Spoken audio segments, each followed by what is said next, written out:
Good morning, good morning, good morning. It's Wednesday, it's February 19th. We are still just reeling, I think, from yesterday in court in the Karen Read case. And because we are all still just thinking about the Karen Read case, we're going to cover what was filed yesterday. We've got some other filings that we hadn't had a chance to cover because it's what we're all still thinking about. I don't know about you, but for me, it's what we're still thinking about. So I've got some coffee. Hopefully you do too. We got some coffee, we got some time, but we've got so much to talk about today with the Karen Read case.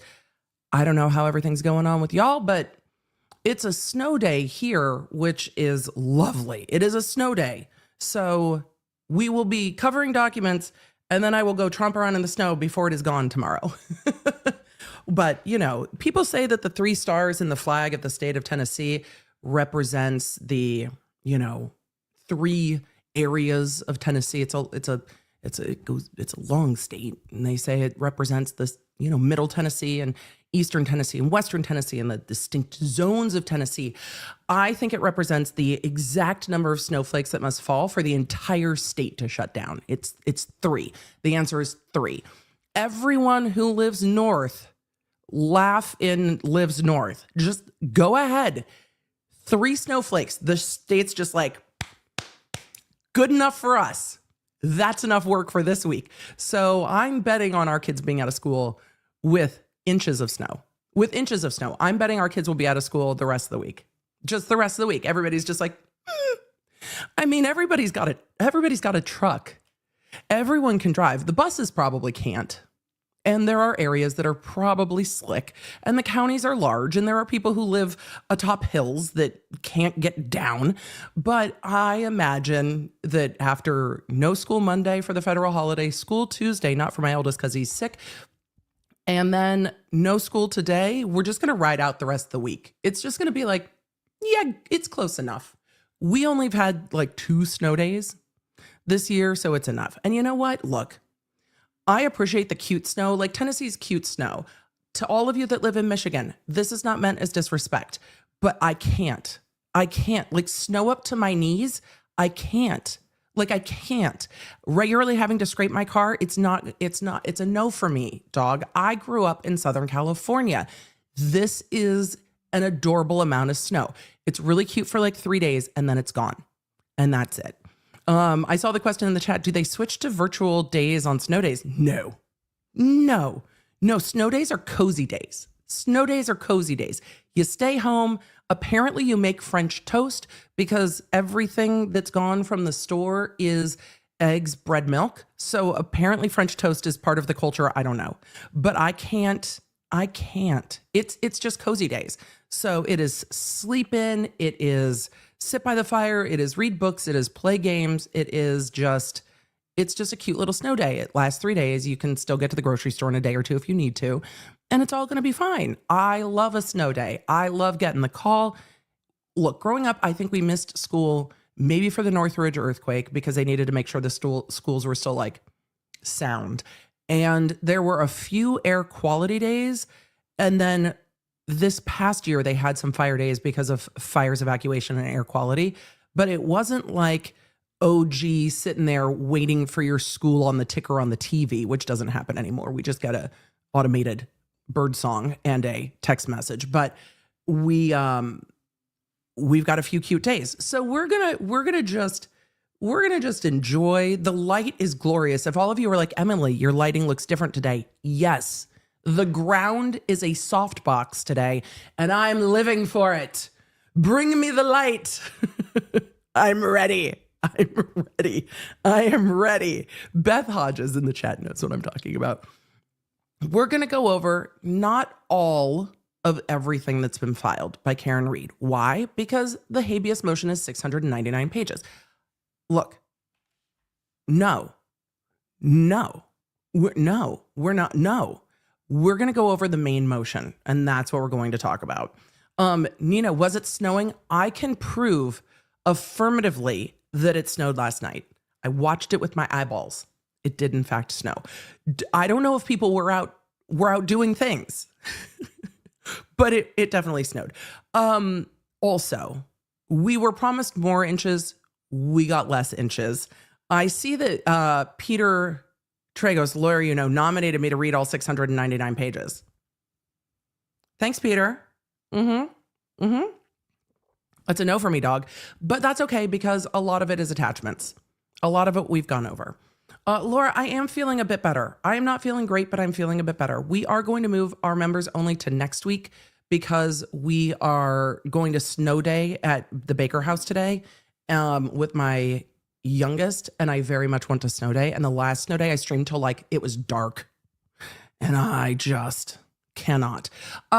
So we are going to move our members only to next week, and then we will talk about what we will review on the members only. There's been lots of things that we can go over on members only.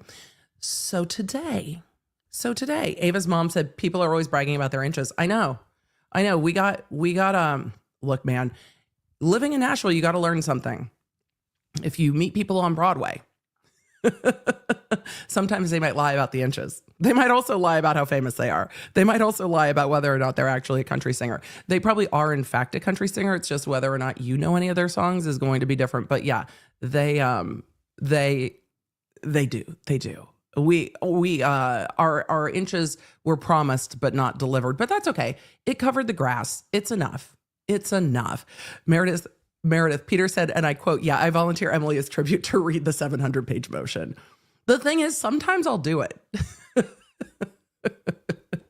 Peter has an amazing internal clock, and he's like, I have been streaming for an hour, and I am done talking now. I don't know what that's like. Peter must be neurovanilla. I don't know what that's like. It's like, oh, it's been an hour. We're all good. What? No. Somewhere around 3 hours, I'm like, it feels like we've been doing this a while. So we're going to roll the intro. We are going to go over some of the motions that we have not covered yet. We're going to go over the habeas. Don't worry, we'll explain it. It's an appeal. We're going to go over the habeas first because everybody's curious. And then we'll go over, well, I'm interested. The Commonwealth 2-page motion for sanctions. We're going to talk about that too because I thought it would be under seal and it's not. So yay, we're going to talk about that too. I'm going to roll the intro. We're going to pull up the documents. I'm going to make sure I've got the chat on 2 screens so I can see y'all, and we're going to do the streamy things. And then tomorrow I will put up a poll for the members about what we are going to do tomorrow. We're going to poll. Brent Woodchick said, did you get all the snow I wanted? I got the snow day I wanted, and it's enough snow that when I walk outside, it'll go crunch, crunch, crunch under my feet. So I'm happy. It will also melt by like Friday or Saturday. Murph Cow said the South does not have snowplows. No, which is why everything shuts down, which is fine. It seems common sense. Look, we get snow a handful of times a year. It is gone in a few days. They plow the major roads to get to the hospitals. Everyone else is just told to stay inside. And guess what? People listen. People just hang out. They're just like, that's fine. We'll stay in. It's cute. Wait, what are winter tires? You change them? Nina said, no winter tires. You change tires during seasons? I don't know. Do people have winter tires? I don't know. That's wild. But yeah, people kind of listen. People are just like, I'll stay in. Look, if you tell me it's crisp outside and I need to stay home, done. Do people fight this? Who fights this? Y'all, no work today, no school today. And everybody knows. I think most people just probably work from home because most employers, I'm sorry to all the hospital employees and to those that are absolutely essential. But I think most, it's just like everybody's home, kids are home. You just hang out. I didn't know what winter tires are. Everybody's like, yes, we changed the tires in the winter. Winter tires go on. There's a date. Somebody said winter tires go on October 15th. This is more work. Look, this is more work. When I am not made for changing the tires. I realize that I have to pay more attention to the air in the tires because of the fluctuations in temperature. That's about all I can handle. That's about it. No winter tires around here. There's also no eggs. There's no milk, but there are no winter tires, but everybody's just kind of chilling. I'm ready to chill. All right. We're going to roll the intro. Like I said, I was going to. Did I already do that? No, I didn't. We're going to roll the intro. Like I said, I was going to. I'm going to pull up the chat. I'm going to try not to fuss with my hair. Look, I'm trying to let it wave. It needs a cut. It's going to fight with me. Things are things. And then we're going to get into these documents. Law nerds, if we already rolled the intro, did we? We did not. We did not. If we did, we're doing it twice. We'll figure it out. I saw someone ask if I had winter tires when I was at UMass. When I was at UMass, I didn't have a car that was mine. So it was not my responsibility. I had friends' cars that I borrowed and then would forget where I parked them. And then it would be like, you can park here between these random hours and those random hours. And then if you don't move, then you're screwed. It was best that I did not have a car. It was best that it would just have ended up in impound. That's what would have happened. Mm-hmm. It was for the best. All right.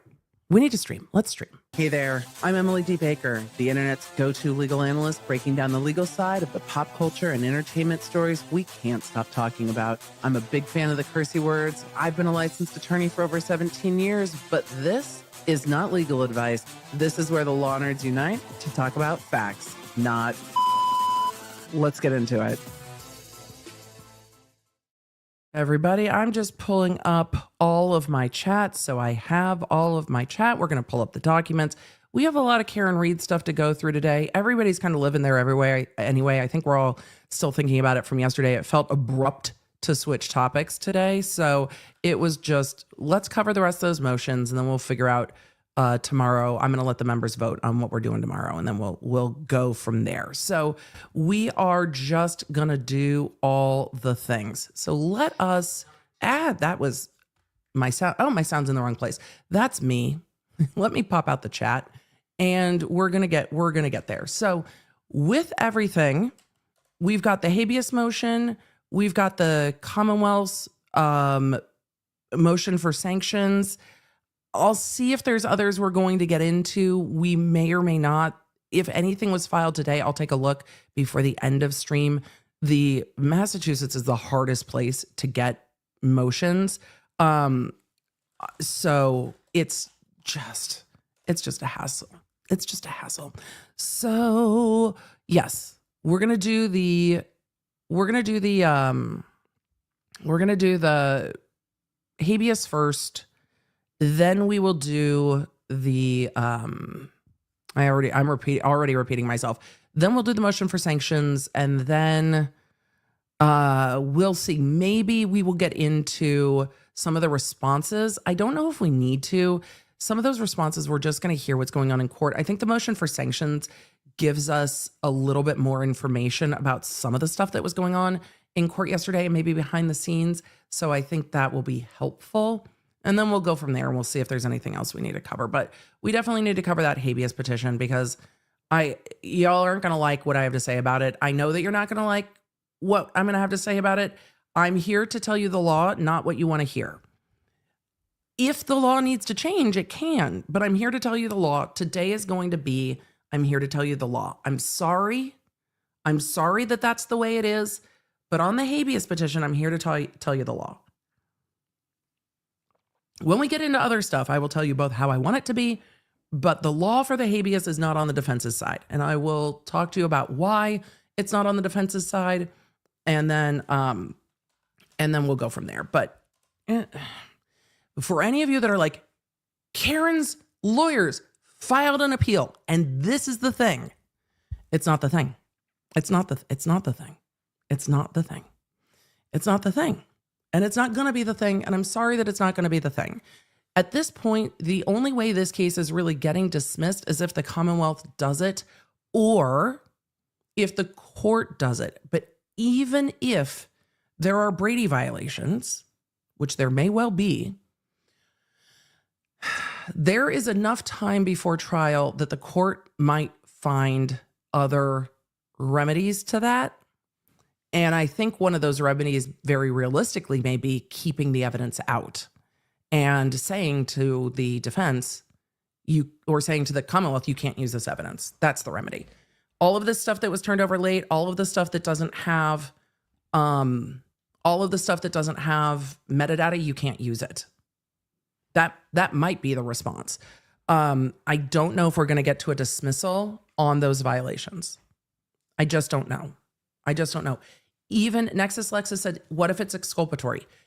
It can't be Brady if it's not exculpatory. If it is exculpatory, the remedy still may be the Commonwealth can't use it. It might not be a dismissal. But we'll have to see. I am waiting to see what the defense motion has. Because every time I'm like, oh, I think we kind of know what's up, something happens. I'm like, what the fuck? So I'm waiting to see what the defense motion has. But I'm not optimistic. So if any of you are like, the thing that's going to work here is this motion for dismiss by the defense, maybe not. Morgan asks, could the defense use it? If there's evidence that's kept out because of the prosecutorial failure to turn things over, et cetera, yes, the defense could choose to use it. I don't know if they would if it's being kept out because it doesn't have the same impact. The impact at the first trial was it's inverted. The trooper didn't even disclose that, and it made the Commonwealth look bad. I think it made the Commonwealth look really bad. Not incompetent bad, like shady bad. And you lose that moment in a retrial anyway. So, Northwest, see, this is what's not 18 inches. Nobody wants that. I know there's some authors that think everybody wants that. Nobody wants that. Nobody wants that. I'm sorry that you're digging out of 18 inches. It's too much. Yes, sometimes it's too much. Look, Goldilocks. There's a sweet spot. There's a just right. 18's too much. 18's too much. Fight with me if you want. 18's too much. No apologies made. I said what I said. I said what I said. I said what I said. Kate asked if I lived in Southwest at UMass. I did. To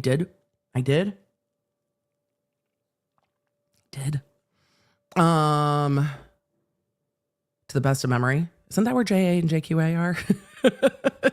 If yes, then yes. It's been more of a minute than I would like. It's been 85 years.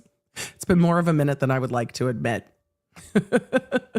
All right, let's knock on into this petition. All of you are asking what a habeas petition is. Look, it's used for a lot of things. It's an appeal. It's an appeal on a higher court ruling. So it did not pull up the way I wanted it to. Emily, today's not going to be like that. It is, though. It is going to be like that. Why? Because it's a snow day. We talk about it when our cats get all feisty. We're like, ooh, hoo, hoo. They got a little wind under their tail. That's me today. I'm feisty. It's a snow day. I'm feisty about yesterday. I'm feisty. We're feisty. We're feisty. Phoebe, thank you for the compliment. We're trying. The curly, it needs a trim. I'm still trying to find which products. I'm trying to embrace what my hair is doing over the age of 45, and we are trying. We are trying. We'll see. So, Coolidge, Pauline, very nice. I liked the towers, except not to digress and talk about UMass Amherst for a minute, but growing up in Southern California, I was very earthquake aware, and the living up on the 18th floor is something I had never done before in my life. It was rare that I had even traveled to like hotels that were that high very often. When we traveled for water polo, we were always in like an Embassy Suites on the 3rd floor or whatever, sometimes on the bottom floor so we wouldn't disturb everybody. Smart. If you're ever booking a college athletic team, just put them on the bottom floor. They're going to be loud. There's a bunch of them. They're large. They just put them on the bottom. So when I moved into the towers, which I thought was a fabulous idea, it felt to me like it was like I have moved to college and I am living in a tower and it's so amazing. And we had like an athletic floor. I thought it was great. There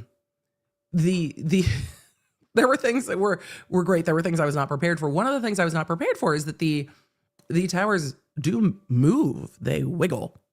They wiggle. As someone who grew up in Southern California, I was constantly like, and it's like, no, it's just a large truck. No, it's just someone running down the hallway. No, it's just girl.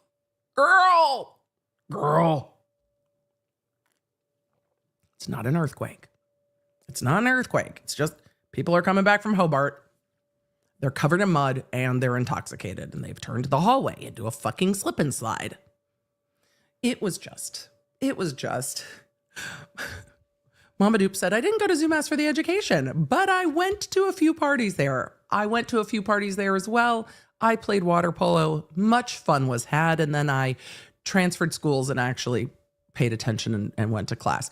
It was not easy. Oh, background noise. There is vacuuming happening at my house because there's vacuuming happening at my house. So I was always a little on edge. But again, after recently living through Northridge, I had a lot of earthquake PTSD. So a lot. For everyone who went to a UMass party, look, man, they were good. Ashley, we'll talk about how mad Lewin is during Q&A if you guys are interested. I'll give you my speculation. Do I know personally? No. Can I speculate? Yes, but I have thoughts. I have a lot of thoughts. So, yes, played women's water polo at UMass. Loved UMass. Was it the best choice for me as a ADHD 18-year-old to zoom across the country to go to college with like no training wheels? Probably not, but you couldn't tell me anything different. Emily, stubborn as a teen? Shocking. But we survived. Look, I had some rough years. If you or your teen have gone through rough years, you will recover. You will recover.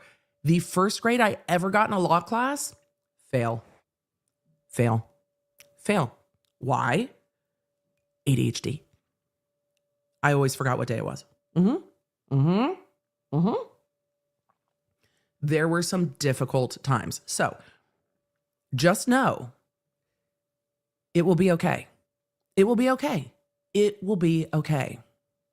Would I have made a different choice? No, because I wouldn't be where I am now if I had made a different choice. When I transferred from UMass to Cal State Long Beach, I met Dr. B. I would never be where I am if it weren't for that. Also, though at the time mortified and it felt like the world was ending, because everything when you're a teen feels like the world is ending, you recover. And I think failure is something we need to learn. And I think letting kids learn to fail when things don't work out and not just letting them like rage quit, be like, you have to work through the failure is good for kids. It's good for kids. They have to learn to fail. They have to learn to fail when it's not so consequential that the world is actually ending. And it's hard as a parent because you can see it coming. You're like, oh dear. But they have to learn. And they have to learn that they can rely on themselves. And then they have to learn that they can come to you and say, well, I fucked up. That didn't go as anticipated. And now I have to figure it out. And then you say to them, we all fuck up. Let's figure out how we deal with it. And I will say a lot of where my kids have learned like social growth is Minecraft servers. Minecraft servers. This is probably different if you do not just have boys. I am sure there is a girl equivalent, but it might also be Minecraft servers. But Minecraft servers will test a friendship like nothing else. They will test how you communicate with each other. They will test trust. They will test boundaries. They will test resilience. And they will test whether you can overcome it. So Minecraft servers. Look, somebody like raids your base or takes your cow. Whoop. It is a thing. Roblox also. Roblox is a whole other things. There are these digital ways that kids have to learn differently than like, I don't know, sharing Shearer dolls. Though I still remember the kid in third grade that stole the crown helmet situation from my Shearer doll when I brought it into show and tell. Do I hold on to a grudge as long as Kendrick Lamar? Maybe. I'm a Taurus. I think Kendrick's a Gemini. It works. It works. Should we talk about holding on to a grudge? We should. Let's talk about holding on to a grudge, because that's what this motion is that we're covering today. That's what we're covering today. We're talking about holding a grudge. The defense isn't going to let it go. Let's do a quick summary. So, you will remember that recently the Supreme Judicial Court of Massachusetts ruled against Karen Read. And we went over the Supreme Judicial Court ruling, which said there is no verdict. Therefore, there is no double jeopardy. And you might remember that I was personally a little bit disappointed by this ruling, because even though it is legally sound and even though we knew that that was what the ruling was going to be, I still unnaturally held out a little bit of hope that we would get to ask the jurors, because I really just want to know. Emily, is that the practical result? No. Is that the best legal result? Also probably no. Is it the result I wanted? Still yes. But it doesn't mean it's the right result just because it's the result I wanted. Here's why. Even if the court allowed all of the jurors to come in and say, yes, we rendered verdicts for Karen Read of acquittal on counts 1 and counts 3, which are the most serious counts in this case, there is still nothing that can be done. There's nothing that can be done. The jury has been dismissed. They cannot be reconvened now to render a verdict. The only thing that could come from that is A, the defense could glean more information about what the jurors thought was important or not. And B, I mean, they can do that if the jurors come forward, which some have.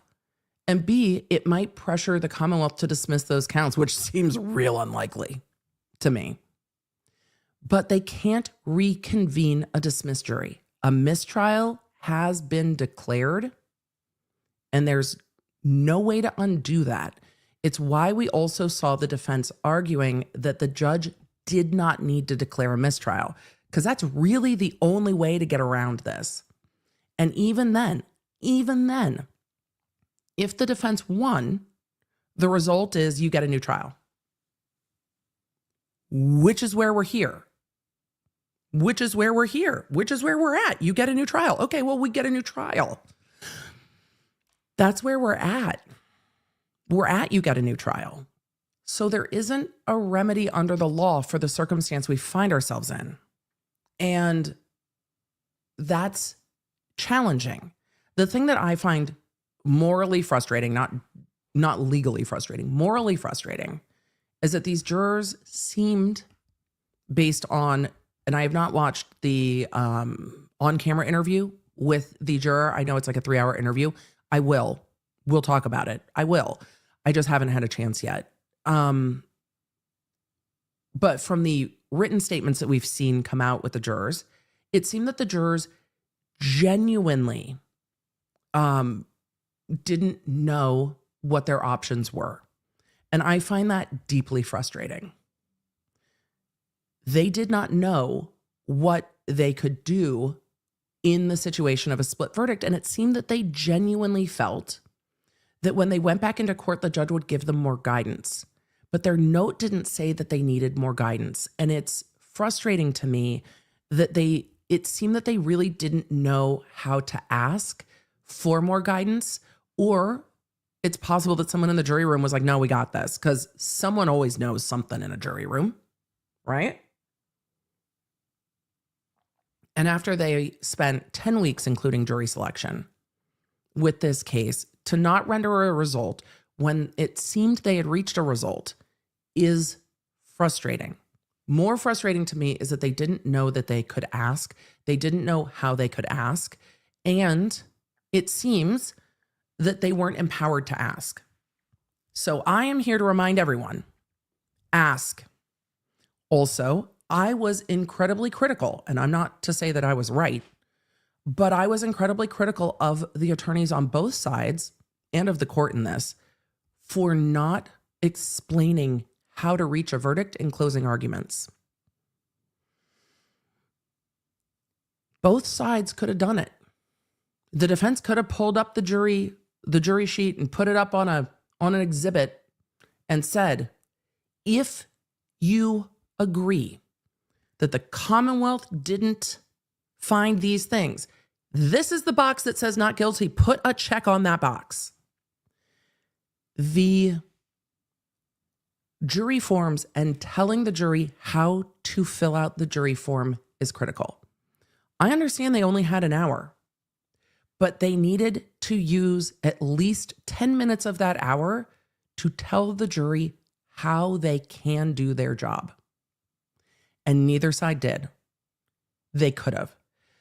Alan Jackson could have painted the picture of what the Commonwealth didn't prove in a half an hour. He absolutely could, because there's a lot the Commonwealth didn't prove. And he could have narrowed in on that and told them a bit more. But you have to tell the jury how to use the jury instructions and how to use the verdict forms. You have to. You have to. And the Commonwealth could have done the same. They didn't, but they could have. I think it's a fail that they didn't. I wonder if the reason the Commonwealth didn't go through it is because it was hard for them to articulate how they met every single element. And it seems clear that the jury found that count 1 and count 3 weren't there. Count 2 is going to be a sticking point. I think we'll see more focus on it in the second trial if we get there. I think we will. But I went through, and I'm not going to do it again today. Emily, you're going to say you're not going to repeat yourself, and then you're going to repeat your maybe. I walked through after this how I saw that the jury could come to either a hung verdict or a guilty verdict on count 2. And there are ways that I can see the jury coming to a guilty verdict or a hung on count 2.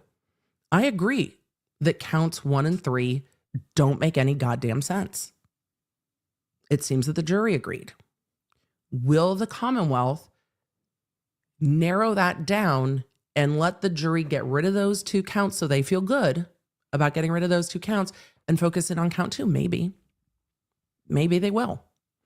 Do I like that strategy? No. It means you've overcharged your case and you shouldn't do it. Could I see them doing it? Yes. But they need to go through the jury instructions and explain it to the jurors. I don't know what Lally went through at closing. I still can't remember. It was so hard for me to follow. Lally's closing was so hard for me to follow. But count 2, and I will find the video where I went through it. Count 2 has some options there that I can understand, because count 2 is less culpable. And count 2 is essentially the drunk driving. There's different ways to go through that, but it's essentially the drunk driving and then doing something that led to the death, which is leaving him there. And I could see how the jury could be like, well, she drove drunk and she left him at the house. And he died of hypothermia. So if the jury thinks, what happened to John? Maybe he slipped getting out of the way of the SUV when it was backing up. Maybe he slipped walking up to the house and fell. And maybe that's what happened. He was intoxicated, she was intoxicated, but she left him there. And hypothermia was a factor.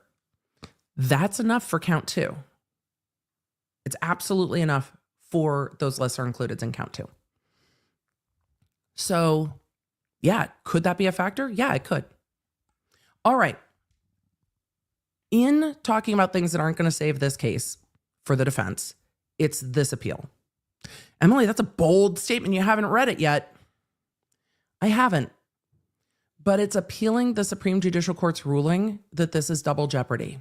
And there's no verdict. And if there's no verdict, there's no double jeopardy. And there's no way to get to a verdict. Just south of history said could have happened isn't enough. Watch my video on count 2. There are lesser includeds on count 2 where leaving him there could be enough, depending on what the jury believes. Count 2 is a much lower culpability, and it involves the intoxicated driving. Does it mean I agree with it? No. But can I see it? Yes. But you guys know that you know how I feel about this case. So, I'm just trying to explain how people can get there, because I want to explain how people can get there. Overcharging cases is not something you want to see. I think it's why this case has garnered so much interest. because it feels like an overcharged case. NR said they didn't prove intoxicated driving. I disagree. I think they proved intoxicated driving on everybody, but I think the jury can get there on Karen Read being intoxicated while driving.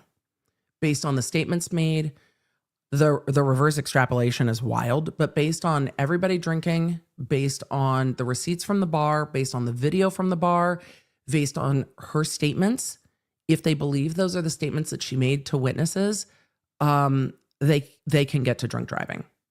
I know not everybody agrees with that. I can see where a jury can get to drunk driving. It doesn't mean you have to agree, but I can see it. I thought this case was so messy that a jury was just going to be like, what did you prove?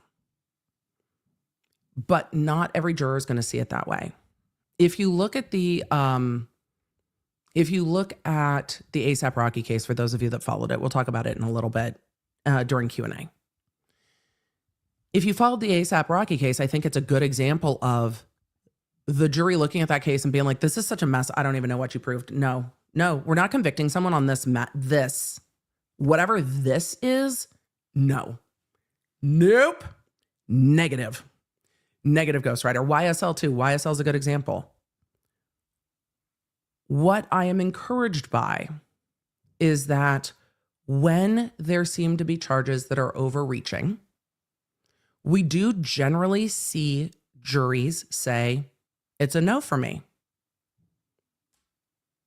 And that should be encouraging. So juries as a collective get it right more than they get it wrong. And there are a lot of systems that don't use juries.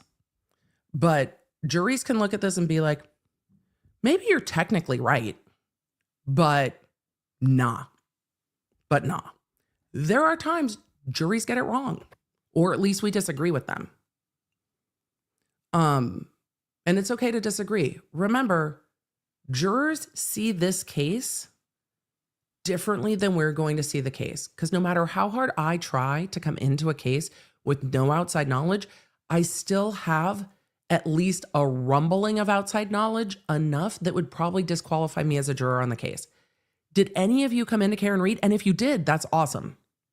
Did any of you come into Karen Read being like, oh, what now? Never heard of this case. Heard the name once. Don't know what you're talking about. Some of you might have, but a lot of you knew a lot more information. And it's hard to take what we know outside the case and what we know inside the case and separate them. But for those of you that came in with no outside knowledge, some of you came in knowing nothing, looking at the case being like, that witness seems sus, those experts I like, and this is how I got here. And that's fair.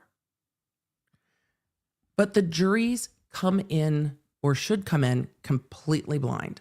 And it makes it hard when people have been living with a case for years to look at how they get there, to look at how a jury gets there, to look at a witness that they might not like and find that witness credible. There were witnesses I found incredibly credible that I know that the interwebs didn't like. There were witnesses I found incredibly evasive that I also know that the internet does not like. But I was not judging how I read a witness on the stand versus anything I had heard outside of this case. Some cases are easier to go in blind on than others. What's going to be really interesting is trying to go into the Kohberger case, because there's so much that we just don't know. And even watching the pretrial motions, I still feel like getting into the Kohberger case, we still don't know. The Lauren said Jen McCabe was wild. I didn't follow the stuff going on with Jen McCabe prior to trial. Her testimony didn't resonate well with me. Moments of it did, but definitely not all of it. Okay, let's talk habeas. Let's talk habeas. Yeah, I agree. Lauren, I agree with you. Her testimony during trial, the reenactment,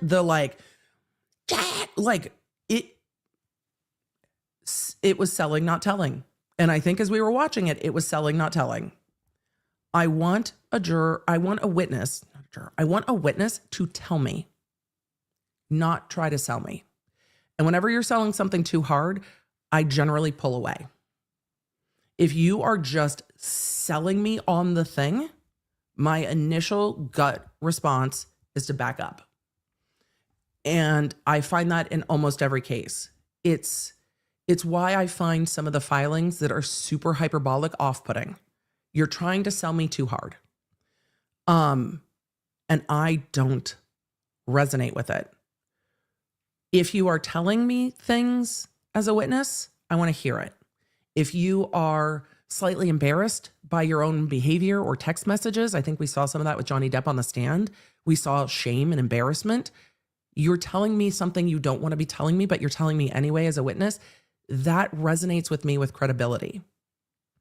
If you don't understand all of your own behavior, but you're not trying to explain it, you just tell me what you did. And then you're like, I don't know what I did. I don't know why I did it. I just did it, because our brains do all kinds of stuff when we're under stress. But when you have an explanation for all of your behavior, it doesn't resonate. And I've seen a lot of witnesses. I've seen a lot of people testify. And when you just tell me, it resonates. And if you ever have to testify, remember, tell the truth. If you don't understand the question, ask for it to be restated. If you're embarrassed about something you did, it's okay to say, I'm embarrassed, but this. That resonates. It's true. We're humans. We do embarrassing shit. We do shit we're ashamed of. Hell, a lot of us are ashamed of shit we shouldn't be ashamed of. And we have therapists. But it's a big difference. And you can see it with the witnesses that you like. And you're like, I resonate with that person. Or even witnesses you don't like, but you believe. A lot of you went into the Gwyneth Paltrow case being like, I don't give a fuck about Gwyneth Paltrow. Or goop out of here, whatever. But when she testified, it resonated. It just resonated. It didn't come across as selling. It was just, I was here this day, I was doing this thing, and this thing happened. That's what you want to see. What you did, what you saw, what you heard. That's it. And for those of you that have ever questioned people who get up to weird behavior or have experience with narcissists, you know how difficult it is to get what you saw, what you heard, what you did. That's it. Tell me. When I saw some of the testimony, and I couldn't watch it all because I was traumatized by the A$AP Rocky trial, every time Judge Arnold, who is a no drama, pretty straight shooter judge, was screaming stop at two grown attorneys who were ready to fucking go to blows in the courtroom, I was just like, I cannot listen to this. I cannot, my heart rate is through the roof. My Apple Watch is like, girl, are you okay? Like, I can't watch this trial. But when I saw snippets of the witness testimony, and every time he's asked a question, or the victim testimony, every time he asks or is asked a question, he was like, yes, no, I don't know.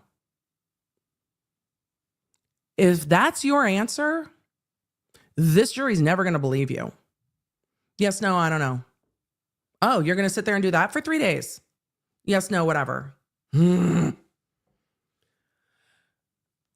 Carrie, we'll talk about it in Q&A a little bit. The A$AP Rocky trial was wild. It was shorter, but it was wild. And the court was harder to follow because the judge had some quirky rules about turning the cameras off and on. But the attorney behavior sent me through the roof. Sent me through the roof. Sent me through the roof. In the YSL trial, when the judge was ready to sanction people and Attorney Steele, I was like, dude, I'll go to blows for Attorney Steele. He's doing his job. Like, Attorney Steele's a G. When these attorneys were getting into each other, I was like, oh, sanction them both, send them back into lockup. Put both of them in lockup.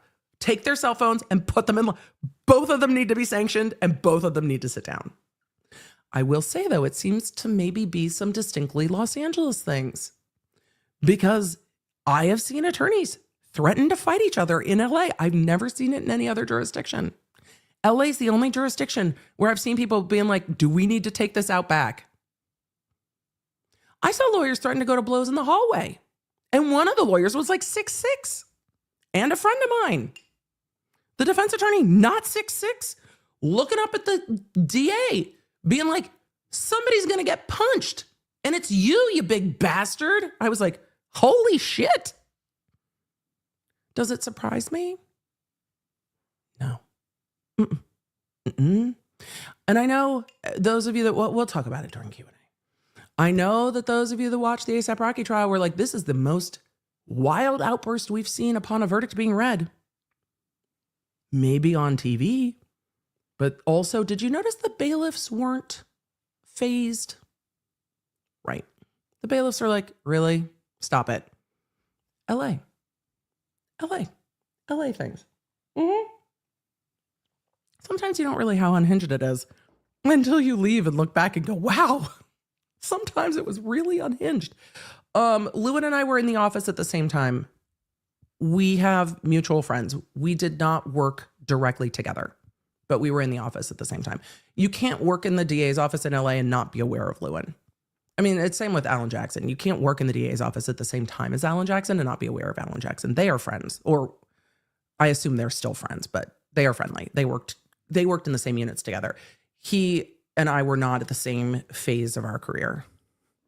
And now I watch all of it unfolding on the internet and go, what the fuck happened? I don't like being in court like that.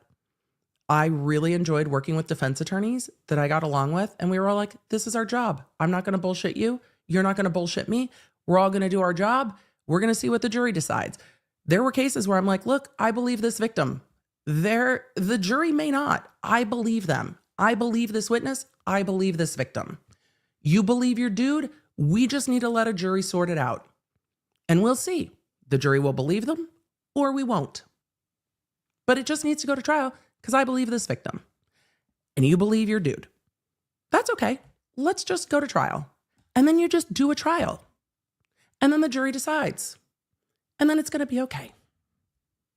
That's all. All right. Yes, Does, thank you. Does is like, Emily. Habeas, you are correct. Replay crew, this is why we timestamp. Some days are more rambly. Oh, Victoria said, I'm confused. Who's Lewin? I've jumped around 7 topics. I apologize for not taking you with me when my train jumps the track as we're chatting. Lewin is the DA that was in, one of the prosecutors in LA for the A$AP Rocky case. A$AP Rocky, of course, has kids with Rihanna. Well, are they married, not married? I don't know. Is with Rihanna. They have kids together. Rihanna was in the courtroom. He also prosecuted Robert Durst. AJ prosecuted Spectre. Lewin is also in the Jinx, which of all the docuseries on crime that I've watched, the Jinx is probably one of the best, if not the best. The Jinx is amazing. I never met Robert Durst, but the judge in that case is one of my favorite judges that I've ever worked with. Hands down. Hands down. Is Ben Chu really Relly's lawyer? Yes, Ben Chu was in court with Camille Vasquez. They are Relly's civil attorneys. I have not seen the Gabby Petito series yet, because I get very puffy when I cry. So I might watch it over the weekend. All right. Let's see. Carrie asked, is Robert Durst the guy who did an interview and admitted to the crime in the bathroom on a hot mic? Yes. If you watch The Jinx season 1 leads to the prosecution, which leads to The Jinx season 2. No. Just one of those days when you don't want to wake up. Everything is fucked. Everybody sucks. No, we're not talking about Fred Durst. Though. Quick side note. Limp Biscuit's opening for Metallica when I see them in Nashville, and I'm so fucking excited. I'm done now. Yes, Judge Wyndham. Judge Wyndham was the Durst judge. Yep. Love, love, love. Emily, what do we stand above all else? Good hair and professionalism. Judge Wyndham is both. I can't wait to go see Metallica. I can't wait. I can't wait. Emily, are you going to check yourself before you wreck yourself? No. I'm going to be coming in here with a sore throat and whiplash. I can't wait. Emily, are you already planning your concerts? Yes, I live for concerts. Jessica, Metallica has been on my bucket list forever. Them coming to Nashville around the same time as my birthday and my husband's birthday, 10 out of 10. Also, we just bought everybody concert tickets this year for the holidays. So Merry Christmas to Dr. B and me. We're going to Metallica. We're taking T. Griff doesn't want to go. Too loud. G gets to go see his absolute favorite Weird Al. And Travis and I are busting out our flat irons and we are going together to see MCR. I am so ready. Do I live to plan concerts? Yes. Am I a concert going person? Yes. Does it fill my soul up? Yes. Is it why you travel stream with me when we're in trial? Yes. Will I be taking time off in June to go see Dave Matthews? Yes. Yes, I will. Will I be travel streaming? No. I don't give a fuck what happens in law. I am taking 3 days off. I'm going to go see Dave. This is my first Metallica concert. I've never seen Metallica live. And I'm so fucking excited. I'm so excited. Don't worry. I've got like a heating pad. It'll be fine. It'll be fine. I mean, if weed was just legal everywhere, it would be more fine. But you know, it'll be fine. It'll be fine. All right. Rhea Sun said, EDB, have you met Dave yet? Dave and I have chatted. We have not like met. It was like a passing. We have not met. It will happen one of these days. Okay. From live music to live, not live court, to live court that's not live, to live documents. Here, for all of you that are like, this is a legal show. Some days, yes. Some days, no. 699 pages. 99 bottles of beer on the... 699 pages. Yes, it is. To quote, who I hope to call a friend, or I think I can call a friend, Sir Mix-a-Lot. I like big motions and I cannot lie. This was filed yesterday, February 18th. It's February 19th. In the United States District Court for the District of Massachusetts. This is already on calendar for March 5th. Will we see it? No, we're not going to see it. But this is an appeal. Peter said I can do it. I can do the motion. I'm not reading the whole document. A lot of this is the attached record. It's like 30 pages of motion and then attached record. Okay. See, I love that Soshada said, OMG to whoever said huzzah, very Boston Tea Party Museum. I didn't know that. I need to go to the Boston Tea Party Museum. There's lots of things I've done in Boston that I enjoy. I've not done that. It always makes me think of penguins of Madagascar. When I say huzzah, I think of private, and say huzzah. All right. Karen Reed. Petitioner versus Norfolk County Superior Court, Massachusetts Attorney General. Does this mean that Karen Reed is suing Norfolk County or the Massachusetts Attorney General? Not really. Not really. Not in the way that a lot of people would like her to. No. Though if Karen Reed is acquitted, do I think we will see civil litigation after that? Yeah, probably. Probably. A la Alec Baldwin. Sure do. That's not this. This is an appeal. This is an appeal of the decision in the Supreme Judicial Court, essentially. This is taking the argument about double jeopardy into the federal court to try to get going that direction. Memorandum in support of petition for writ of habeas corpus. Now comes now. Now comes now. Petitioner Karen Reed, by and through undersigned counsel, hereby respectfully submits the memorandum in support of petition for writ of habeas corpus. Karen Reed is currently facing an April 1st retrial in Norfolk County Superior Court after a prior mistrial in July 2024. This petition contends that such retrial will violate Ms. Reed's 5th and 14th Amendment protections, against double jeopardy. Yes. This petition relies upon post-trial statements of 5 jurors, 4 directly and 1 indirectly. One has heard it from a friend who heard it from a friend who heard it from a friend. That the jury in Ms. Reed's first trial reached a final unanimous decision to acquit her of second-degree murder. This is very difficult grounds. There is not a remedy under the law when a verdict was not reached. And in Massachusetts, we have seen the case law and the Supreme Judicial Court ruling that a verdict is not final until it is proclaimed, I'm summarizing, in court. That didn't happen here. And nothing's going to undo it. And if you look, it's hard in hindsight, but if you look at the defense statements when the jury comes in, the defense wants that mistrial. They're immediately like, Your Honor, enough work for this good day. This jury's done really well. Read them essentially the Allen charge. Tell them to make up their mind. And then let's get that mistrial. Because for the defense, a mistrial is way better than a guilty verdict. And they didn't poll the jury and they didn't ask. They knew it wasn't the regular practice in Massachusetts. I imagine this is going to change. They knew it wasn't the regular practice in Massachusetts to poll juries. And Yannetti didn't ask. I imagine at the time, the defense was very happy with the mistrial. It's better to live to fight another day than to be convicted of murder. And so when you have a jury out that long and they aren't asking questions that look like they are going to acquit, because sometimes you can tell, you can read the question and you're like, oh, I see where this is coming. They rather have that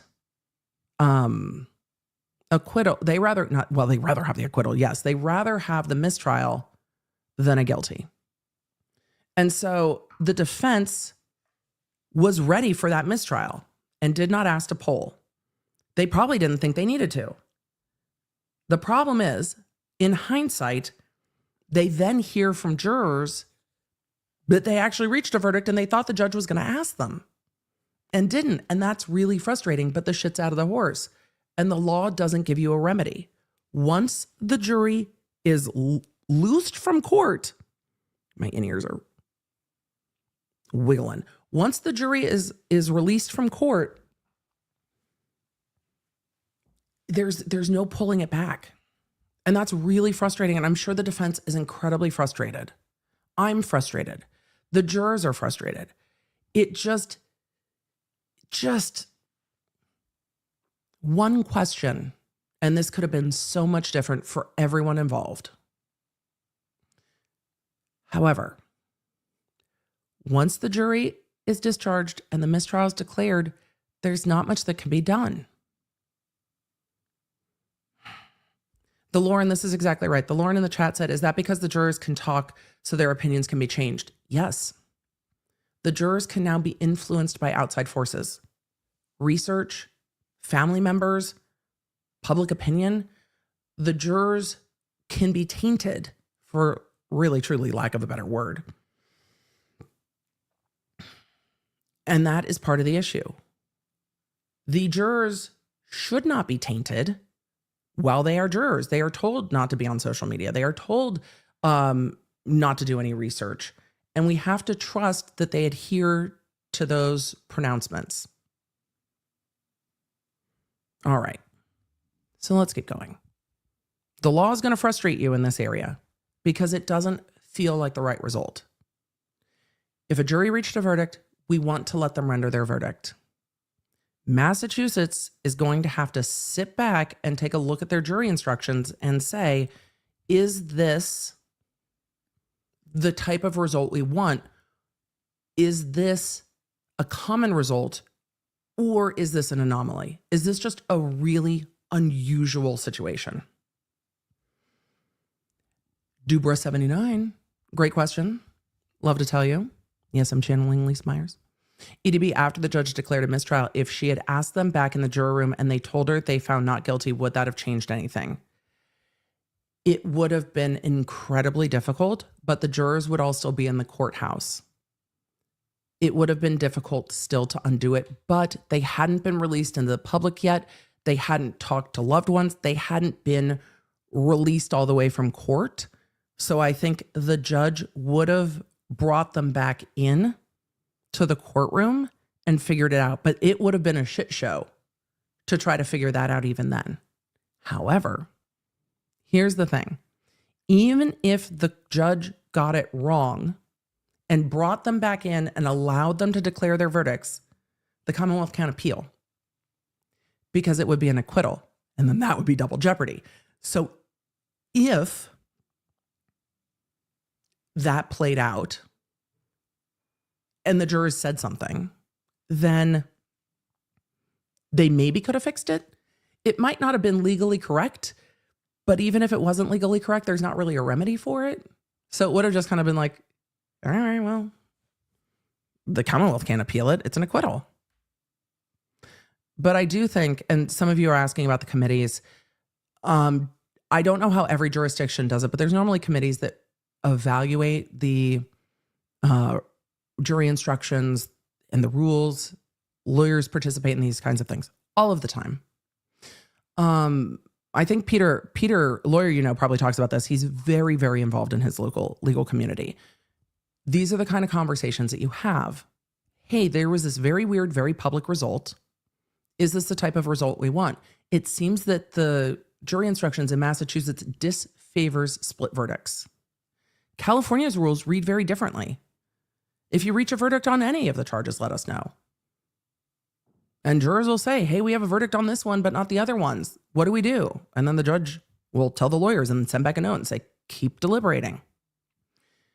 But it's the way the rules are written. Some jurisdictions disfavor split verdicts. They want the jury to decide it all, so they don't really give them an out. They don't let them, to be biblical about it, which law draws a lot from an analogy. They don't want them to split the baby.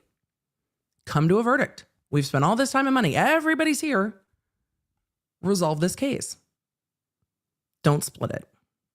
And then there's again, I practiced in a jurisdiction where if you have a verdict, render the verdict. If you're hung on the rest, you're hung on the rest. And I've had cases do that, where jurors have reached verdicts on a couple of the counts and hung on the other counts, and we went to a retrial on the other ones.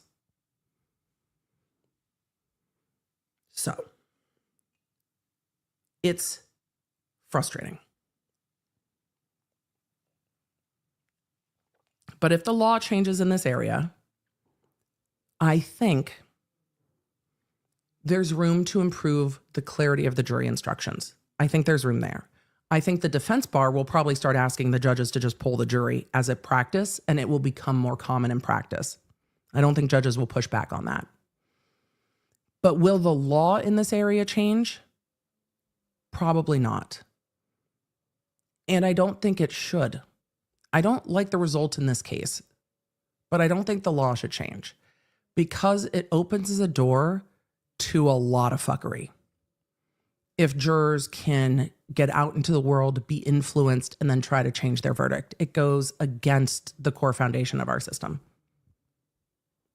So there's a lot of room for impropriety with jurors. And if you take it out of this case, think about the Murdaugh case. Don't use this case as the touch point.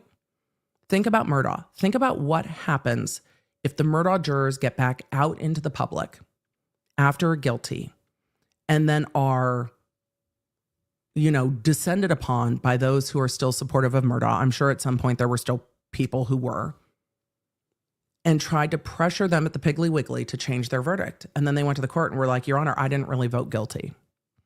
I don't think that would happen in that case, but sometimes we have to look outside of this case because this case is still incredibly emotional. But imagine. Lauren M. in the chat said it very well. And like a law professor, bad facts make bad law. There's a lot of room for fuckery if jurors can open up their verdicts after they get back out into the public. And you don't want it to be open season on jurors. You don't want people benefiting from trying to find jurors to make them change their mind. So law in this area is not going to change. The petition here relies upon post-trial statements of 5 jurors, 4 directly, 1 indirectly. I wonder who the indirectly is. Why haven't they come forward? that the jury in Miss Reed's case reached a final unanimous decision to acquit her of second-degree murder. And the hit and run. Despite massive media publicity regarding these declarations, none of the other 7 jurors disputed the accuracy of these post-trial statements or affirmed them, by the by. In the usual course, the jury's verdict would have been announced in open court and reprosecution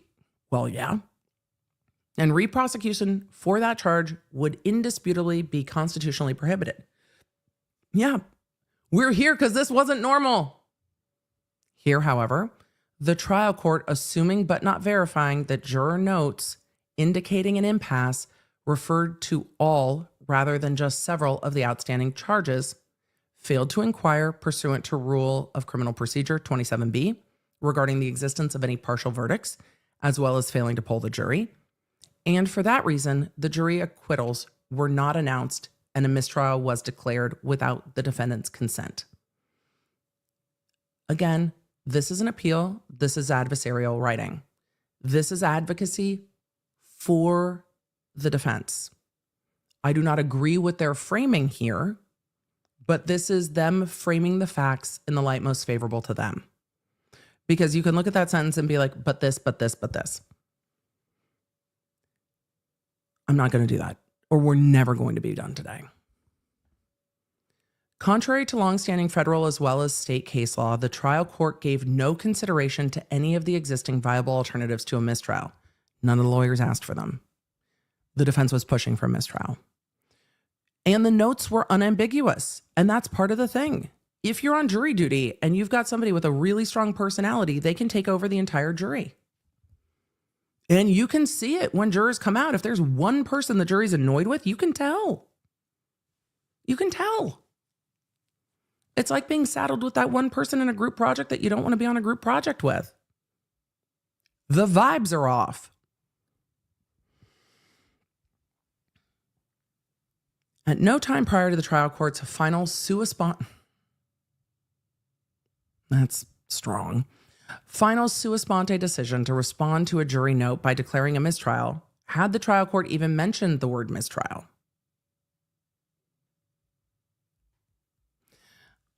Kelly in the chat asked, does this piss off Canoni with all the finger pointing on appeal? If it does, she probably shouldn't be a judge. No. This is part of being a judge. This is part of it. Part of it is attorneys are going to be like, hey, you did this wrong literally all the time. So it should not. This is part of the job. They're doing their job. This is them doing their job. I disagree with that statement, but this is them doing their job. At no time prior to the trial court's final sua sponte decision to respond to a jury note by declaring a mistrial had the trial court even mentioned the word mistrial. The trial court didn't need to. The trial court read the Allen charge, or Tui Rodriguez instruction.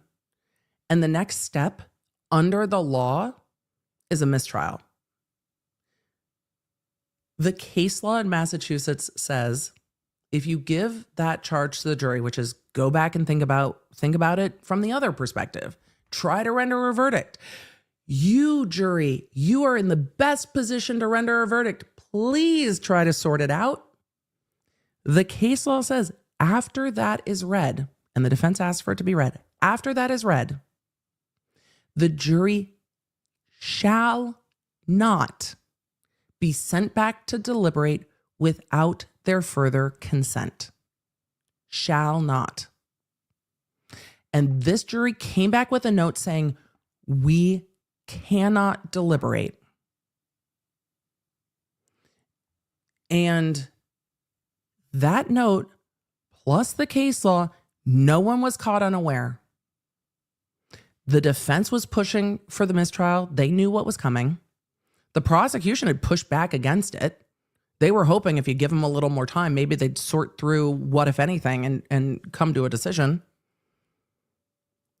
But every attorney knows that when you ask for that charge, in Massachusetts, the Tui Rodriguez charge, the next step is a mistrial. You ask for the charge, they come back undecided, mistrial is declared. That is what happens. The court doesn't have to say mistrial. Everyone's on the same page. And the case law is on the same page. It's not well taken. In these circumstances, the Commonwealth did not satisfy its heavy, well-established burden of establishing manifest necessity as a condition precedent for the mistrial, which was declared in violation of the petitioner's double jeopardy rights. This is the only avenue. This is the only avenue they have. Catherine in the chat asked, why weren't they polled? It is not the common practice, and none of the attorneys asked for the jury to be polled. That's why they weren't polled. It sucks. Polling would have helped. Polling would have been better. But we can't undo what was done. And the law doesn't really allow for this to be undone. They say the Commonwealth did not satisfy its burden of establishing a manifest necessity as a condition precedent for the mistrial. I think the jury notes establish it. And the first time the defense asked for the mistrial, which, let me be clear, when the defense is asking for a Tui Rodriguez charge, they're asking for a mistrial. Hey, Your Honor, if they don't come back with a verdict, then it's a mistrial. That's what they're asking for. The first time they asked, and I broke this down multiple times on video, but the first time they asked, the court said no, and the Commonwealth said no, and they sent the jury back. The jury went back multiple times and didn't deliberate for like 10 minutes and go, Your Honor, we can't come to a verdict. The jury went back for a substantial amount of time. So factually, the defense isn't in the best position on this argument. Legally, not establishing a manifest necessity is really the only avenue they have, but the court's not going to find it based on those jury notes. Those jury notes are unambiguous. And the state Supreme Court said that too. The defense independently maintains that a jury's final unanimous agreement that Ms. Reed is not guilty constitutes an acquittal for double jeopardy purposes, and that the trustworthy and uncontradicted post-trial affidavits entitle her at minimum to a judicial inquiry on the issue. I would like to see a judicial inquiry. I think it's a gray zone. I think there's a way to parse it, but the Supreme Judicial Court disagrees strongly. And I don't think another court is going to upend that. The reason the post-trial affidavits are uncontradicted is because the court did not allow any of the attorneys to inquire further, and because the court said, I'm taking them as true. So the court said, I'm just taking these as true.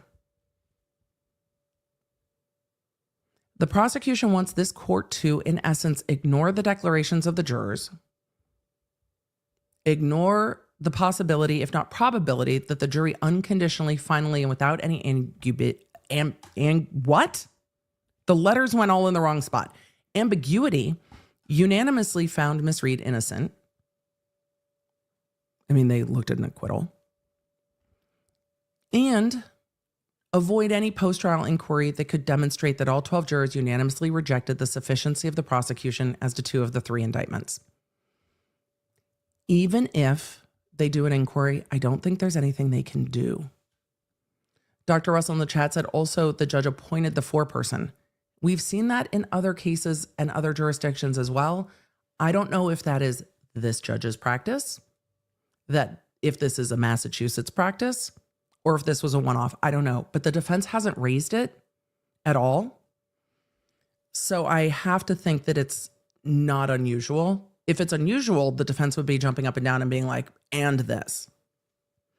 So I'm relying on them. If it was not the norm, we'd hear about it. Different jurisdictions do things differently. I prefer pulling out of a hat if you're not going to let the jury decide themselves.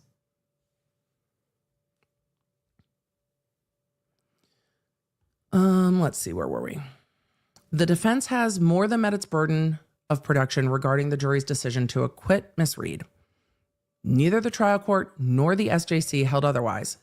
I mean, everybody said we're taking this as fact for the purpose of argument because it doesn't matter. And that's what the court is going to come to generally. Even if all 12 jurors agreed, they didn't fill out a verdict form and a verdict wasn't announced in court. So even if all 12 jurors said, yes, we did reach verdicts, they didn't announce them in court, and the court cannot inquire, well, why didn't you write them down? And that's the problem. There's no procedure under the law for a court, an interviewer can, for a court to say to the jurors, so why didn't you write it down?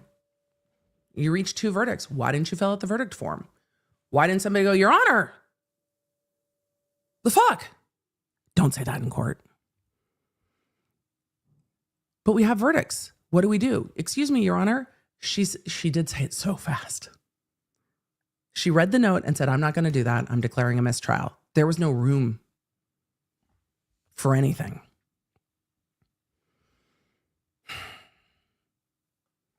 Instead, they say the state courts. I got lost? All right. They want to hear from the jurors. They say they've met their burden. Instead, they say state courts erected an impenetrable procedural barrier to prevent Ms. Reed from proving what is clearly true, that the jurors finally and unanimously agreed, and they're using that word, finally and unanimously, they're using that wording to mirror the law. Finally and unanimously agreed that Ms. Reed did not commit the murder nor the second charge of leaving the scene, for which she stands charged and pending retrial. This ruling is irreconcilable with the constitutional interest of having decisions by jurors respected and honored. Public interest, look, when you have to get to the public policy argument, it's because there's not much else. It's not a good position to be in as the defense. When you have to argue public policy, it's a problem. It's a problem. Because there's not much. So Lovely said the jury boxes should always have 2 boxes on every charge, guilty and not guilty. The jury forms have not guilty at the top in Massachusetts and then guilty of the charge for each charge. So you can pick one or the other. This ruling is irreconcilable, they say, with the constitutional interest of having decisions by jurors respected. Public respect for the judiciary requires... Public policy is going to be difficult. Public respect for the judiciary requires that agreements reached by jury of the defendant's peers in a matter so consequential not be rendered irrelevant. For these reasons, federal courts favor post-trial voir dires. And the denial of such inquiry here violated Ms. Reed's 5th, 6th, and 14th Amendment rights. They are fighting for that voir dire. Again, even if they get the voir dire, which I would love to see, I'm curious. But I think courts are going to be hesitant to grant the voir dire because even if they get the voir dire, there's nothing they can do with it. So in the Murdaugh case, when they voir dired the jury, there's somewhere to go with that. And in the Murdaugh case, because it was outside interference of a state actor, there's legal remedy. And we're not done seeing that play out, I don't think. But when there's no process to come next, there's no reason to question the jurors because there's nothing you can do with it. And legally, there is nothing you can do with it. It's tough. So let's see. Ice says, I don't know if you go in to discuss and everyone is trying to find Karen Reed guilty of something. It seems to me they're doing it wrong. Are we talking about the jury? Because that's the jury's job. The jury has to go in saying, is she guilty, not guilty? If they are looking for a way to find her guilty, I guess that's different, but that is their job. If that helps. April says, what about inside interference? That's called jury deliberation. There are very, very, very limited circumstances where juror deliberations can be discussed. So inside influence is not really the consideration unless it is dealing with racial bias. That is really the only circumstance where case law allows for conversation about what happened in the jury room, other than outside influence. But juror deliberation has a element of negotiation. Juror deliberation can have an element of compromise, and often does have an element of compromise. Juror deliberations can be incredibly high pressure. We talked about that in the Russell Lafitte case, where a juror was like, this is too much anxiety. Like, they are yelling at me to change my mind. We have heard jurors in the hall, like from the hallways, you can hear jurors sometimes raising their voices. There are times that jurors will be yelling at each other. Jury rooms can be incredibly heated. Is that pressure? Yeah, I'm sure it feels like it to the jurors. Is that part of the deliberative process? Yes. DeLauren says, if a juror feels pushed, can they talk to the judge? I mean, they can ask a question, but the judge will say, you can't tell me about your deliberations. Go back and deliberate. So. And Bell said, the juror interview sheds a whole new light. They were trying to prove not guilty. They were starting with guilty. They can do that, though. And I'll look at the juror interview. I haven't watched it yet. But they can start with, okay, well, if she's guilty on this, where do we go from there? They can choose how they start their deliberations. It might not be how you want to do it as a juror. You might go in saying, okay, tell me how they're not guilty. There's times that jurors go into jury deliberation and are like, can we take a straw vote? Everybody think they're guilty of count one? Hand up. Oh, look, it's all of us. Verdict. Great. There's a verdict. Procedural background. On June 9th, Ms. Reed was charged in 3 separate indictments. We know what they are. Count 1, count 2 with the lesser included, count 3. Jury trial began in the Norfolk Superior Court on April 16th, 2024. It feels like it was yesterday and 7 years ago all at once. I know all of you are telling me the jury interview is very interesting. I will watch it. I've interviewed a lot of jurors. I'll tell you if anything surprises me. But I've talked to a lot of jurors after trials. So am I waiting to be shocked? No, not really. Honestly, it would take a lot. Sue, there is a presumption of innocence, but by the time you get to the end of trial, a lot of jurors have made up their mind. And at the end of trial, they're allowed to make up their mind. By the time they get to the end of trial, they're allowed to be like, yup, done. They're allowed to do that. That is their right. The presumption of innocence carries all the way until the end. And once you get to the end, they're allowed to make a determination. So sometimes jurors take a straw vote. Sometimes they don't. Sometimes they're told not to, depending on depending on the jurisdiction. Purple Giraffe says you won't be shocked with the interview. Lawyer you know wasn't. Look, I think it can be illuminating if you've never talked to anybody about jury duty before, and I think that's incredibly helpful. When you've done this a long time, you've just done it a long time, and little surprises you. Stuff still surprises me. I love doing this because stuff still surprises me. A lot of this case still has surprised me. But do jurors surprise me? No. Then again, it's up to the lawyers to read their jury. More than half of being a good lawyer is being able to read people. It is one of the most necessary skills in law. I think it's why those of us that are more neurospicy do really well in court.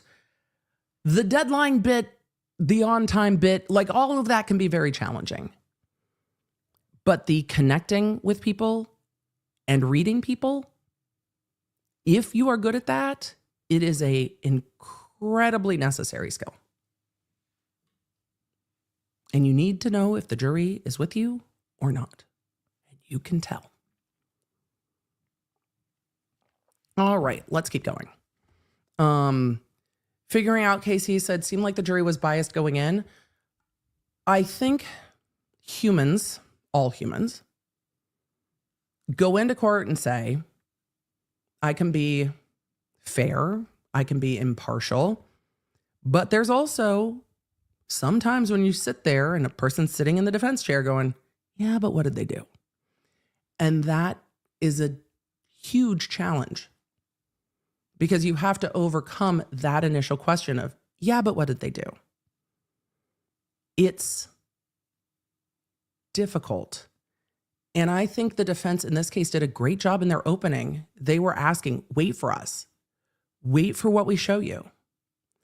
But you have to overcome that initial gut response of, yeah, but why are we here?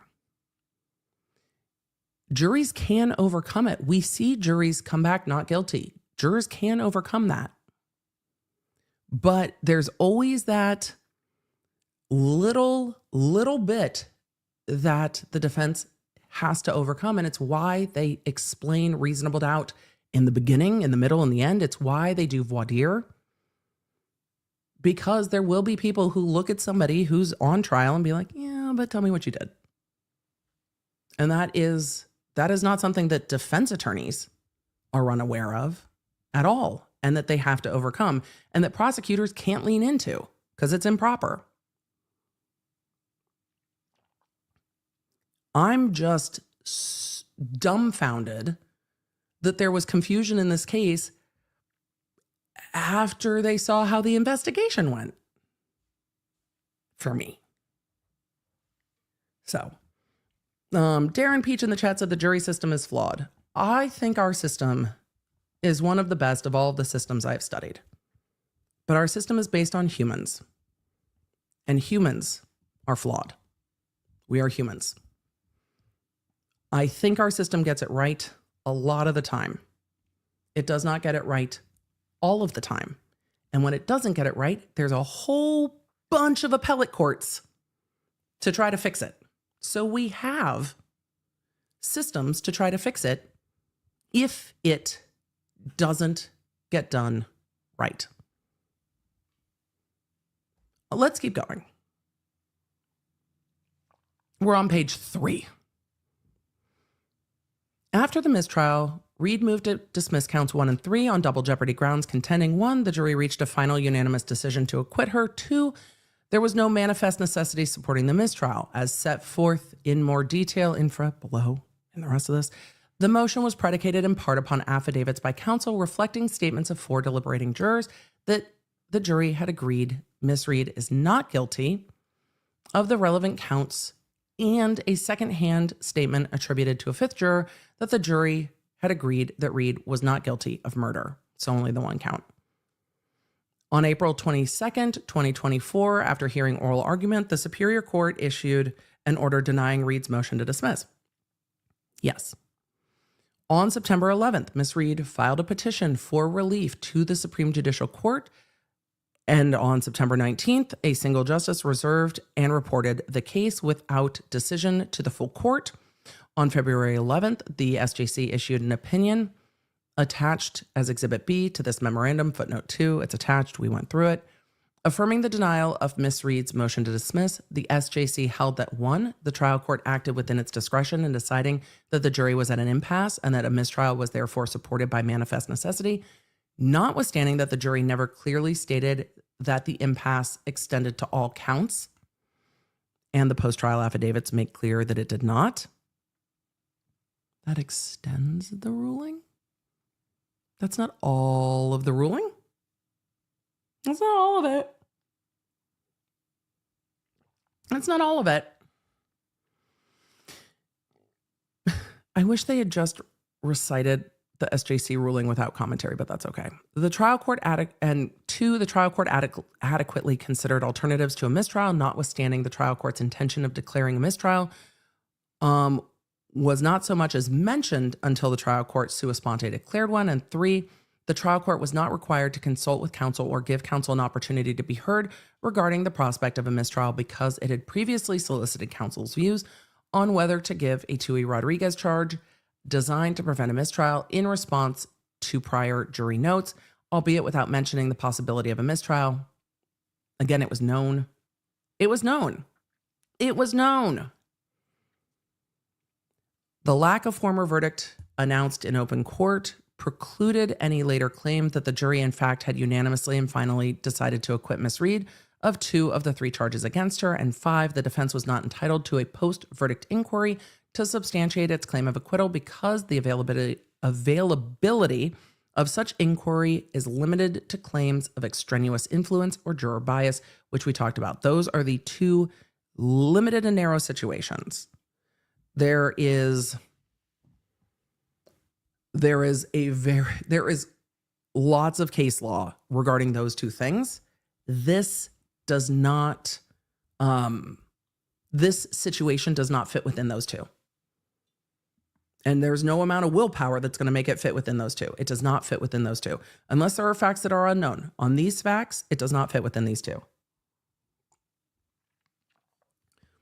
Ms. Reed is entitled to a federal review of her double jeopardy claim prior to retrial. Woo, it's going to be zooming. It's going to be zooming. Laura Miller in the chat said, why doesn't the DA just drop it? I don't know. Why did they bring it in the first place? Little Miss Red Velvet asked, why did the judge choose the 4-person? It seems to be the practice in this jurisdiction. It is the jurisdiction. Some jurisdictions do that, some don't. It really just depends on local practices. It's not against the rules. If they wanted to make it against the rules, they could make a local rule that the jury shall pick its own 4-person, but that's not within their local rules. They could make it. So, Reed is entitled to federal review of her double jeopardy claim. Because Ms. Reed is currently released on bail, she is in the Commonwealth's custody as required to file a 28 U.S.C. 2241 petition. That is the habeas petition. Generally, you have to be somewhat under custody. You generally are in custody, but being under bail, they have said counts for a habeas. So they are saying, look, jurisdictionally, we can do this because she is out on bail. The First Circuit has made clear that, quote, a petition for habeas relief that raises a colorable claim that a former jeopardy need not invariably await trial and conviction in a state court. Such claims are distinctive because the Constitution insists that courts may not impose more than one punishment for the same offense, and prosecutors ordinarily may not attempt to secure that punishment in more than one trial. This is an incredibly unique circumstance.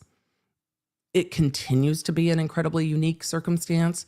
It doesn't fit within the well-trodden areas of law, but they are bringing up the law that says we are allowed to bring this to the court at this time because it deals with double jeopardy. We don't have to wait for another trial. We don't have to wait for her to be put in jeopardy again. We can bring it now. So they are asking the federal court to please take it up. Please, please, please, please, please. This is going more into why they can take up the habeas, because that's the first thing. Will you take this case?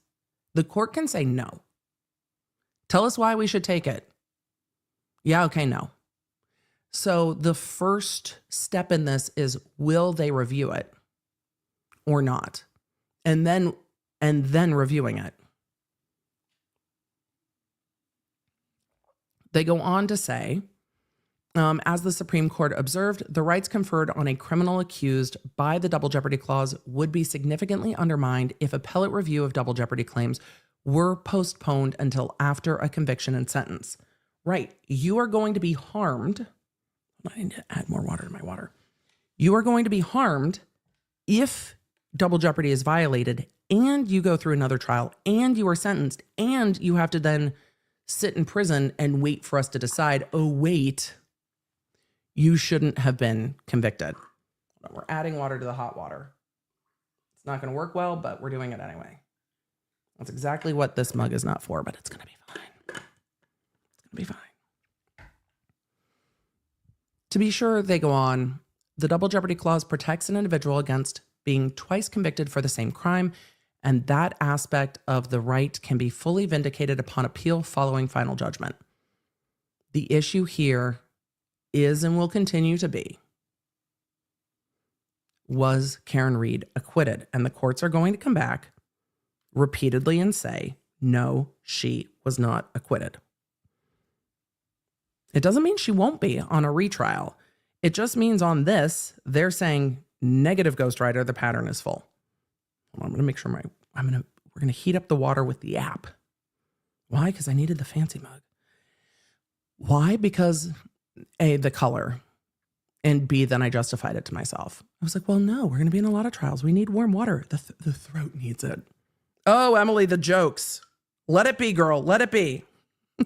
We full-throatedly need hot water. It's never going to not be funny. To me, anyway. We know what double jeopardy is. I agreed that double jeopardy entitles them to habeas. I don't know if double jeopardy applies here, so let's go to the facts. I'm going over the rest of the case law about why double jeopardy is so important. We did that in all the last briefs. Facts. On June 25th, 2024, the jury in Miss Read's first trial began deliberations after receiving instructions from the trial court. Yeah, this went over VidCon, over Dave shows. This was all summer, last summer. Emily, what are you doing this summer? It seems like we're going to be in trial all summer. We might have to do some of them on delay to make it work. But, ugh. Megan B in the chat said, why isn't the FBI stepping in? The FBI can't really step in, but the U.S. Attorney's Office doesn't seem to have an indictment. I don't know if they're still investigating. I don't know if a grand jury came back without an indictment. I don't know. Little Miss Red Velvet, why are the jury instructions so complicated regarding the counts? It's hard to make things simple, and case law can muck that up. And that is why the lawyers need to explain it better. And when you have lesser included counts, it can be very complex. So it has to be broken down, but they have to tell, case law dictates a lot of this, but you have to explain to the jurors every element that you have to find. And you can go on and on and on and on and on with that. We read through all the jury instructions together on a stream. Without explaining it, it's a lot, but the judge is not allowed to explain it. The judge can't read the jury instructions like I read this and then say, and that means this, and that means this. The lawyers have to do that. And they have the opportunity to do that in closing. Whether they take that opportunity or not is up to them. The court instructed the jurors, quote, you should continue deliberating until you have reached a final verdict on each charge. And that's correct. Under the jury instructions in Massachusetts, that's not the judge making that up. That's not just the judge saying things. That's the judge reading the jury instructions as written. If the judge did not read the jury instructions as written, that would be in here. If the judge messed up the jury instructions, we'd be in a different position. The judge messing up the jury instructions is a very fast appeal. However, what's the result? Judge fucks up the jury instructions. What's the result? What's the result? Everyone who just said new trial, you are correct. New trial. And where are we at right now? New trial. So, but if the judge had screwed up the jury selection or the jury instructions, or read them wrong or not read them as written, that would be in here. It's not in here because the judge did not mess up the jury instructions. The judge read them. You continue to read that correctly. You continue to read that correctly. They're written difficultly.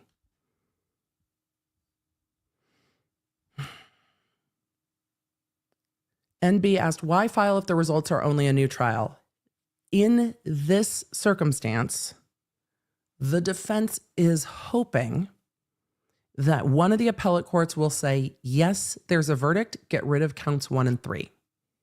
So in this circumstance, they are Hail Marying for the outside hope that an appellate court will say, yes, double jeopardy applies, get rid of counts 1 and 3. I don't think that's going to happen, but they are hoping to narrow it down to just count 2. Count 2 is a much less serious cause.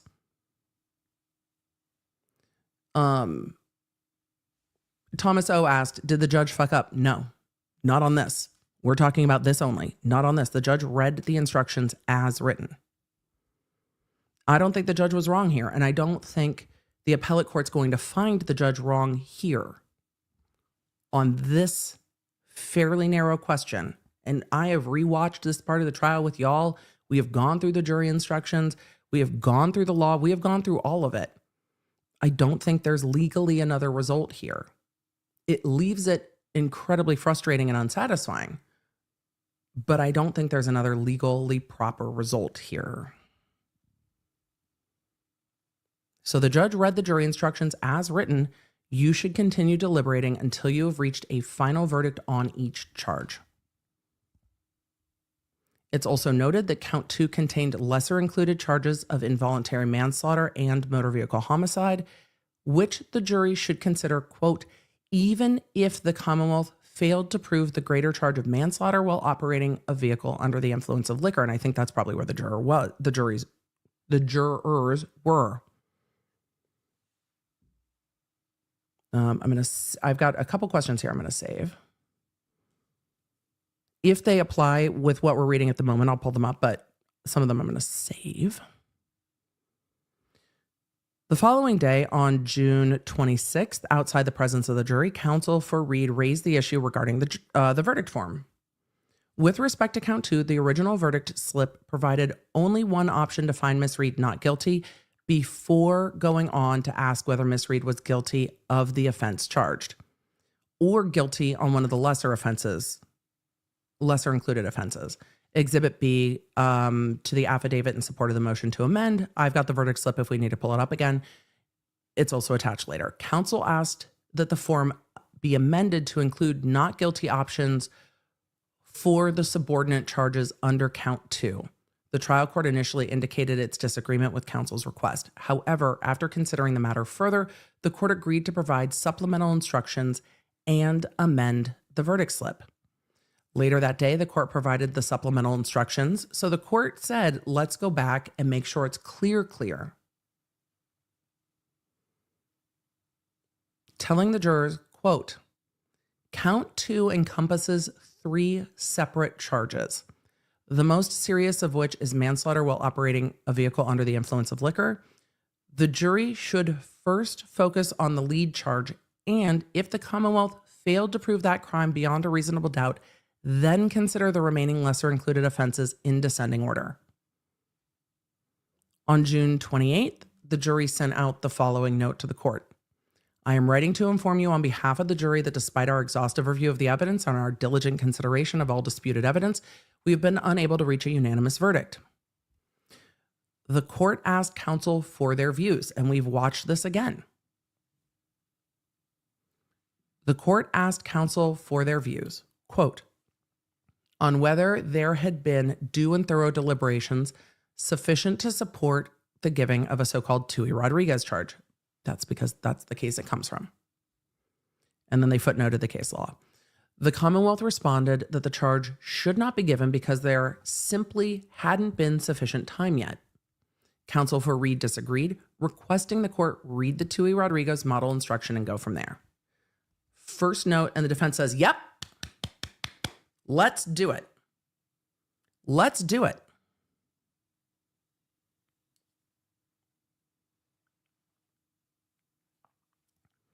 The trial court sided with the Commonwealth. And I actually think this helps the defense down the road that they did. But the trial court sided with the Commonwealth, ruling, I am not prepared to find that there have been due and thorough deliberations at this point, which needs to be found to declare the mistrial and to read the instruction. I'm going to send them back out. On July 1st, the jury presented another note stating, quote, despite our commitment to the duty entrusted to us, we find ourselves deeply divided by fundamental differences in our opinions and state of mind. The divergence in our views are not rooted in a lack of understanding. The jury told the court, we get it. We know what we're supposed to do. We understand. The jury might not have actually understood, but the note says to the court, we understand. And because we understand, we're telling you to the court, there's nothing we can do.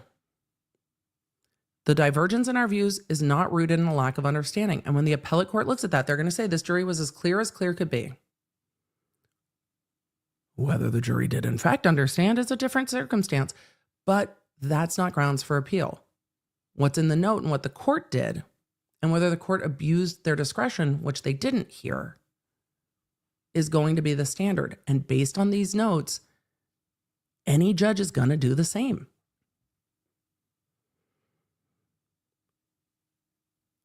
So, not rooted in lack of understanding or effort, but deeply held convictions that each of us carry, ultimately leading to a point where consensus is unattainable. We recognize the weight of this admission and the implications it holds. We know we can't decide. Dana asked in the chat, does the jury all have to sign the note? No. The foreperson is the spokesperson for the jury. July 1st, transcript at 7. Upon being asked by the court, the parties reiterated their same previously expressed views, with the Commonwealth taking the position that due and thorough deliberations had not yet occurred, and Writ's counsel arguing that the court should give a Tui Rodriguez instruction. That's the second time they asked. This time, the trial court decided to give the requested instruction. And under the law, once that instruction's given, if they don't decide, then a mistrial is declared. Everyone knows that. All the lawyers know that. I can't say everyone knows that. Everyone practicing in court knows that that is the process. This is not surprising to anyone. Later that day, the jury sent yet another note. Thereafter, without reading the note to counsel and without providing counsel with either an opportunity to be heard or an opportunity to consult with their client about the implication of a potential mistrial on one or more charges, the trial court simply stated the jury is at an impasse, which is frustrating.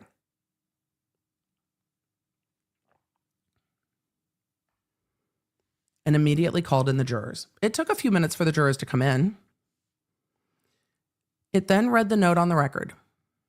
Quote, despite our rigorous efforts, we continue to find ourselves at an impasse.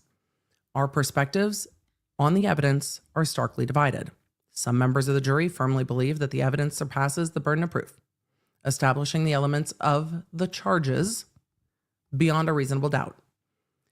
Conversely, others find the evidence fails to meet this standard and does not sufficiently establish the necessary elements of the charges. The deep division is not due to lack of effort or diligence, but rather a sincere adherence to our individual principles and moral convictions. To continue to deliberate would be futile and only serve to force us to compromise these deeply held beliefs. After reading the note and without soliciting the views of counsel in any respect, the trial court stated, I'm not going to do that to you folks. Your service is complete. I'm declaring a mistrial in this case. The jury was then excused and ordered to leave the courtroom. Counsel was not invited to speak during this interaction. Nor did they. None of counsel did. But though they didn't know what was in the note, They knew that if the jury was still at an impasse, a mistrial was going to be declared. That doesn't surprise anyone.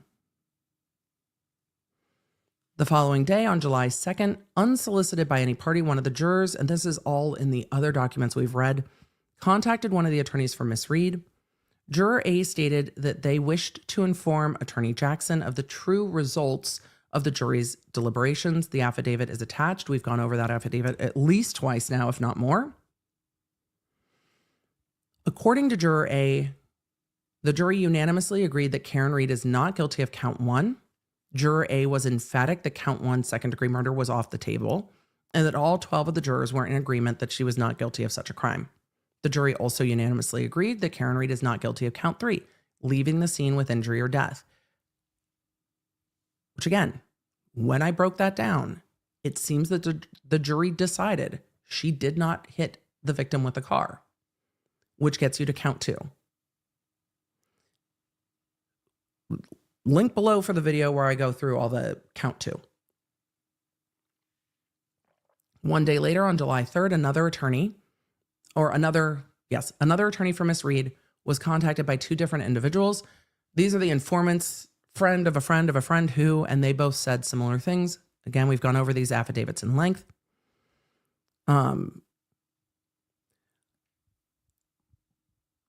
Bartman, XOXO, these are new documents. These are the new documents. This is the habeas petition. The habeas petition is an appeal on the other petitions. I know it's redundant, but this is the habeas petition filed yesterday. So, all the informant statements end up, well, most of them end up in affidavits directly. They, again, say not guilty, count 1, not guilty, count 3. We don't think that she hit him. I thought the prosecution didn't prove the case. It was not guilty, second degree, and split in half for the second charge. Stuck on the middle charge. Ghost asked, did the foreman lie? There's no indication of that. There's no indication that the foreman lied, and none of the jurors have come forward and said that. And none of the notes say that the foreman misrepresented where the jury was at. The jury instructions clearly read, and if they had the jury instructions, which they did, and we're going through line by line, it says, deliberate until you reach a verdict on all charges. So I can understand how a jury interprets that as, if we don't reach a verdict on all charges, we can't reach a verdict on any charges. I get it. Informant C had been in contact with another individual, intermediary C, who's a coworker and friend of juror C, who was on a Zoom meeting, and juror C said something on a Zoom meeting. All of this is hearsay. And then there was like a screenshot. After the filing of Miss Reed's initial motion to dismiss, but before the Superior Court hearing on the motion, Jackson was contacted by 2 other deliberating jurors. The first juror, Juror D, said that the jury reached not guilty verdicts on counts 1 and 3, and the disagreement was solely as to count 2 and its lesser offenses. This makes sense. They recounted that after the jury was excused and aboard the bus, many of the jurors appeared uncomfortable with how things ended, wondering, is anyone going to know that we acquitted Karen Reed on count 1 and 3? Well, you didn't, because you didn't have a verdict. But I understand why the jurors are like, WTF. Juror D unequivocally told counsel, every one of us will agree and acknowledge that we found Karen Reed not guilty on counts 1 and 3 because that's what happened. Juror E similarly stated that the jury was unanimous on counts 1 and 3. The Commonwealth filed a post-trial notice of disclosure. On Saturday, July 21st, ADA Lally received an unsolicited voicemail at his office from an individual who identified themselves as a juror by full name and seat number. The message stated, it is true what has come out recently about the jury being unanimous on charges 1 and 3. ADA Lally received a subsequent message from the same individual stating that he could confirm unanimous on charges 1 and 3 and not guilty as of the last vote. confirm unanimous on charges 1 and 3 as not guilty, and as of the last vote, 9-3 guilty on the manslaughter charges. We don't know which of the lessers that is, but that's count 2. The Commonwealth additionally received emails from 3 individuals who identified themselves as jurors, indicating they wished to speak anonymously. The Commonwealth declined to substantively respond to the voice messages or emails, instead claiming in response of emails that it was ethically prohibited from discussing such matters, and saying that they couldn't guarantee anonymity because they have to turn that information over to defense, which they do.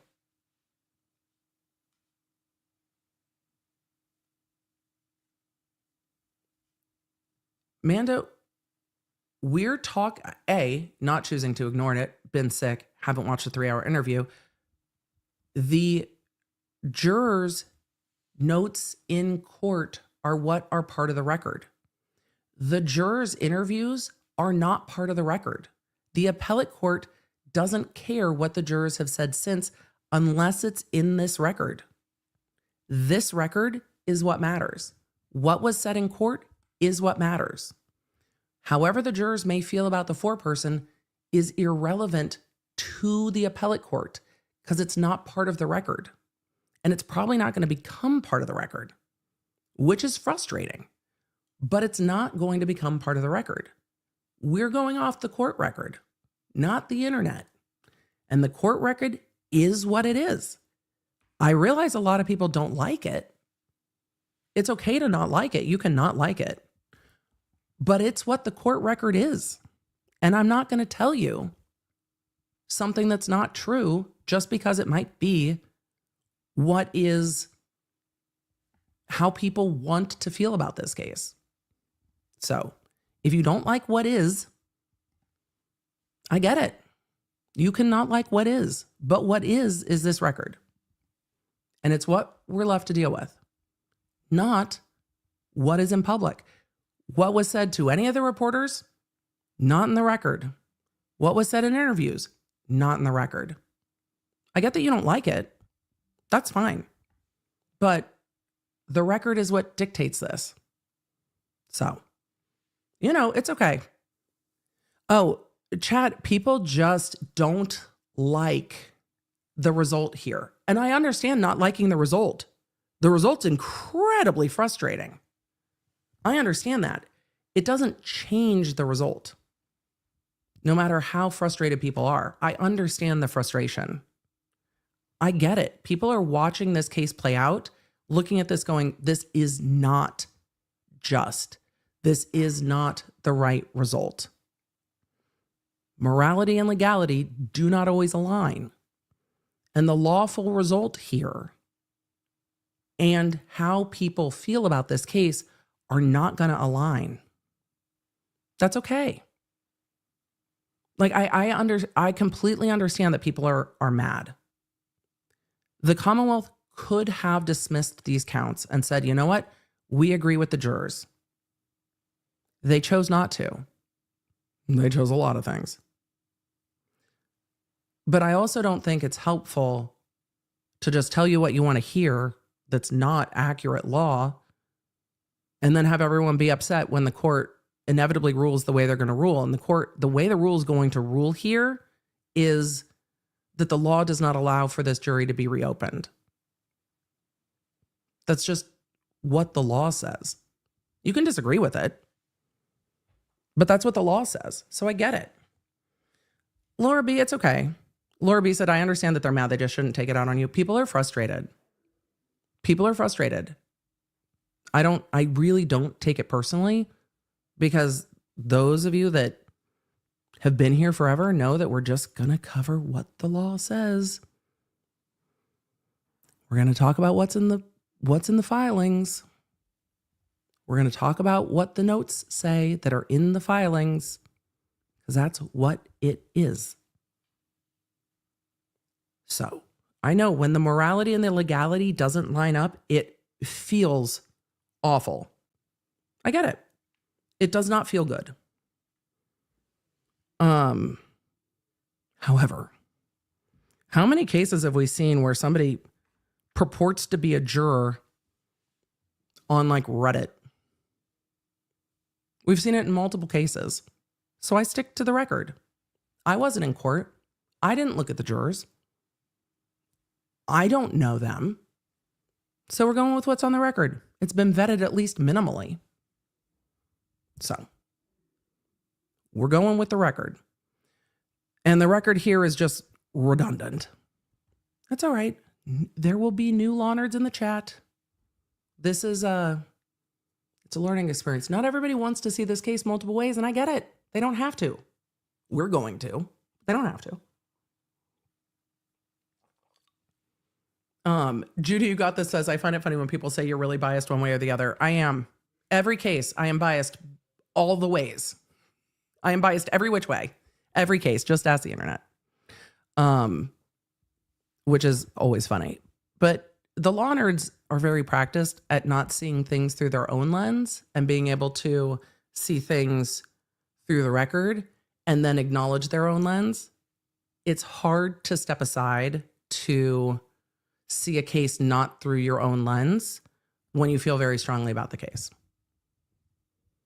I get it. So, team law and facts, let's keep going. We're at the end of the facts. Oh, good. We get to the standard of review. Standard of review. After the Commonwealth was like, we're not talking to you. It's also wild to me that that's the rule in Massachusetts, that you can't talk to jurors. A lot of jurisdictions, the jurors talk to you after the case is done.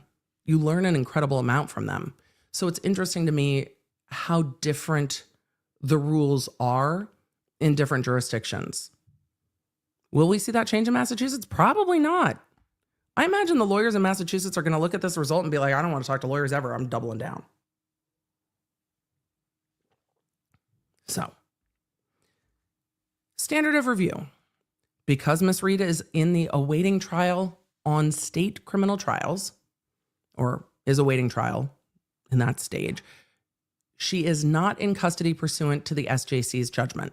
So this is, how do we get to a habeas petition? What allows us to get to a habeas petition? Is she in custody? Yes. But is she in custody because of the SJC's judgment? No. She's pending state criminal cases, charges. So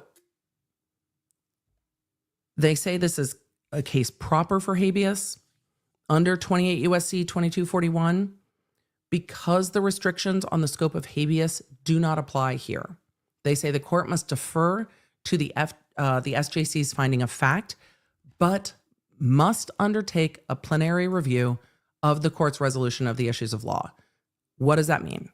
That means that the procedural posture of the case is whatever the findings of fact are from the SJC stand, but this court can look at whether those facts and the law require a different result or not.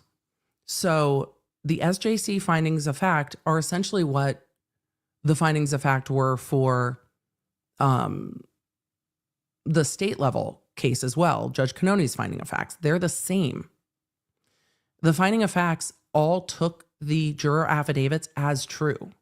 So all of this is going to say these juror affidavits, we're taking them as true. And because we're taking them as true, we are relying on those. So they are taking all of those findings, which is the fact findings most beneficial to the defense. And then they're going to look at the law and try to see if the SJC came to the right result or the wrong result applying the facts in the law. That's what they're breaking down happens next. Constitutional protections against double jeopardy. You can't have double jeopardy. You can't have double jeopardy. You cannot be twice put in jeopardy for the same thing. The thing is, there was no verdict here. So double jeopardy does not apply. And that is the problem. Oh, I saw the word Great Britain. Hold on. How far back are we? Oh, I see Crown. How far back are we going?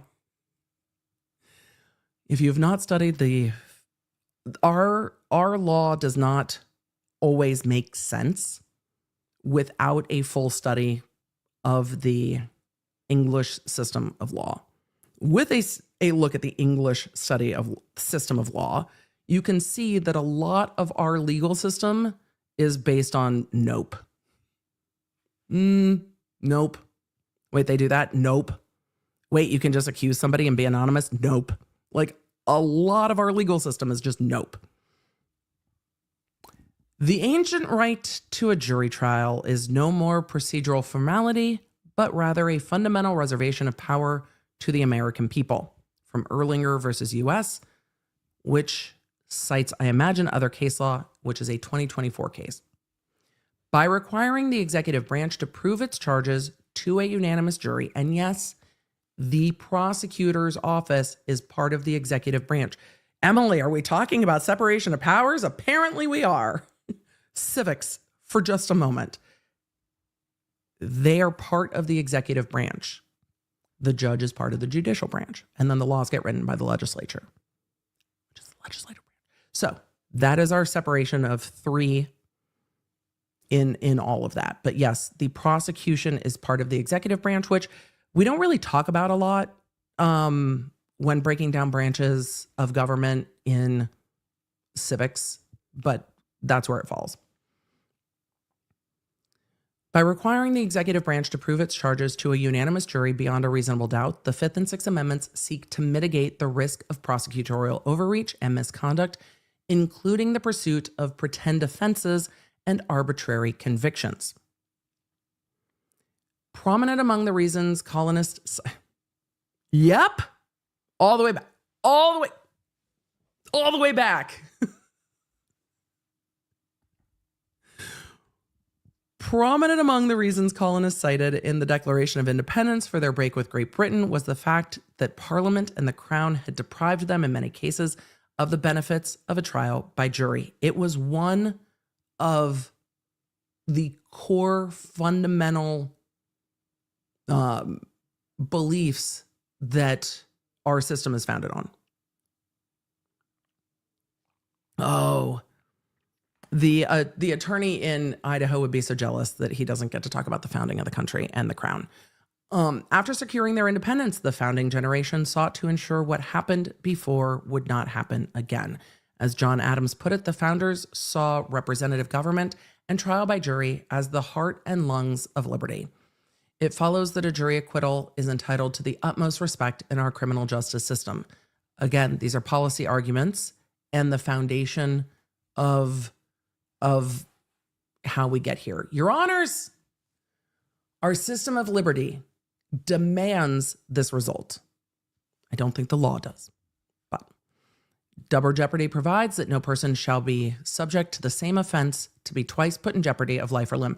How many of you actually learned about double jeopardy from the movie? No shame. No shame at all.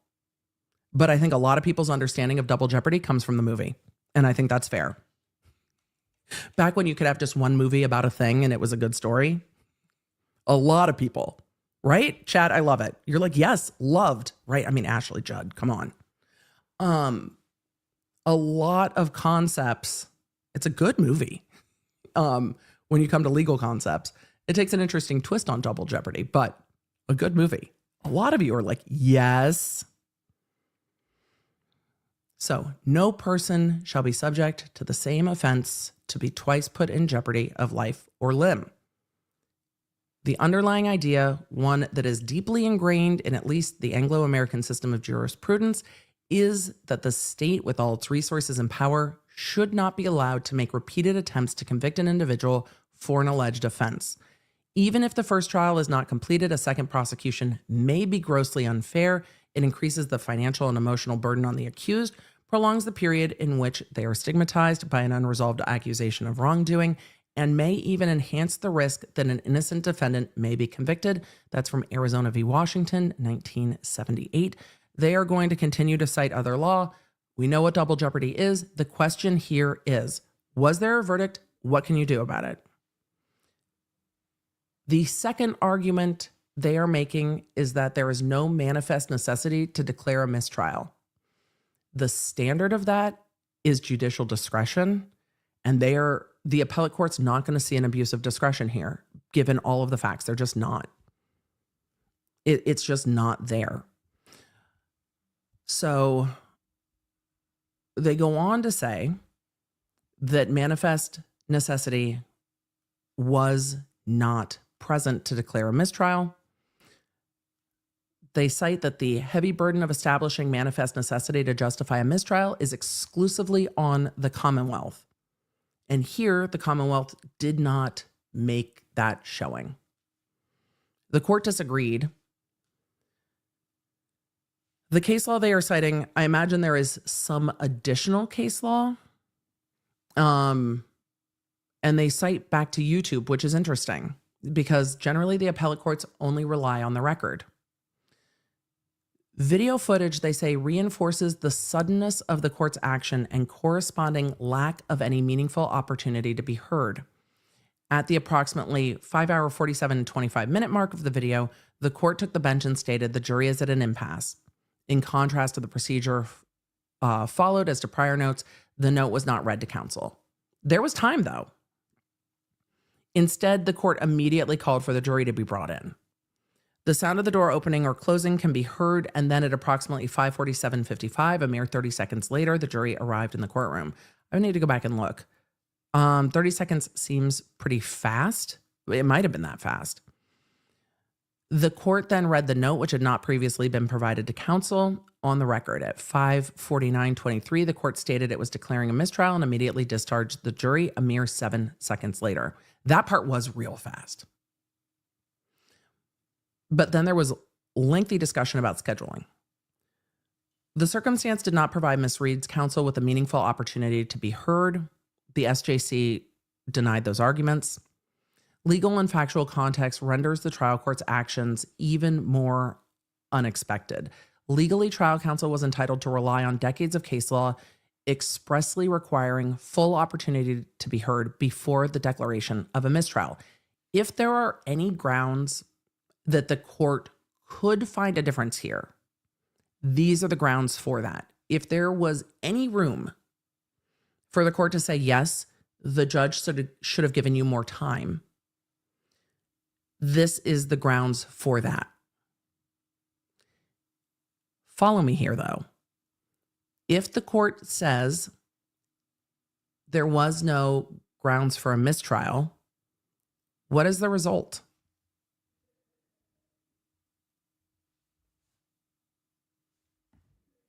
A new trial. They're not going to bar a new trial. They're going to say the result is a new trial. So we end up back in the same position.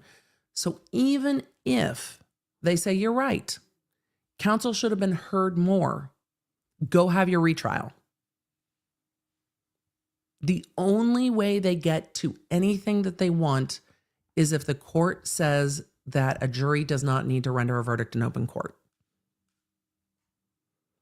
The SJC erred, they say, in multiple respects. I wanted to get to this part on the SJC. Karen G said, but only on charge 2. No. If they find that the court unnecessarily declared a mistrial, the result is a retrial on all of the counts.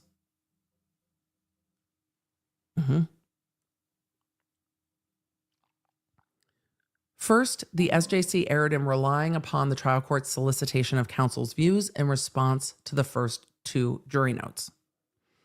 They say those discussions related solely to the propriety of giving the Tui Rodriguez charge, which again is designed to urge the jury to reach a verdict. Are they leaving out the shall? They're not citing it at all.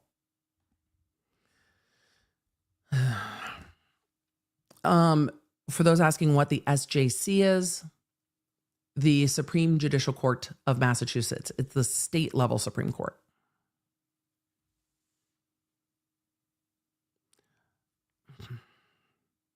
The case law says after you read that charge, the jury shall not be sent back to deliberate.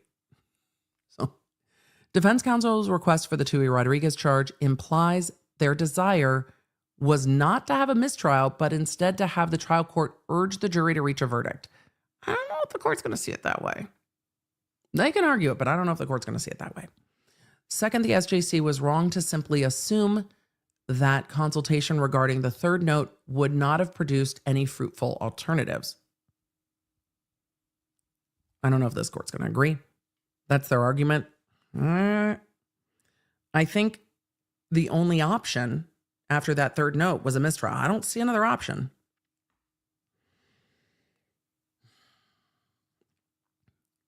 The reading of the silent record against the defense is contrary to the Supreme Court case law, placing the burden of establishing manifest necessity on the prosecution. Even if they do that, it's going to be a retrial. The record is independently lacking on the second prong, as it reflects no judicial consideration of alternatives to a mistrial. And that standard is abuse of discretion, which is hard to reach. Here, there was only one obvious alternative: to simply ask the jurors to specify the charges on which it was deadlocked. Yeah, that would be great, but you can't go back and do that. The Lauren in the chat asked, this goes to a different judge. This habeas petition is going to the federal court if they accept it. So they are arguing at the federal courts. These are all being decided now by other courts. Here, there was one obvious alternative: to simply ask the jury to specify the charges on which it was deadlocked. Wouldn't that have been fucking great? I think all of us wish that happened. All of us wish that happened. There's just not a solution at this point. The option is apparent from the face of Massachusetts Rule of Criminal Procedure 27B, which states that, quote, the judge may declare a mistrial as to any charges upon which the jury cannot agree upon a verdict, provided, however, that the judge may first require the jury to return verdicts on those charges upon which the jury can agree, and direct such verdicts be received and recorded. In fact, the reporter's notes expressly indicate that such reception of pretrial verdicts is required. The reporter's notes to the mass criminal rule is required before a mistrial may be declared for manifest necessity. The problem is, say it with me, the note doesn't indicate a partial verdict. So once we get through their issues with the Supreme Judicial Court, we'll zoom a little bit through this. K-Wag says, is the Commonwealth on the clock for when they can start trial 2? Yes, they are. They have a year. So July. Though that can be extended if the appellate court takes this up, that can be extended. So Massachusetts Rule of Criminal Procedure, they say, shows that the judge did not follow the procedure to inquire of the jury, and the judge must require the jury to return verdicts on those charges upon which the jury can agree.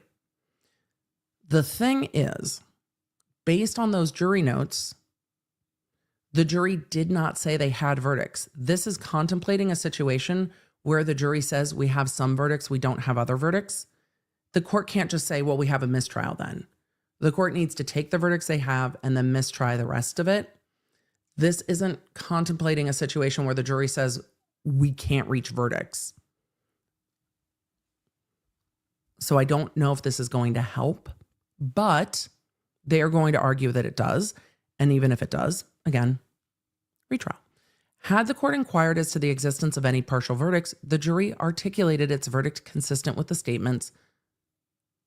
No. And the jury articulated its verdict consistent with the statements of juror A, B, C, D, and E. Then double jeopardy would be clear. Yes, it would. Double jeopardy would be clear.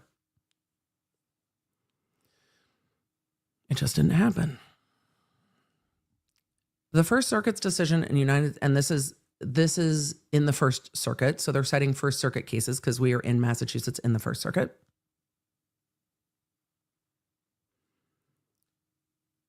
The First Circuit's decision in the United States versus Toribio-Lugo, I might have said that wrong, 2004, provides a helpful analog.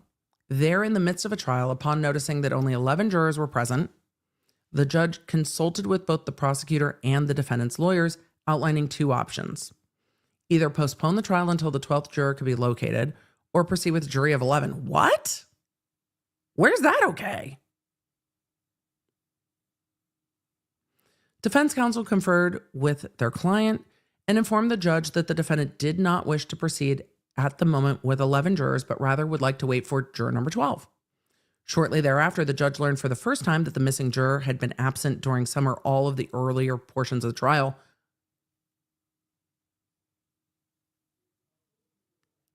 How does that even happen? There's 12 seats. How do you not look at the seats and go, huh, there's a butt missing? That's strange. They are citing case law. This is the facts in the case law. But how do you not? What? Like they're just all sitting there. There's like a hole. There's just a gap. Okay. What year was this? This said 2004. Okay. What a strange circumstance. The judge learned for the first time, the lack of observance. The judge learned for the first time that the missing juror had been absent during some or all of the earlier portions of the trial. The judge then announced that he was going to declare a mistrial because only 11 jurors had heard the evidence and he did not believe there was any other way to cure the defect. The trial judge denied a subsequent motion to dismiss on the grounds that a mistrial was required by manifest necessity because only 11 jurors remained and the defendant had refused to proceed with fewer than 12. Well, what did the case do? What did they do? It's wild. The First Circuit reversed. Really? Finding that there was a clear alternative to a mistrial, proceeding with 11 jurors. The defendant didn't consent to 11 jurors. If you had, that's an odd result, because if you had forced the defendant to proceed with 11 jurors and then they were convicted, the defendant would have said, I didn't consent to proceeding with 11 jurors, and then we would be in a difference. Odd. This is odd. But they are finding case law that says there was no manifest necessity to declare a mistrial. When the district court had tentatively explored that alternative, it never exhausted that alternative. The court never offered the defendant a choice between proceeding with 11 jurors or accepting a mistrial. Only the choice between 11 or 12? During the pertinent time frame, the court made no effort to ascertain the defendant's attitude or wishes with regard to the possibility of a mistrial. In view of these omissions, the record compelled a conclusion that the jury of 11 alternative was not adequately explored. This conclusion was dispositive because where there is a viable alternative to a mistrial and the trial court fails adequately to explore it, a finding of manifest necessity cannot stand. Well, then what's the result? Because they're not going to dismiss it. So what's the result? A new trial. So we end up back in the same position. I wonder what they did in that case. Did they dismiss it? Hold on. Like, what was the result? Because the defense doesn't tell us what the result was. Hold on. Chat, give me rabbit hole with me for a second, chat. Is there another result? I want to know. I'm going to zoom real quick to the First Circuit Court of Appeals and see what their treatment says. We're on a side quest, y'all. We're on a side quest. We're on a side quest briefly to see. Emily, it's like you worked as a research attorney. Yes. Pause, please. Pause, please. Pause, please. I want to know what the result was. Tell me. Here, let's see if the defense gets to it. I've got that case pulled up.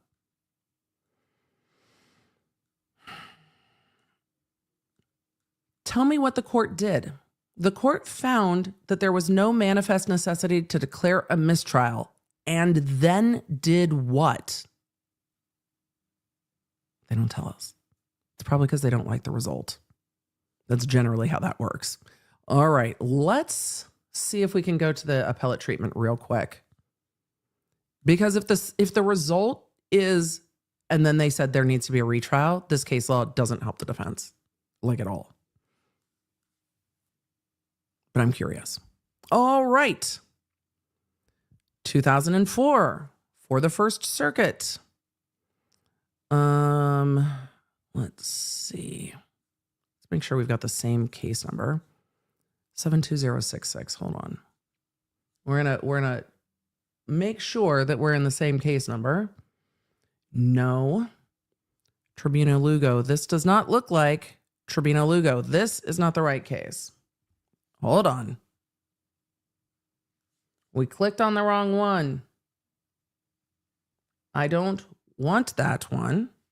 I want this one. One more time with feeling. I want that case site. That is not the right case site. Sorry, chat. We're going to pull it up. Hopefully with a swiftness. If my keyboard cooperates. There we go. The United States Court of Appeals did not pull up my case site adequately. Rude. But let's see if we have a treatment for the opinion real quick. All right, we've got a quick treatment for the opinion. So that's what we're going to use. Is this full legal research? No. Is this a quick treatment from the opinion? Yes. Is this from ChatGPT? No. Is it from case text? Yes. Because I just want the text of the case. There we go. Let's see. No. Let's see what their summary holdings are from other cases.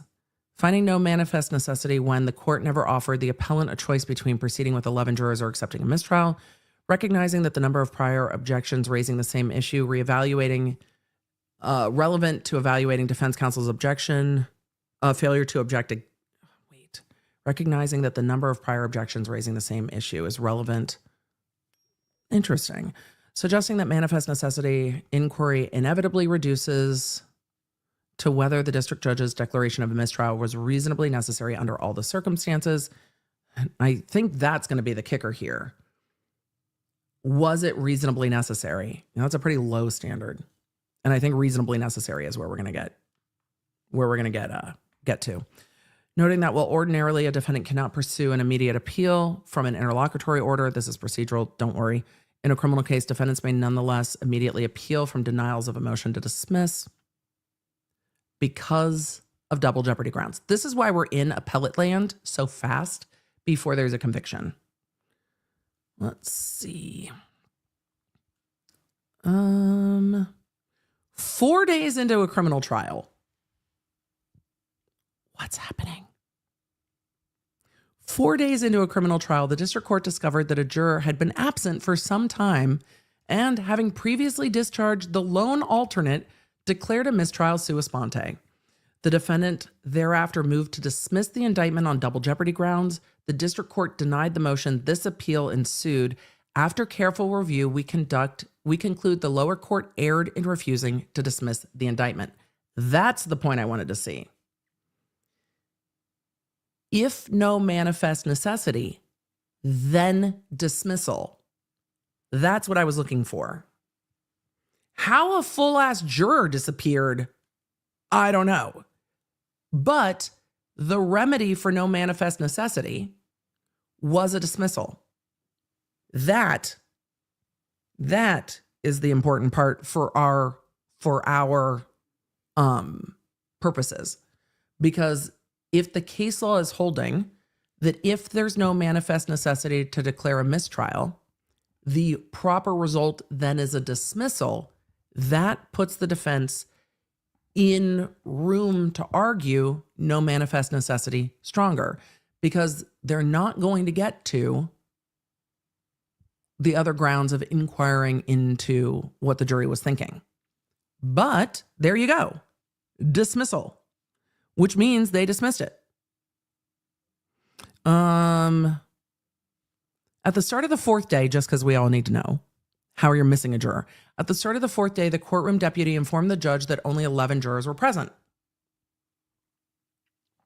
The judge consulted with the attorneys, outlined the options. The defendant wanted to wait for the missing juror. Defense counsel asked why the juror was missing, and in virtually the same breath began to express her viewpoint, stating, "The thing is, I'm thinking about." That was as far as she got. The district judge interrupted, declaring, "This is very simple. The missing juror's not here. She's not here. She might be dead. Jesus. I have questions. This judge sounds over it. This is very simple. Can you imagine?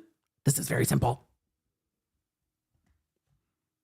The missing juror is not here. She's not here. She might be dead. She might be ill. It doesn't make any difference. Chastened. Yeah. Chastising the defense. Defense counsel conferred with her client and informed the judge that the defendant did not wish to proceed at the moment with just 11 jurors, but would like to wait for all 12 jurors.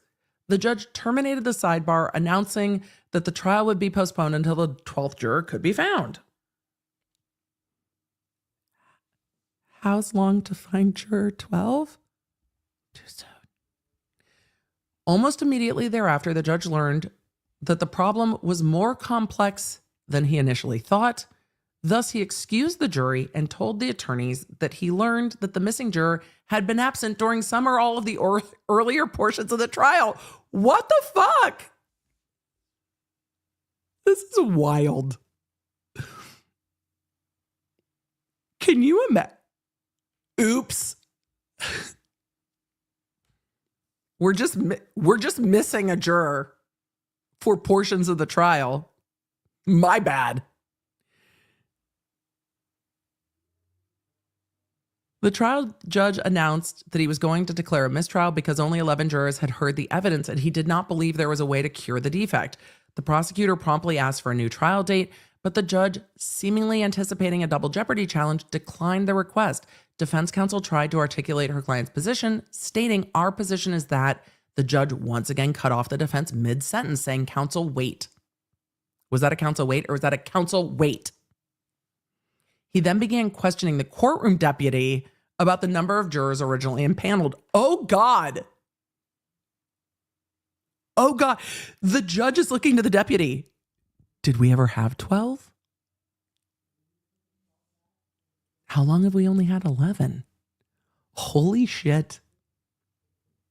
The shape of the fiasco soon emerged. Oh, the appellate court is so wild. The First Circuit is like, tea. Here's the tea. For those of you that are just coming in and are confused, this is not the Karen Reed case. This is a case that was cited by the Karen Reed case. We're in a law school side quest on precedent. Don't worry, there's tea. They lost a whole ass juror. It also wasn't snowing. This is Puerto Rico. If it was snowing, we need to know way more. The shape of the fiasco soon emerged. On the morning of August 13th, the first day of trial, 12 jurors and one alternate were sworn. For reasons that remain obscure, one of the impaneled jurors vanished later that morning.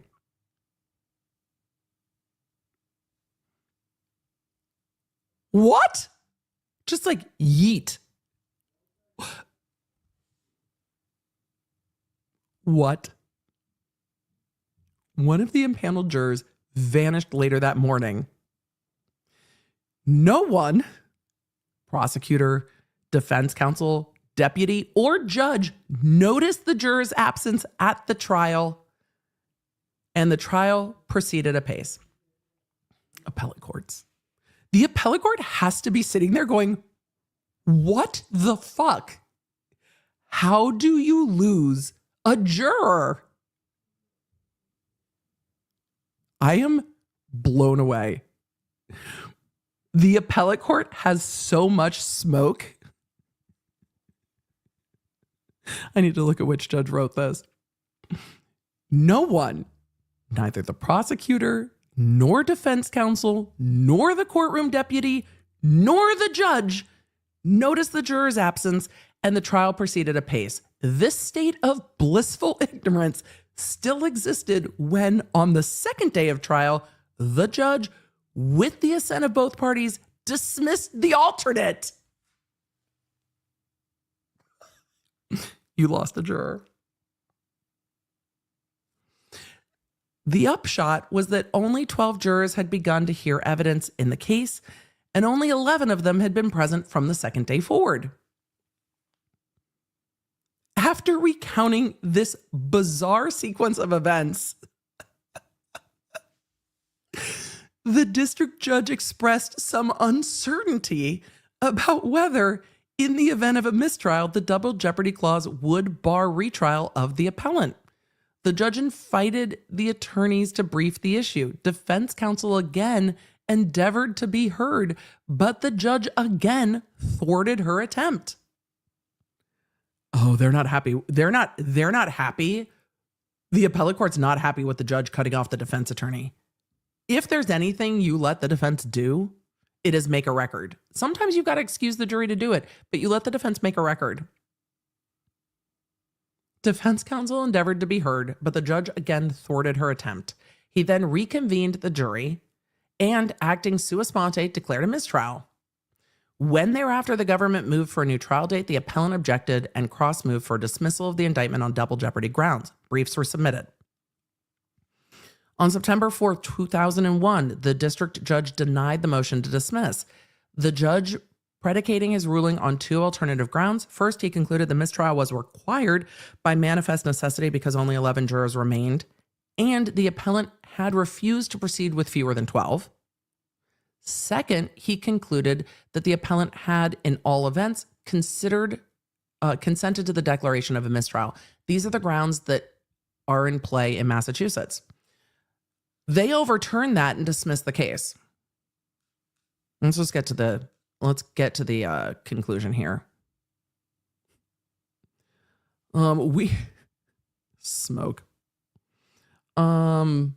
Let's see. With all due respect for the good faith of the district judge, which we do not doubt, we conclude that the fundamental constitutional right of an accused should not be snatched away in such uncertain circumstances.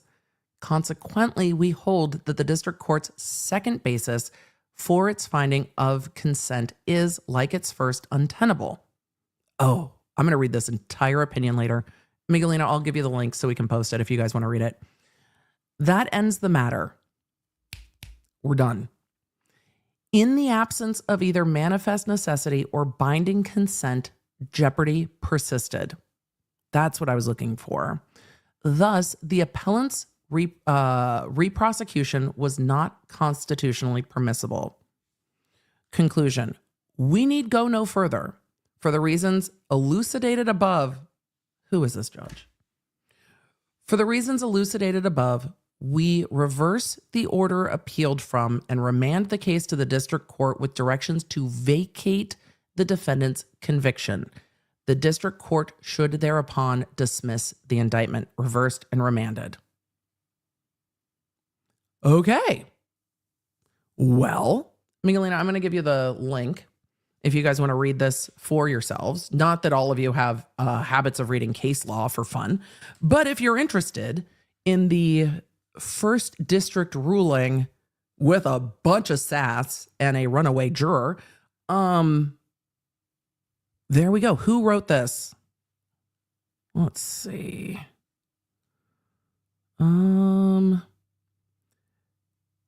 Judge Sala, circuit judge. All right. Judge Sala, I need more of your writing. I'm living. This is a wild fucking circumstance. But here's the reason the side quest was necessary for me. The defense is citing that case, arguing that there was not manifest necessity to declare a mistrial. So getting beyond what the jurors said, the defense has refined their argument and is arguing that because polling the jury was still an option, there was not a manifest necessity to declare a mistrial. And because polling the jury remained an option and there was no consent of the defense to declare a mistrial, therefore, The appellate court should find there was not manifest necessity to declare a mistrial and dismiss the indictment on those grounds. That's the second level of the argument. Putting the jury stuff aside, because the jury stuff is kind of a non-starter. Putting the jury stuff aside, there is a legal path forward for the defense to get a dismissal if the court finds there wasn't a manifest necessity. Now, I think the fact pattern in the Reed case is not as wild as the fact pattern here because of how clear the notes are, but it's a door. But also, what in the world? With just a oops? Wasn't there a juror there? Wild. So that case law is brought to us by the defense. Let's switch back to where we were before we get into the two-page sanctions motion. We'll get there. So the habeas motion has refined that argument a bit, which is interesting.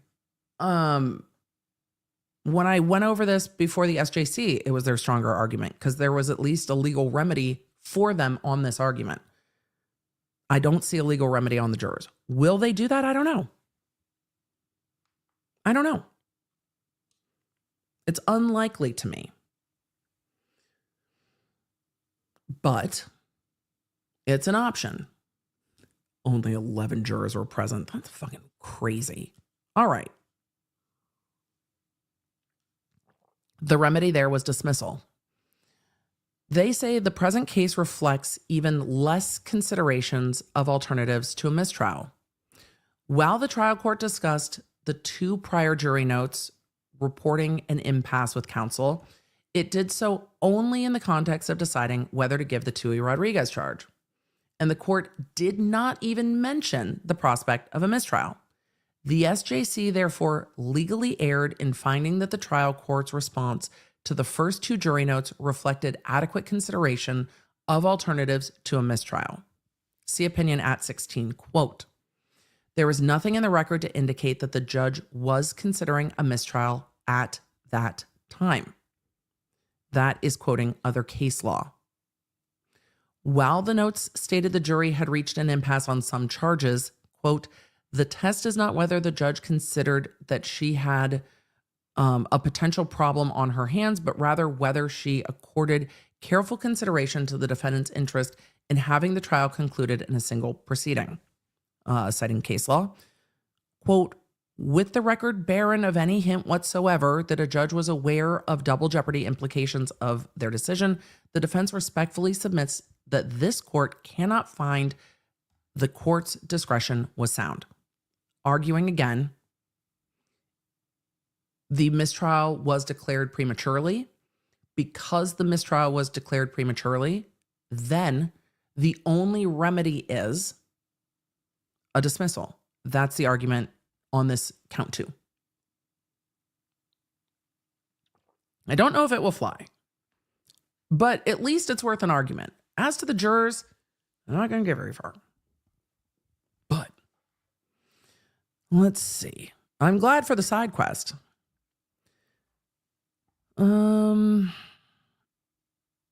Are we getting to the Tui Rodriguez and what happens after the Tui Rodriguez charge? Yes. Good.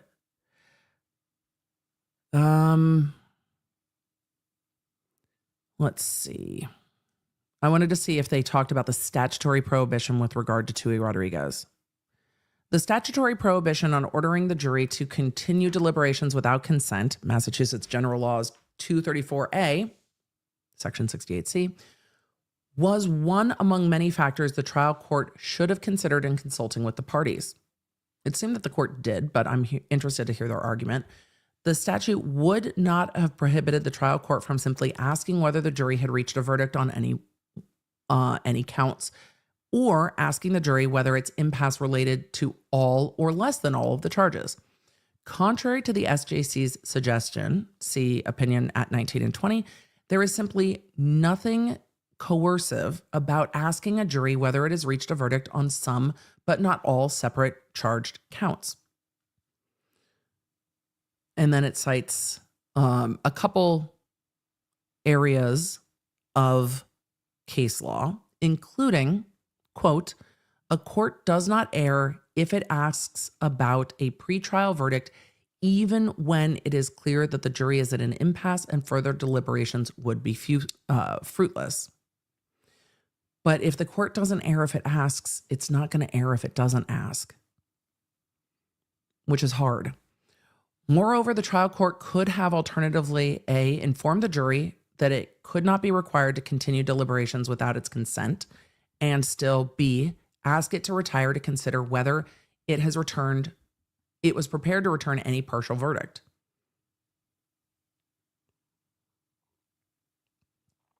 This Massachusetts statute, on its face, by permitting the jury to be sent back to continue deliberations with its consent, contemplates that courts may non-coercively make a post-Tui Rodriguez inquiry to the jury as to whether it consents to continuing deliberations on all or less than all of the charges.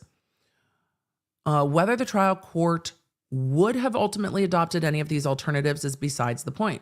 I agreed. It's whether there were alternatives to consider, and did the court consider them or not. Whether the trial court would have ultimately adopted these alternatives is beside the point. The dispositive fact for present purposes is that the record provides no indication that the trial court even considered available alternatives, footnote 9, and then talks about the Bluford case that we've heard about quite a lot. While the law is clear that a jury deadlock may constitute manifest necessity, the key to this principle, of course, is that the jury must genuinely be deadlocked. This is what's going to be so hard about this case. If a jury has clearly articulated that they're deadlocked, the case law has found that that alone is manifest necessity to declare a mistrial. Do these notes leave any room? Here they say it is possible to read the jury notes in the context of the trial court's instructions as reflecting an impasse as to one count but not others. The jury reference to charges is easily reconciled with the post-trial affidavits affirming that only deadlock was related to the lesser included offenses of count 2. Indeed, the trial court repeatedly referred to those lesser included offenses as distinct and multiple charges, both in its initial and supplemental instructions. In this context, the jury's final note was facially susceptible to two interpretations. One, that the jury had reached an impasse as to all charges, or two, that the deadlock applied to only some of the charges. And that's really what it's going to come down to.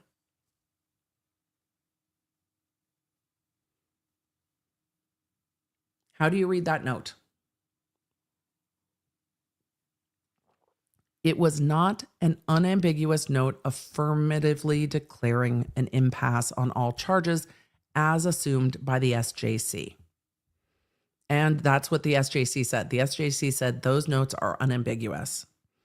The information received from jurors post-trial proves the latter interpretation was correct.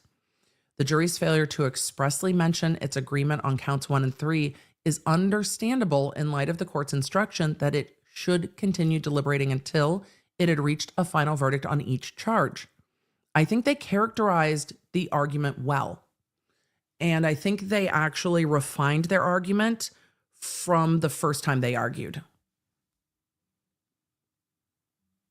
So I think this is a refined argument.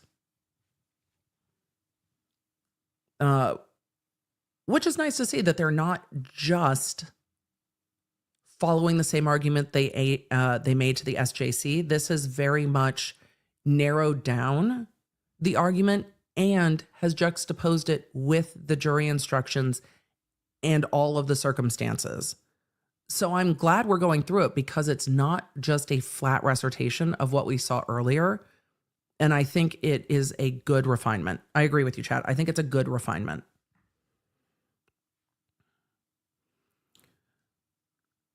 The information received from the jurors post-trial proves the later interpretation was correct. For these reasons, they say the SJC was wrong to characterize the juror affidavits underlying the defense motion as inconsistent with the jury notes. Again, they're not appealing what Judge Cannoni ruled. They're asking to appeal what the Supreme Judicial Court ruled. So that's why we're going back to the Supreme Judicial Court ruling and say the Supreme Judicial Court said this. We're arguing they should have interpreted it differently. They say the jury simply never stated that it was unable to reach a unanimous verdict on any of the charges. The SJC did not mention, much less analyze, the reading of the notes set forth by the defense above. They're saying that the SJC did not consider the context of the jury instructions and how the jury instructions context lends to two interpretations of the note. They say that the trial court took no steps to clarify the jurors' notes. And in the double jeopardy context where the Commonwealth alone bears the burden of establishing manifest necessity, this ambiguity must be read in the defendant's favor. The SJC therefore erred in construing the jury notes as an unambiguous declaration of an impasse on all counts, footnote 10. In sum, a decision made so precipitously, no. Yes, could not have been the product of any careful consideration of the valued right of the defendant to have her guilt or innocence determined in a single trial. That's under Brady.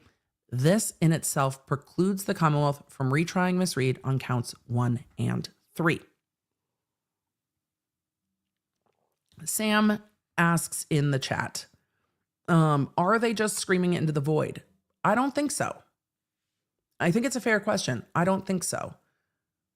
I think their strongest argument, I said this when we covered this to the SJC, their strongest argument is manifest necessity. It doesn't mean it's an easy argument, but it's their strongest argument. This gets them into federal court to have federal court look at what the Supreme Judicial Court in Massachusetts did. And they want that look because in other cases, the court has dismissed if the mistrial did not need to be declared. And they are again trying to get counts 1 and 3 dismissed.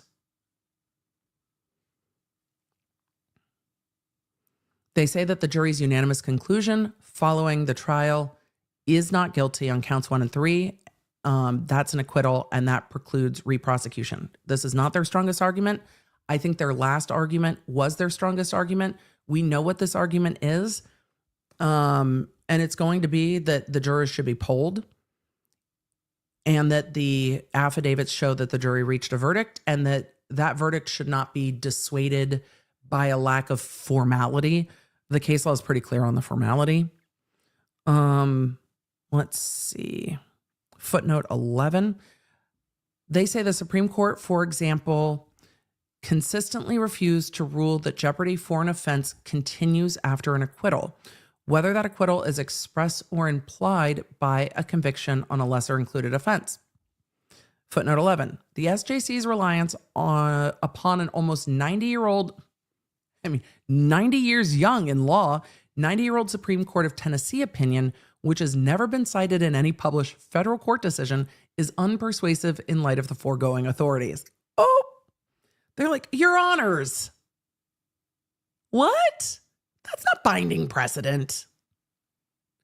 That's not binding precedent. Oh, excuse me. So the SJC's reliance upon an almost 90-year-old Supreme Court of Tennessee opinion, which has never been cited in any published federal court decision, is unpersuasive in light of the foregoing authorities. Additionally, Clark did not foreclose the success of the double jeopardy claim at issue. In fact, it expressly reserved such claim, observing, should the petitioner be again arraigned, the learned trial judge, if convinced that in truth and in fact all 12 of the jurors on this trial did agree and continued to the end of their deliberations to agree that petitioner was innocent, and they have failed to so report only because of a mistaken conception of their authority in the matter, may well convince it his duty to exercise the right vested in him, 90-year-old opinion, and advising the entry of a nolle prosequi or nolle prosequi, which is a nolle pros, which is a not further prosecute. Not a dismissal, but kind of. So they are saying that the case law relied on by the Supreme Judicial Court, they do not find persuasive. And they say that affidavits executed by all 12 jurors attesting to a final unanimous decision to acquit would not be sufficient to mount a successful double jeopardy challenge. They say, surely that cannot be the law. Indeed, it must not be the law. I think in this area, the court's going to disagree. That jurors, once released into the wild, can come back and make an opinion. But we'll see. Let's see. Alternatively, defendant is entitled to a post-verdict judicial inquiry to determine whether the evidence supports the juror representations. I think that is, given what the Supreme Judicial Court said, unlikely that this is not in the inquiry realm of law. The SJC narrowly construed the right to a post-trial judicial inquiry to substantiate a constitutional violation as limited to claims, quote, that jurors were exposed to extraneous information or demonstrated racial or ethnic bias. That's what the case law has held.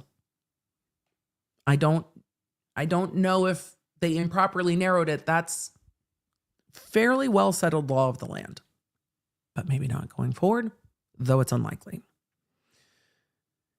They argue, in other words, even if all 12 jurors submitted affidavits saying they unanimously and finally agreed to acquit the defendant, their failure to announce the verdict and the trial court's failure to inquire would take precedence over the defendant's fundamental constitutional protection under double jeopardy.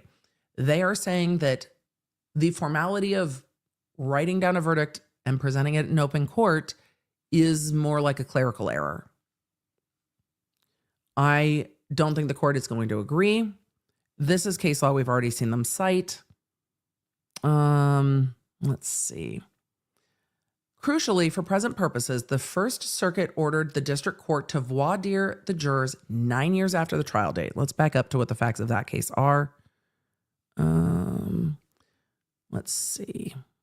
Recently in the United States versus Tarzanov, I might have gotten that wrong. That's a 2024 case. That's helpful. Oh, they did mention this case, the Boston Marathon case. The First Circuit remanded the matter for further proceedings in the Boston Marathon bombing case due to 2 jurors' postings on social media regarding the bombings and the district court proceedings when it came to light after the jurors had been previously selected to serve. The comments did not reflect racial bias in any way, but rather possible bias specific to the defendant. The comments were also inconsistent with the jurors' assurances that they had not discussed the case online. That's more like the Maxwell juror fact scenario. And the court there was just like, "Rrr." The First Circuit held that the district court erred by failing to inquire about these issues with the jurors, given that the right to an impartial jury is a constitutional bedrock when there is a plausible claim that a prospective juror lied in a manner that may reveal bias. A court need conduct some inquiry reasonably calculated to determine whether the prospective juror did lie, and if so, why. That is much more like the situation in Maxwell, much less like the situation here.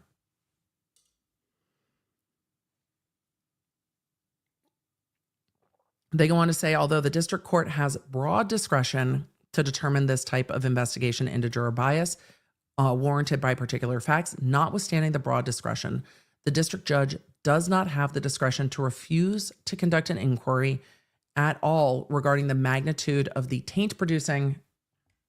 There's no other word. There's no other word. Of the taint-producing event and the extent of the resulting prejudice if confronted with a colorable claim of juror misconduct. That's I don't think that's going to carry through here. Crucial for present purposes, the First Circuit ordered the district court to voir dire the jurors 9 years after the trial. In doing so, the court acknowledged no doubt any juror would have strong incentives to avoid admitting having committed perjury during voir dire. We also expect that most jurors, having taken the time out of their daily lives to receive evidence at trial, deliberate with other jurors, and reach a verdict that they believe is just, would prefer not to have that verdict disturbed, especially as the result of their own actions. We have no doubt that the able district court judge can do what judges regularly do: form a considered opinion about the sufficiency of the jurors' explanations once those explanations are given and explored. It's not the same. Post-verdict inquiry is similarly required to investigate claims of external influence. That's Murdaugh. That's not the case here.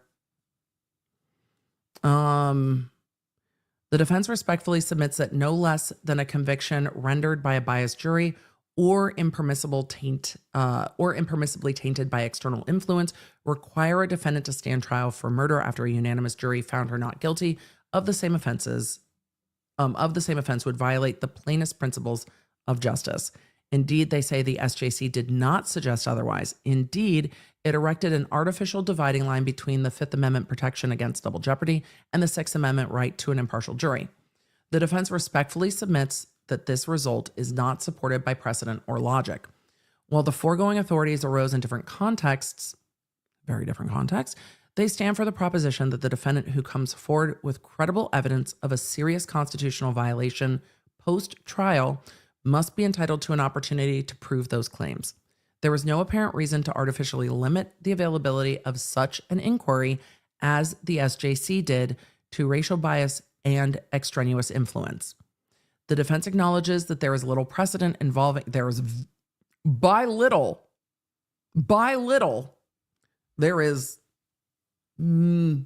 nary precedent in this circumstance.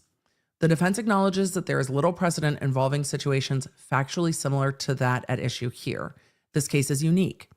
It is not often the case that after trial, 4 jurors directly contact defense counsel stating in no uncertain terms that the jury had acquitted the defendant. It's incredibly unique because it's caught by polling. But the unique strength of the evidence underlying the defense motion to dismiss supports rather than undermines the claim for relief. Let's see. Contrary to the SJC's characterization, the defense request does not seek to probe the content of juror deliberations. I think there is a hair that can be split there. I still think there's a hair that can be split there. I do. I think there is room to question them and not take the questioning further to, then why didn't you write it down? The SJC disagreed, but I do think there's a hair to be split. Let's see. They are asking very much as the kind of last breadth of argument to be allowed to poll the jury. Of course, they say the result of a jury's deliberations are not secret. They are, in fact, routinely announced in open court, which is the problem here. Here, the defense learned post-trial that the jury reached a verdict that was not so announced. It was at least entitled to the opportunity to substantiate that fact in order to ensure Miss Reed is not unconstitutionally forced to stand trial for criminal offenses of which she had already been acquitted. Such inquiry in no way intrudes on the deliberative process of the jury. Such an inquiry instead honors the jury service, which the trial court described as extraordinary, rather than disregarding the efforts of 5 jurors to disclose that there was not an impasse as to all three, on all three as contested, or as contrasted. My brain just stopped. As contrasted to only one count. It's a good argument. I don't know if it will be well taken by the court, but it is a good argument. It is a well-articulated argument. It's about as clean of an argument as they can make it. Thank you for everybody who also inverted the letters. Contrasted. The trial court rejected the defense's repeated request to order post-trial voir dire of the jury, where the court could make inquiries that matched what would have occurred if the jury was polled count by count. I don't disagree. I don't disagree. They say Massachusetts Rule of Criminal Procedure 27 permits, if not prescribes, a voir dire that could be structured by this court or an experienced trial court to steer clear of overstepping the boundaries set forth in the Massachusetts Guide of Evidence 606B, that could ask about the results of deliberations without asking about how the jury internally and secretly reached the result. I agree. The First Circuit has entrusted post-trial jury inquiries to the skill and experience of the trial court in matters ranging from extraneous influence to the intrusion of racial or ethnic bias during deliberations. The case law is really clear in those areas, though. The defense submits that the values at the core of double jeopardy, the primacy of the jury's decision-making as a protection for the accused citizens against the perils of being prosecuted twice for the same offense, for which a prior jury acquitted, is central to the values of our criminal justice system. And again, the plea on, Your Honors, this is the heart of our system. This result can't be the result.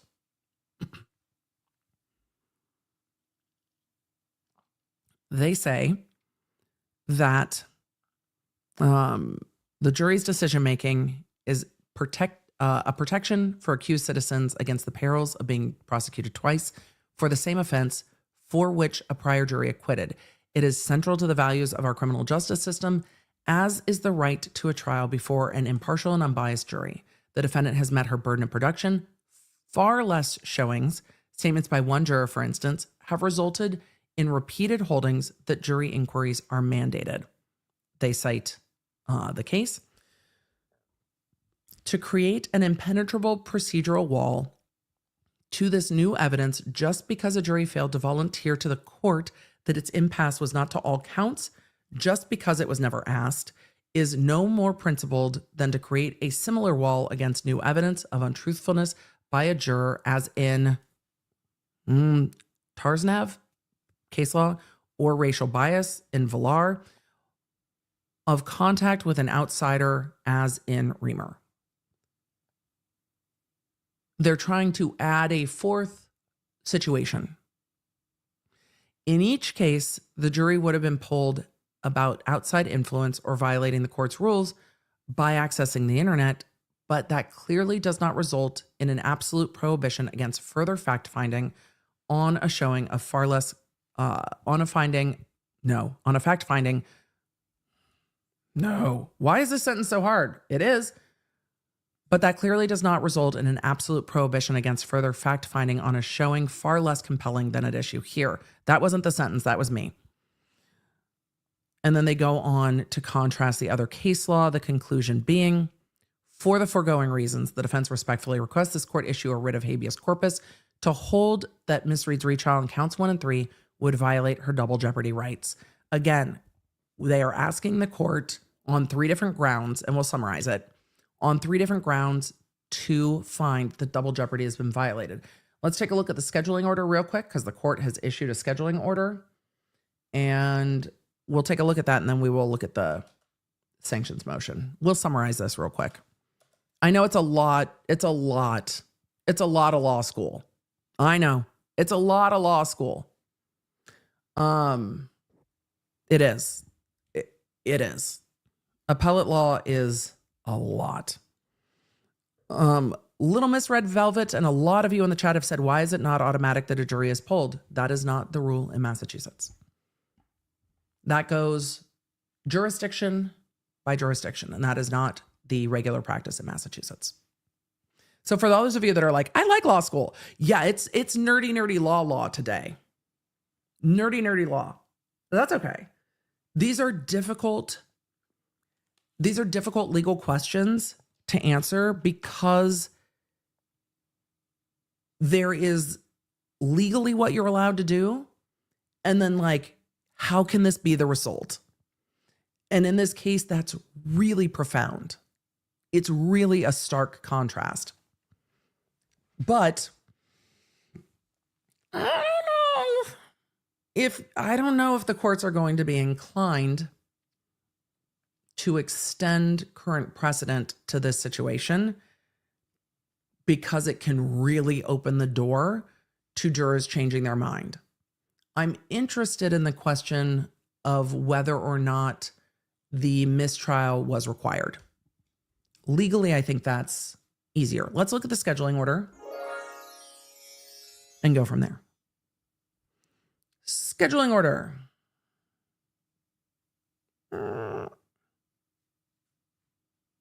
Nope. Wrong order. That's the habeas petition. Nope. Not the habeas petition. Other order. I love that it just was like, no, we're going back to the order that we had before. I would like you to go back to what I had just pulled up, please. Not the habeas petition. Thanks. No. Bring me back my scheduling order. Darn it. I was just trying to make it readable, legible. I was trying to embiggen. Fought with me. It's like, no, you will not embiggen. Scheduling order. That's all we want. Can a girl get a scheduling order that's legible on screen, please? Lord. I'm not asking for the moon here.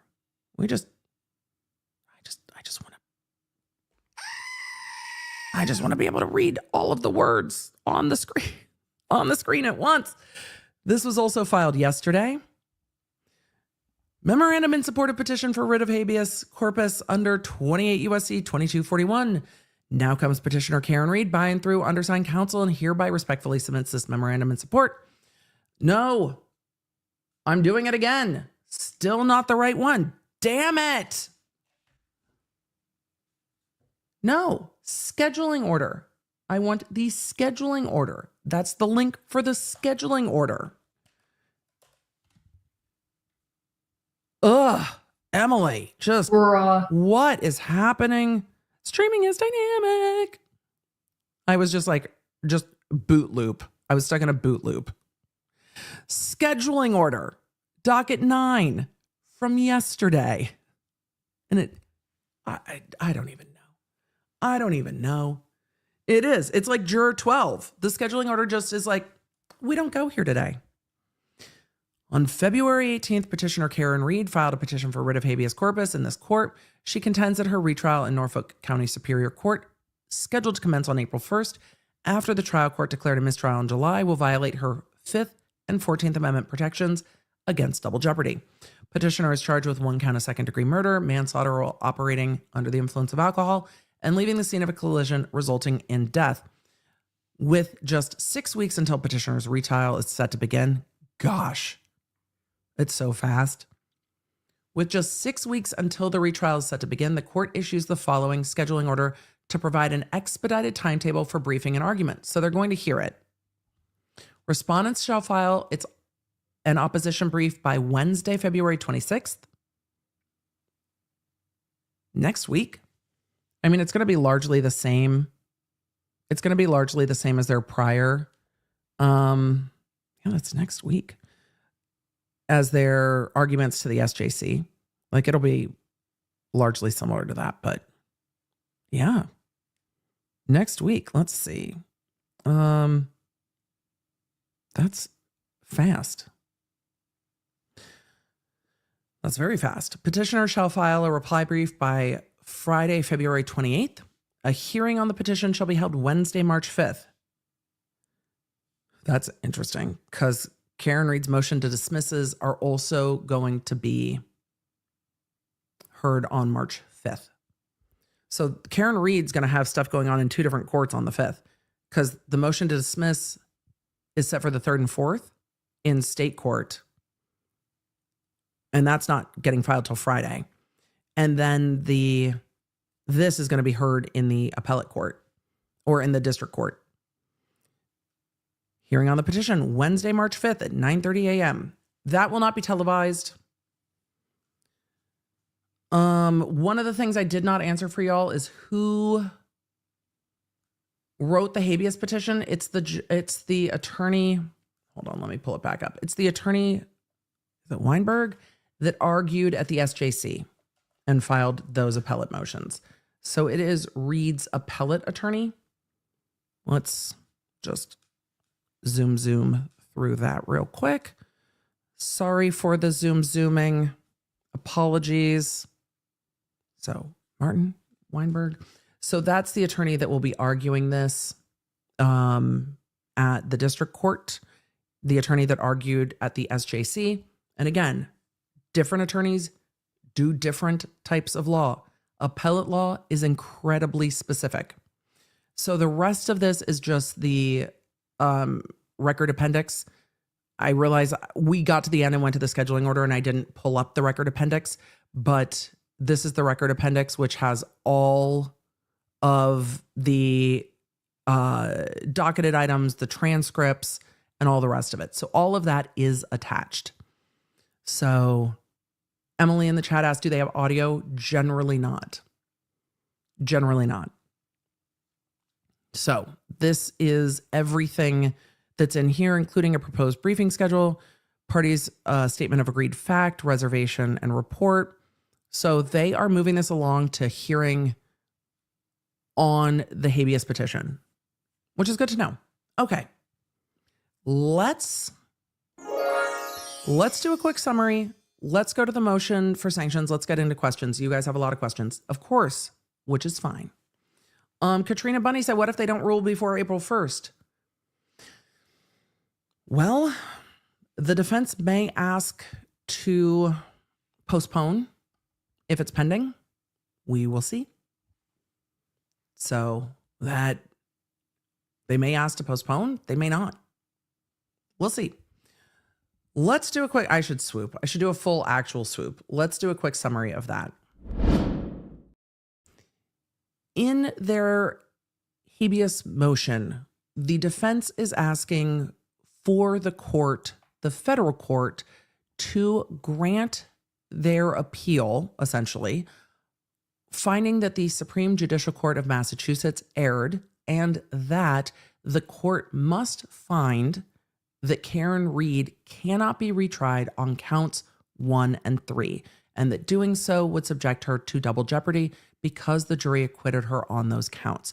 They argue on similar grounds that they argued at the Supreme Judicial Court, but I think the arguments in this briefing are refined from the prior arguments to the Supreme Judicial Court, and that's by nature of the fact that they're taking the Supreme Judicial Court ruling, pointing out where they disagree and say, we disagree here, here, and here. The most difficult grounds for them in this is arguing that the jury in fact reached a verdict, and therefore this is double jeopardy. We have seen the case law in Massachusetts. The case law is pretty well settled that a jury verdict has to be not only marked, but also stated in open court. That is going to be a more difficult argument. But the legal path forward on that is still the argument that they made at the Supreme Judicial Court regarding whether or not there was manifest necessity to declare a mistrial. And we actually took a little bit of a side quest into a really interesting case that was overturned where the First Circuit found that there was not manifest necessity to declare a mistrial because the court had not explored all of the other alternatives with counsel and the defendant. So were there other options than just saying to the jury, I'm not going to send you back to deliberate, I'm declaring a mistrial? And what were those other options? And the defense in their briefing argues that the other options here were to poll the jury, to clear up any misconstruction, any ambiguity about whether charges meant count 1, 2, and 3, or whether charges meant count 2 because count 2 had multiple subparts of lesser included. And the defense walked through an argument of the jury instruction saying, look, in context, the jury instruction says do not come back to the court unless you've reached a verdict on all counts. And that can cause confusion. And then they walked through, look, if you look at count 2 and how many charges there are, and you take that in context of what the jurors have said after the trial, it's clear to the defense that there are 2 readings of the jury notes and an inquiry before declaring a mistrial is what would be necessary before finding a manifest necessity to declare a mistrial. Legally, it's their best path forward because the jury issue is pretty well settled in case law. Now, they've cited some case law that I do not recall from their arguments to the SJC that point out other cases where, when there were multiple options, the court found, and the First Circuit found, even not finding fault with the judge, but saying, we do think there's other options, and then ordering the case be dismissed because there were other options and a mistrial was not necessary. I think it is legally their best path forward, because even if they inquire from the jurors, there's not really a path to reconvene the jury and let them render a verdict. There is legal precedent for saying the judge declared a mistrial too fast, and therefore what's required is a dismissal because jeopardy still attaches to those counts. So they are asking for counts 2 and 3 to be dismissed on the argument of the mistrial being declared too quickly without alternatives explored, and because the jury said they reached verdicts, and then asking at the end of their argument to poll the jury and pulling up other circumstances where that's been done, which, though I would love to hear what the jury has to say, the Supreme Judicial Court was pretty clear on the case law of the land that that is not going to be a door that the courts are opening. Could the federal courts interpret that differently? They could, but I think the manifest necessity to declare a mistrial argument is legally the best path forward for the defense if the courts agree. The Supreme Judicial Court disagreed and said these notes are incredibly clear. And I think the defense put their best argument forward, laying out the context for that argument, laying out case law where there had been context where the judge declared a mistrial without exploring different avenues and then moving forward. And they point out that in all of the conversations with the defense and the prosecution, that the questions were, hey, do we give the Tui Rodriguez instruction telling the jury to go back and try some more, or do we not give that instruction? There was not a conversation with the defense of, if we declare a mistrial, is it needed? What else would you like us to do? And they point out that difference to the court, saying, we only ever discussed giving that instruction or not giving that instruction. We never discussed what comes next. That means all the alternatives weren't explored. And we are asking this court to fix that ruling and dismiss the 2 most serious charges in the case, which are that count 1 and 3. So the Commonwealth has till next week to respond. Let me pull that up real quick so I have the actual date, so it's a good summary for y'all. Because where is the scheduling order even? There it is. The Commonwealth has until Wednesday, February 26th to respond. Then Karen Reed's side gets to file their reply by February 28th. Arguments will be heard in federal court on this March 5th. That's not all that's going on in Karen Reed's case, though, because the defense has until Friday, February 21st to file their motion to dismiss. And then the Commonwealth will be responding to that motion to dismiss that's going to be going forward on what we largely believe to be Brady grounds and discovery grounds in state court. And the hearing on the Brady motion to dismiss is set to go forth on March, 4th and 5th. So there is a hearing in state court set for March 4th and 5th. There is a hearing in federal court for the habeas appeal on March 5th. There is a hearing coming up on March, what day is that? 26th? Hold on. That's not March. And there's a hearing set for Friday, February 25th to continue the rest of the hearings that were abruptly stopped yesterday.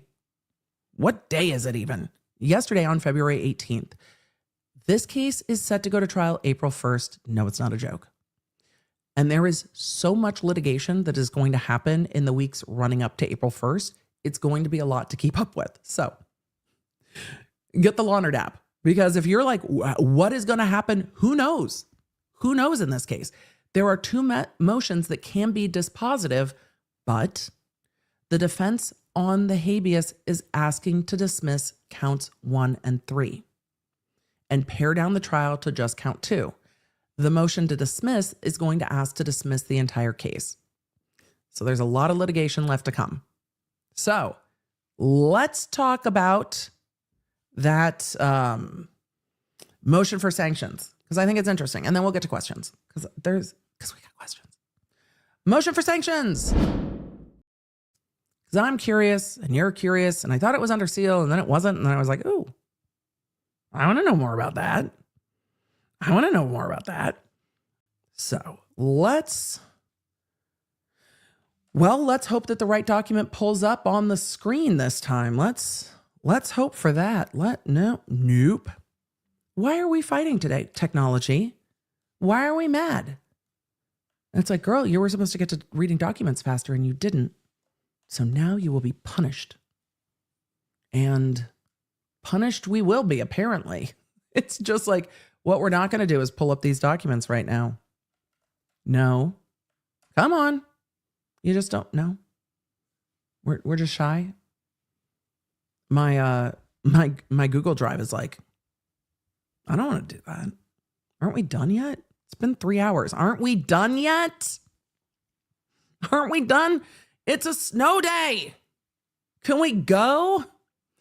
For those of you asking about Count 2, I have a video. We spent hours talking about Count 2 and talking about the lesser included. So we're just going to link it down below because we talked a lot about Count 2. Mary, the missing juror, just so you know, the missing juror is a precedent case. It is not this case. It is a precedent case that is a wild ride. Wild. Because what? I've never even heard of anything like that. I was fascinated. Teresa K, has the snow melted yet? No, but it's getting scanned. And I want to go. So I want to go snow day. So let's get to this motion for sanctions. Did I swoop? I did. You know what we didn't do though? We didn't go to Massachusetts. We were in the federal court and it was like international waters, but we didn't appropriately go to Massachusetts. So I think it's only fair that we go to Massachusetts and then get into this document.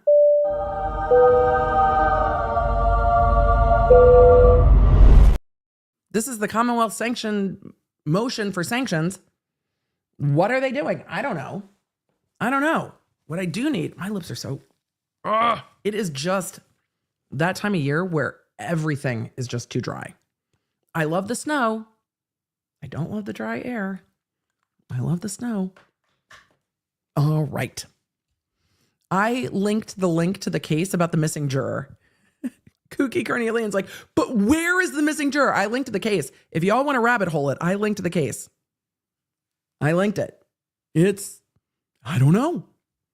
I don't know if the appellate court knows. It just disappeared. But you might be able to dig into the case, the underlying case law, and see if anyone explains. I don't know. I'm also curious. The case of the missing juror. It writes itself. It sounds like just like a Nancy Drew book, doesn't it? Or a Scooby-Doo episode. You pick one of the two. Okay. Why? Bentley says Emily needs a humidifier. I have one. It's just not helping nearly enough. What? This there we go. I need you to like embiggen and then scooch. There we go. Commonwealth's motion to impose sanctions. So this was filed February 14th. The Commonwealth alluded to it yesterday, but did not get into all of it. So let's hear what the Commonwealth is mad about this time, shall we? Now comes the Commonwealth and requests this honorable court impose sanctions on the defense for their repeated and willful violations of court rules and protective orders.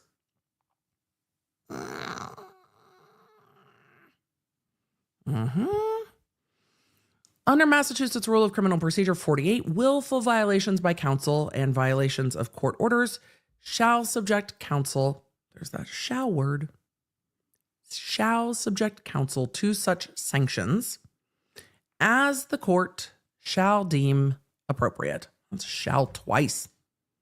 Shall twice. Including citation for contempt or the imposition of costs or a fine. Often there are costs and fines first. Contempt isn't normally the first step in any of these. and to discipline those whose actions fall short of accepted standards. See Reporter's Notes, Mass Rule of Criminal Procedure 48. On February 11th, we covered this motion. On February 11th, in the defendant's motion to reconsider reciprocal discovery order, it appears that the defense flagrantly violated protective orders. Well, does it appear, or did they do it? Did they do it? Is it in the motion or not? Why are we using appears? Why are we couching it? Either they did it or they didn't do it.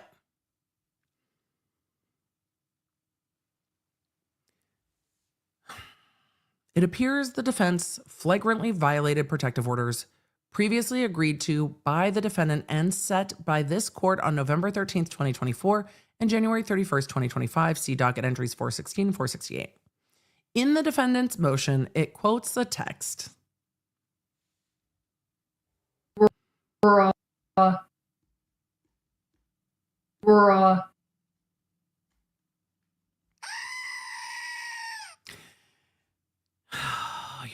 You're someone cue Lisa Renna. Oof. You're so mad.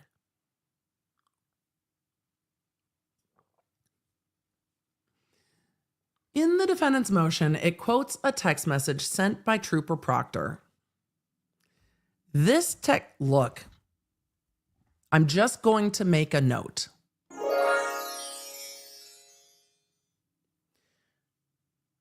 We will get into whether or not the Commonwealth is legally correct. They may be, they may not be. We're not there yet. I have no fondness for Trooper Proctor. I have no fondness for Trooper Proctor's text messages. Sometimes I find it hard to take seriously the Commonwealth complaining about some of the shit that is going on in this case, and I'm just annoyed. It doesn't mean they might not legally be correct. I am over it. So just so y'all know the position I'm coming at this from. Over it. You can't violate protective orders. However, I need to know exactly what the protective order says about protecting the text messages of Trooper Proctor. Because are they protected from being disseminated to the media? Probably. Does that curtail them from being put in a filing? We'll see. But it might have legal merit, and we'll see. It is not well taken that this is what they're complaining of by me with everything we've seen. Doesn't mean they're not right. It just means that I'm coming into this annoyed. So that's where I'm at. Because really, I mean, okay. Directly quoting the testimony of a minor might have been better taken by me. Trooper Proctor calling one of the attorneys a dick? I mean, okay. The testimony of the minors in this case was sealed. So quoting that, I did not like. That might be under protective order. But good Lord. In the defendant's motion, it quotes a text message sent by Trooper Proctor.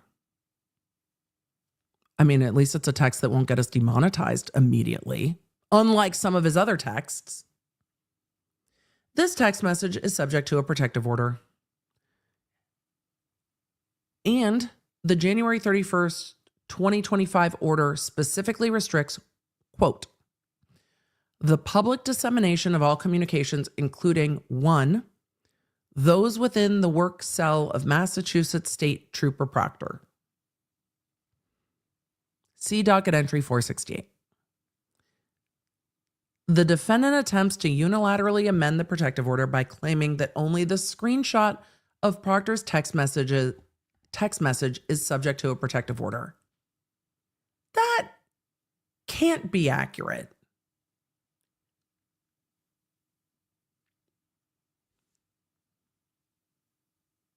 Also, the chat raises a good point. Does this come from Proctor's work phone? Because I think things have been turned over from both. But also, it's not tenable that the screenshot of a text message is protected and the language within the screenshot's not protected. That's not where we're parsing hairs. Am I super mad about this? I mean, with everything we've seen in this case, is this the hill? This is not the hill in this case.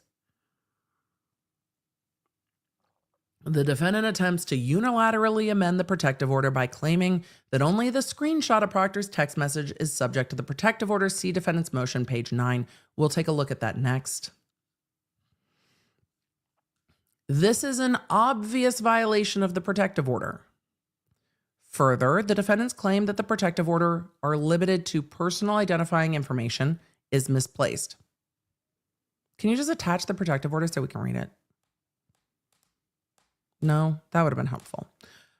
Before communications were protected to the defendant or produced to the defendant, personal identifying information such as phone numbers were redacted. Fair? Fair. The purpose and necessity of protective orders, as stated, is to effectuate the well-established privacy and safety interest of witnesses and protect the integrity of ongoing investigations. Fair? They say a reoccurring issue and concern in this case. I don't know if information has been leaked outside of a protective order in this case. I just don't know. Notably, they're going to tell us they've got feelings. Notably, this is not the defense's first violation of a protective order or court rule. Okay. I mean, aren't discovery orders court rules too? The defense has repeatedly displayed autopsy photographs of the victim without permission of the court. Has previously filed motions with photographs and names of juvenile witnesses. That I haven't seen, though we did see the text of witness testimony, which I did not love in the last motion and said so. Photographs of the victim's deceased body. Are we just talking about the arm? Has released witness identifying information to include names, dates of birth, social security information, addresses, and phone numbers. If that's true, I'm going to need more information, because I can't imagine the court would not have acted on that if the social security information, addresses, and phone numbers were being released. You would think there would be more than just a side note in this motion about it. They are saying that the Rules of Criminal Procedure 32F and Supreme Judicial Rule 1:24 protect personal identifying information publicly accessible in court documents. Right.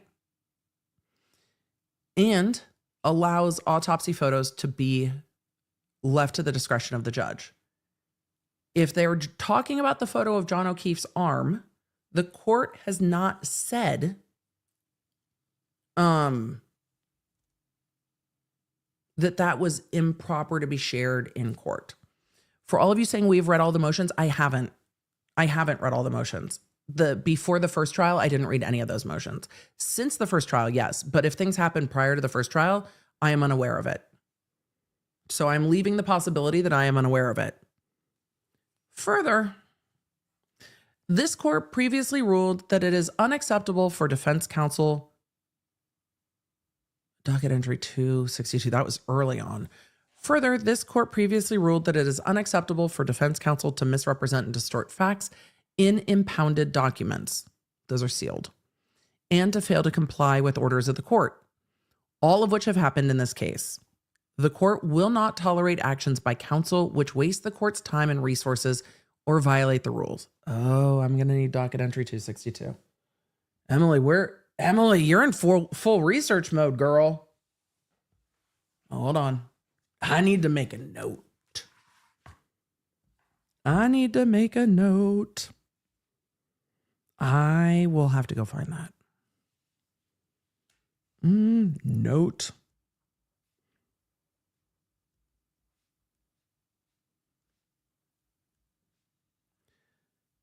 Because if there is a history of this, it might give a little bit more context to the court's response yesterday. I'm sure that the defense is going to respond to this with, oh, we're going there then. Sure. But if counsel has been admonished, and 262 is probably prior to trial because we're in the 400-500s now, that might be prior to the first trial. If defense had been admonished in this way prior, it might give more context. They say the Commonwealth moves that the defense be sanctioned to include but not limited to being ordered to file all motions under seal and impounded until such time that both the Commonwealth and court can ensure the filings comply with all previous orders by the court. The content of improperly filed motions serves to taint the prospective jury pool. See the rules of professional conduct. There's a signature page after this, and that's it.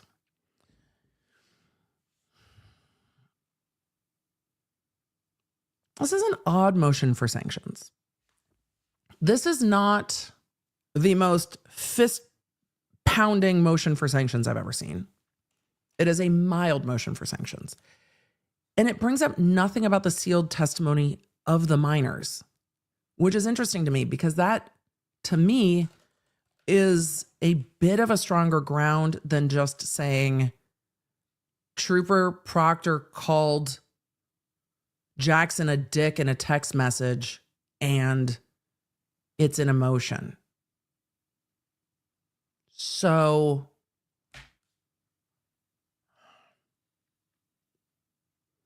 it's an interesting shot across the bow. I'm trying to figure out what the strategy is here, but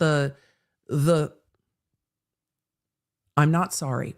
The thrust of this motion is not quite a full-throated argument that the defense has violated a protective order.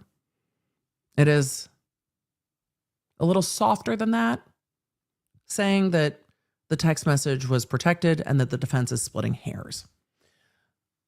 Let's go look at the defense motion of which hairs are being split, apparently. We need to see which hairs are we splitting. Defense motion 9. But the defense, well, we'll see if they responded. Some of you have said that they have. The Commonwealth filed this before everything went down in court.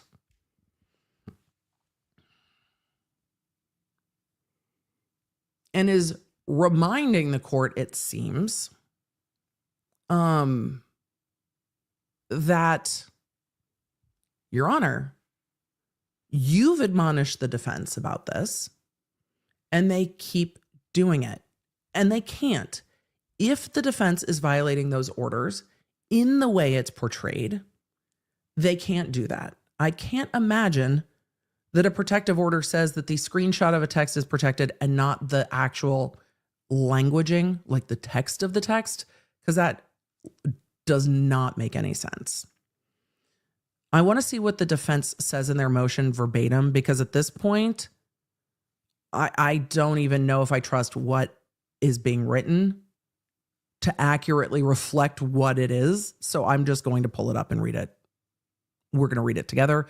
That was in the motion to reconsider. Let me just find it real quick.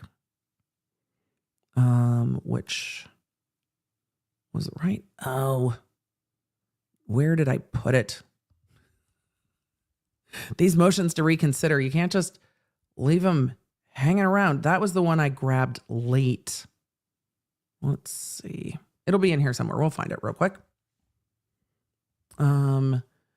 Miss Blanca said, how long have we been live for? I always miss the lives. Miss Blanca, we're normally live around 11 o'clock.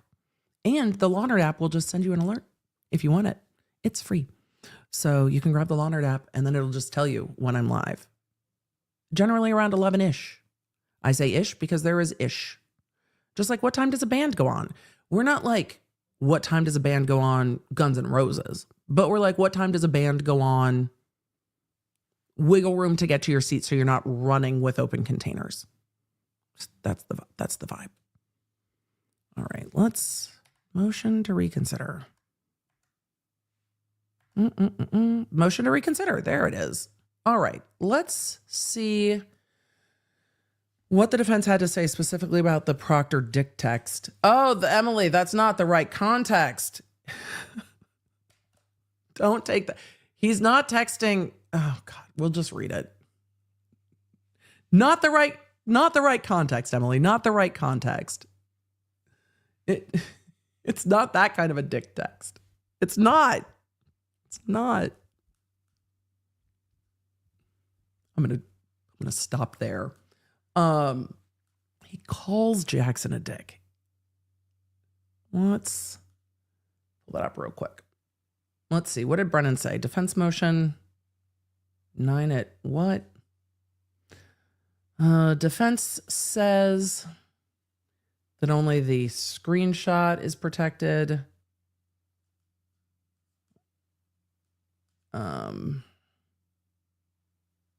Where is it? Defense motion, page 9. All right, let's go to defense motion, page 9. See what it says. I'm curious. Because again, that some things might not make sense, and that would be one of those things that wouldn't super make sense to protect a photo and not the rest of it. All right. This is the defense motion to reconsider reciprocal discovery of which the Commonwealth is complaining. This is the motion that they are complaining about. Your Honor, they put the language of the text message in. They can't do that. Let's go to page 9. 2, 3, 4, 5, 6. We covered this a few days ago. 8, 9. On July 1st, at 5:48:21 p.m., prosecution witness Trooper Michael Proctor sent a text message to ADA Lally that stated, quote, yeah, didn't watch. Oh, we called him an asshole. My bad. Apologies. Called him an asshole. It's the Proctor asshole text. My bad. My bad, chat. My deepest and sincerest apologies. My bad. I'm sure Trooper Proctor has at some point also called Alan Jackson a dick, since he called Yannetti a dick. Taint. We'll just connect the two.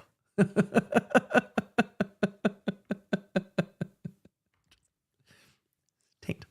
Yeah, didn't watch Asshole Jackson's closing for good reason. Like all of us, the anticipation and anxiety of verdict has us all on edge. See screenshot of Proctor's text message to Lally from July 1st, subject to protective order due to personal identifying information. Okay, well, that's not exactly what the Commonwealth said. The defense does not say that the message is under protective order.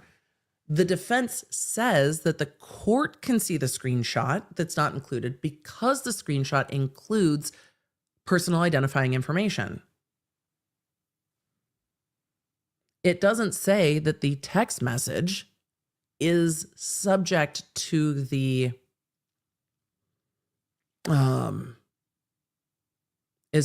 protective order, or that this needed to be filed under seal.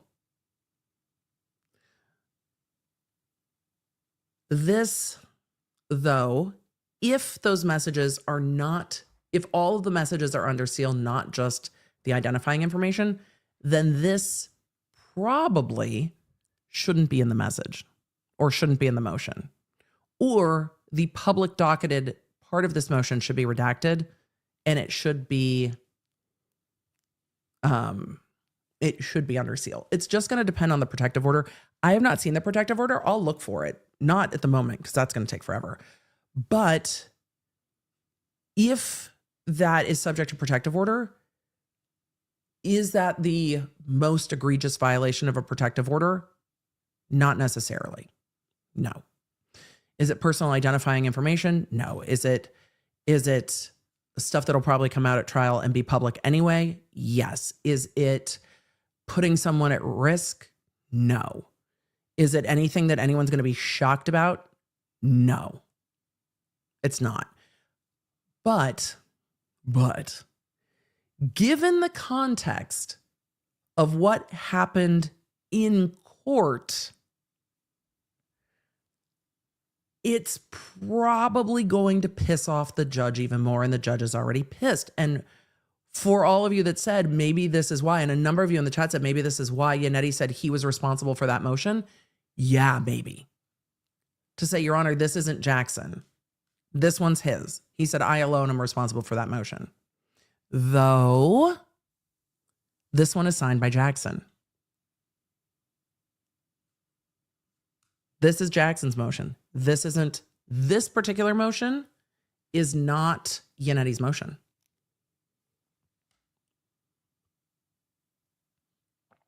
This could, in the context of everything else, this might be a bigger deal than it would be without everything else.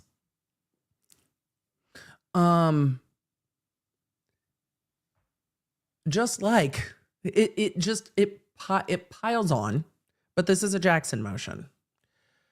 And again, the court does not seem pleased with Jackson or the defense based on what happened yesterday.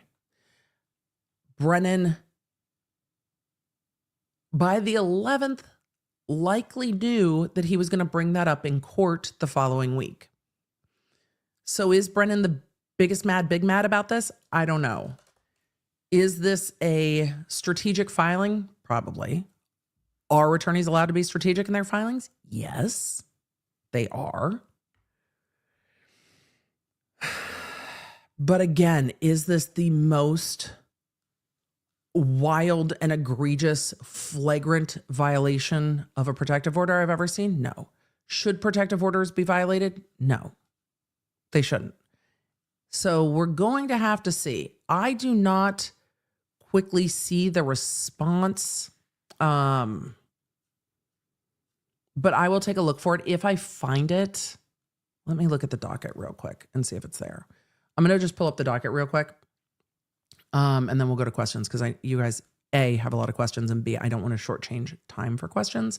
But let me just pull up the docket real fast and see if when, because I'm going to put up a poll in our members spaces about tomorrow. Oh, freaking CAPTCHA. Stop it. Please, the website literally says, please check the I'm not a robot box to continue. Yes, court website.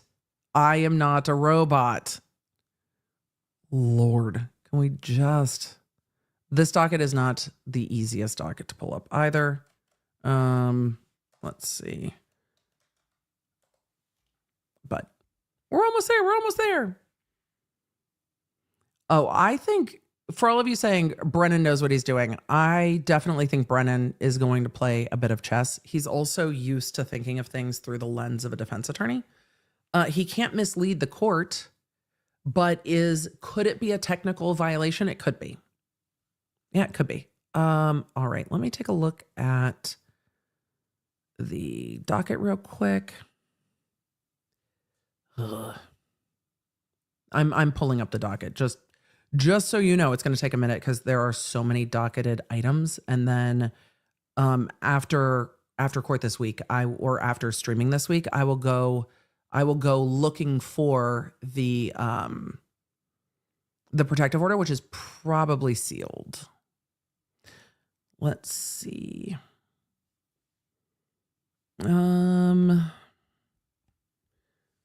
Affidavit. I don't see a response.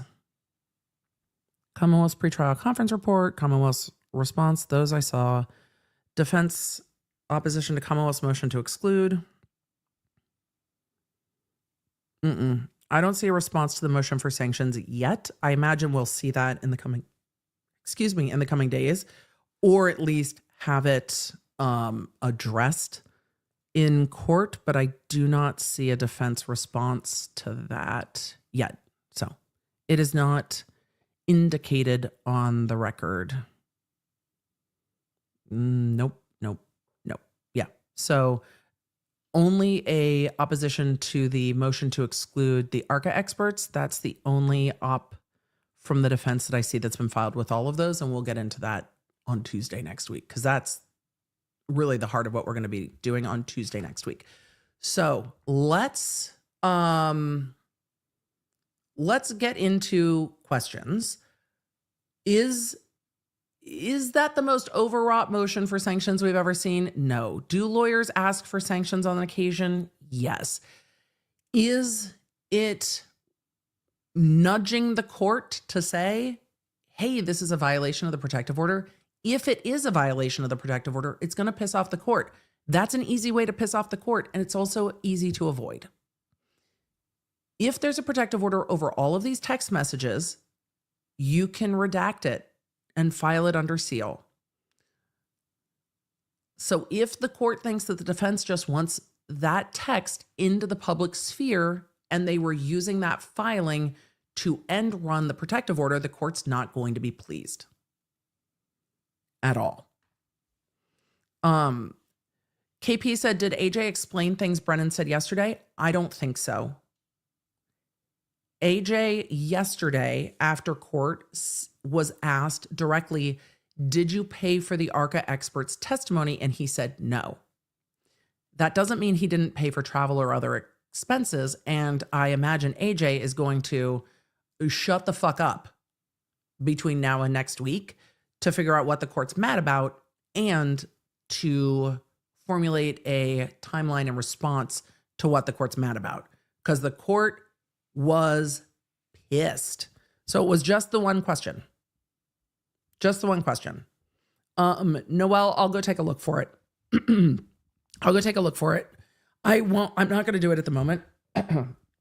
Excuse me. I'm not going to do it at the moment, but I'll go take a look for it before court next week, because I tend to try to look for two and make sure it's stamped. But I'll take a look for it. Thank you. If it's online, I'll go find it. I just want to make sure it's the same docket item. And I'm not going to have bandwidth to do that in almost 4 hours. So that. Let's get to questions, but we'll see what comes of this sanction motion. I'm going to take a look for that other docketed item where it seems that the court had some strong words for the defense already. And if there's a history of that, like I said in the Rust case, when there is a history of the court having to say, this isn't okay, it will escalate things versus whether it's a first time. So it's not going to help.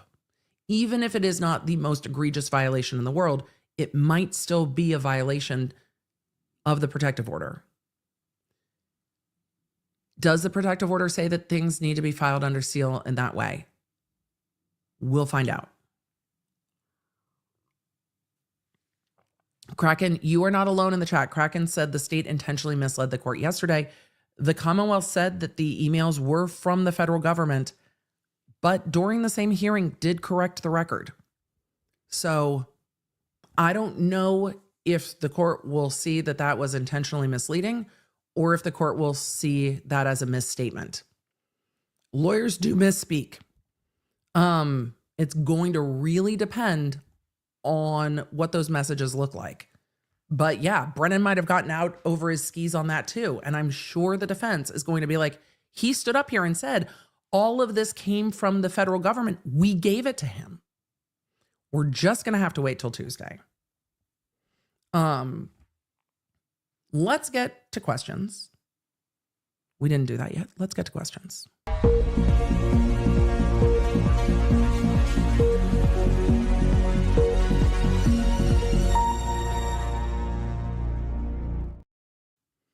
All right, let's get to your questions. Chat, I know a lot of you are like, no, he straight up misled the court. And he might have. And the defense is going to argue it. I'm telling you, the court might see it on a different side. That's all. I'm not disagreeing with you. It's going to be up to the court. And I'm sure the defense is going to hammer on it and say, we turn these over. So yeah, he might have gotten out over his skis. He might be putting the cart before the horse. And it might not go well for him either. But we will have to see. So it's just going to depend. And I know that that is a very unsatisfactory lawyer answer. But it doesn't change your opinion of Brennan, and it doesn't have to change your opinion of Brennan. It just changes how I evaluate what the court's going to do and how the court sees things. And the court right now is mad. Blue Eyes Fairy says, continuing ed certificates in the shop when? I mean, we need to start offering it's a self-study CLE, 4 hours, self-study CLE. We talked about jurisdictional differences in habeas corpus, in mistrial declaration. You probably don't want to self-study ethics because you're going to need certification on that, but we did talk about ethics. We've talked about a lot. Colleen, thank you for the gifted memberships. For everyone else who has gifted memberships, thank you. Say Something asked earlier when talking about the habeas, if this is successful, all charges dismissed or just the charges determined by the jury. The defense has asked for just charges 1 and 3 to be dismissed. That's what they've asked for. Could the court do something different? It's hard when the other is properly. The defense is arguing that the jury affidavits need to be adhered to. And in the jury affidavits, they said they were validly undecided on count 2. However, if the court says, well, the mistrial was premature or was not properly considered, that's not the exact language the court used. But if they find that the pretrial or the mistrial on the declaration of the mistrial was not properly considered by the court, could they choose to dismiss all of it? Maybe. I would need to take a look at the case law further, but I don't forestall that option. Or they could just go with the 2 counts that the jury had verdicts on. In the appellate case we pulled up, the First Circuit case, it didn't say how many counts. They just dismissed the entire indictment. Slightly different circumstance. So could the court choose to fashion that as a result? They could. And here's the thing, if the court essentially overturns the Supreme Judicial Court and says, no, dismiss it, there's not much the Commonwealth can do. It's not going to get reappealed because that's an acquittal and it's not going to get reappealed. So Stephen, I pronounced that wrong. Sorry, Stephen. Stephen said, top tier side quest. Moreover, it highlights the importance and mandate for having a layered judicial system and that the system is respected. Yes. Layers are needed. Like ogres and onions, layers are needed.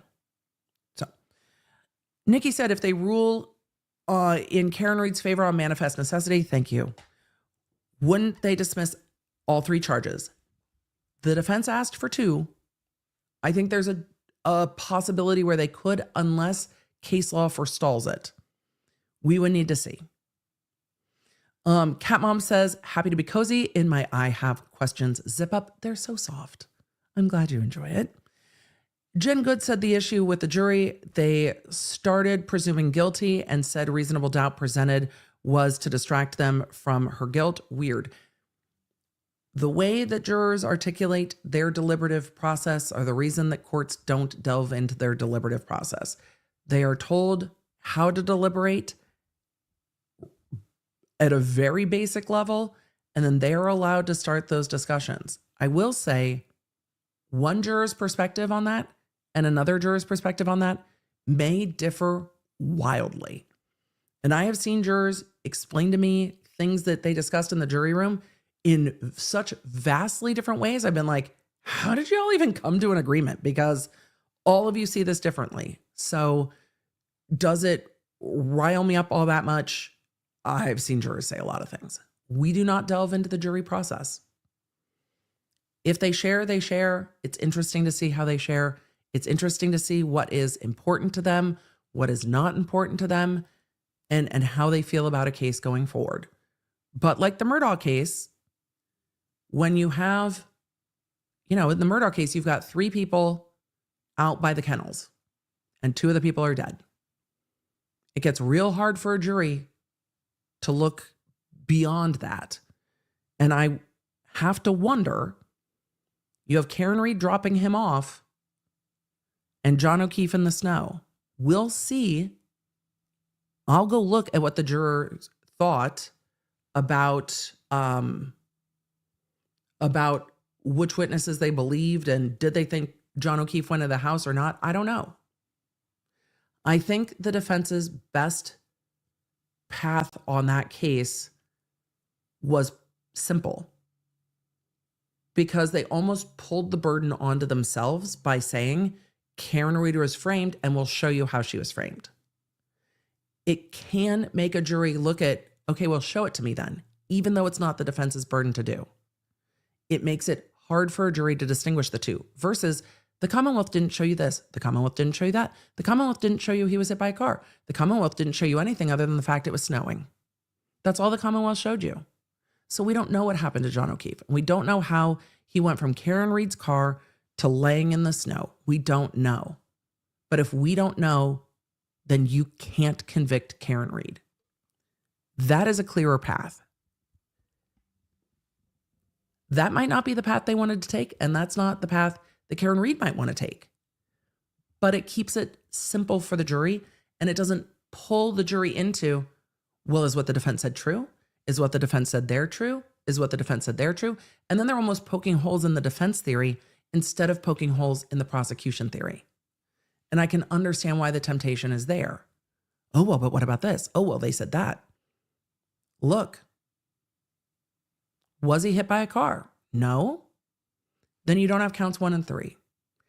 How is she responsible for count 2? Let's break it down. The Commonwealth didn't show you anything. The Commonwealth showed you a crime scene expert who said the crime scene spoke to me, and a pirouette and evidence that appeared with no chain of custody day after day after day. Okay.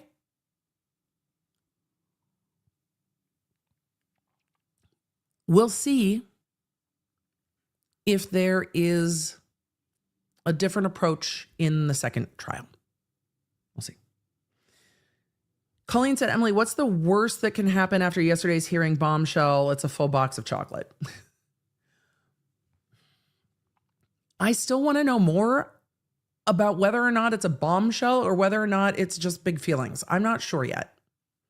I'm not sure if it's as much of a bombshell as it feels like in court, or if when you back up and look at the timeline, it's not as big of a deal.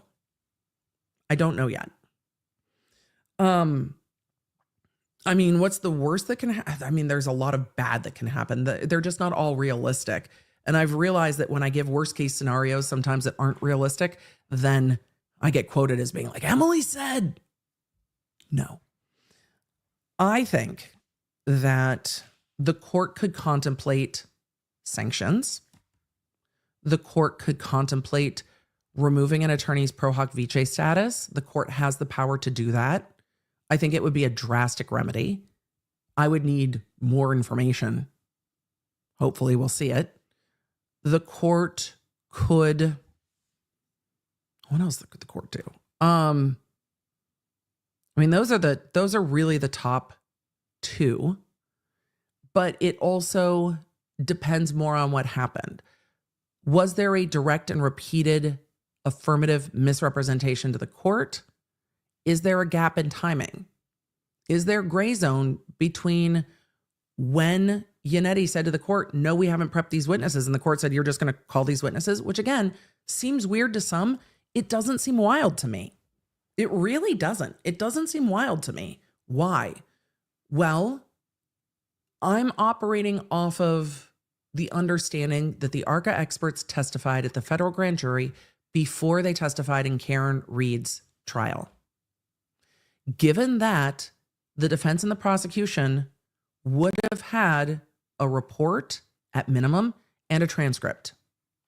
And having a transcript gives you a lot to go on because they've testified before.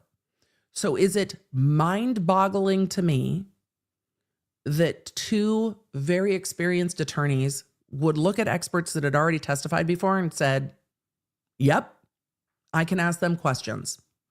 I know what their report says. I know what a transcript says. I can do that. That doesn't break my brain. Is it ideal? No. Does it break my brain? No. Some people might think that's wild. It's a risk, but with experts, they're gonna stick fairly close to their report and their prior testimony because they're experts. That's not also wild. So the timing of those emails really matter to me. And if it's between when they said, no, we haven't prepped these witnesses and we've been ordered not to, and then the testimony, is that a gray zone or not a gray zone? I don't know exactly what the order is or who it came from. So I want to know more about that too. I want to know more about the timing of the conversation. It's still a bit unclear to me. So was there a big response in court yesterday? Yes, there was. Is it going to have impact? Yes, clearly. The court's like, we're taking a timeout for a week. I need more information.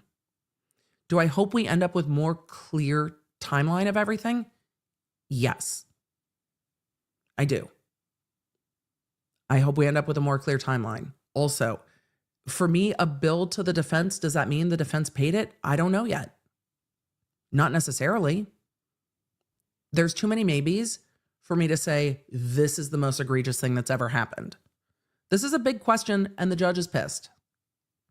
The judge being pissed is concerning because the judge needs to take a breath and look at everything. Again, I think the judge's actions yesterday were appropriate. Not everyone's going to agree. That's okay. You don't have to. I think the judge saying we're taking a break and I need to know more gives the defense time to put together their timeline because the judge is considering that there might be a sanction or there might be a removal of pro hoc vice, and it gives the defense time to say, what's the timeline? And I think that giving everyone time to have a more clear picture was the right result in that situation because more answers are needed and taking a pause is fine. I think pushing the defense to go forward yesterday, if a sanction is being contemplated, would be unfair to the defense. So I think the pause is the most fair response to the defense. And I know that's frustrating, but I think it gives everybody time to answer and then go through a timeline. I don't think we have the full picture. We have half of the picture of what Brennan said, and some of what Brennan said was undated. Some of what Brennan said was really hyperbolic. Some of what Brennan said was, and I got all of this from the government, and then he came back and is like, let me just clarify that. But the court was basing the decision to pause court off of this all came from the feds. And I think Brennan might catch some smoke for that too. And I think the defense is going to bring it. So, frustrating, yes. I think it was good to take a pause because the court's knee-jerk response was, what the fuck? If the defense paid for, and I saw a lot of you ask, what about travel accommodations? If the defense paid for travel accommodations, it has to be disclosed. It has to be disclosed. It does. I saw Mike Dudd, 4444, do not worry about the pro hoc ceviche. Pro hoc vice is allowing attorneys to appear in a court for one matter.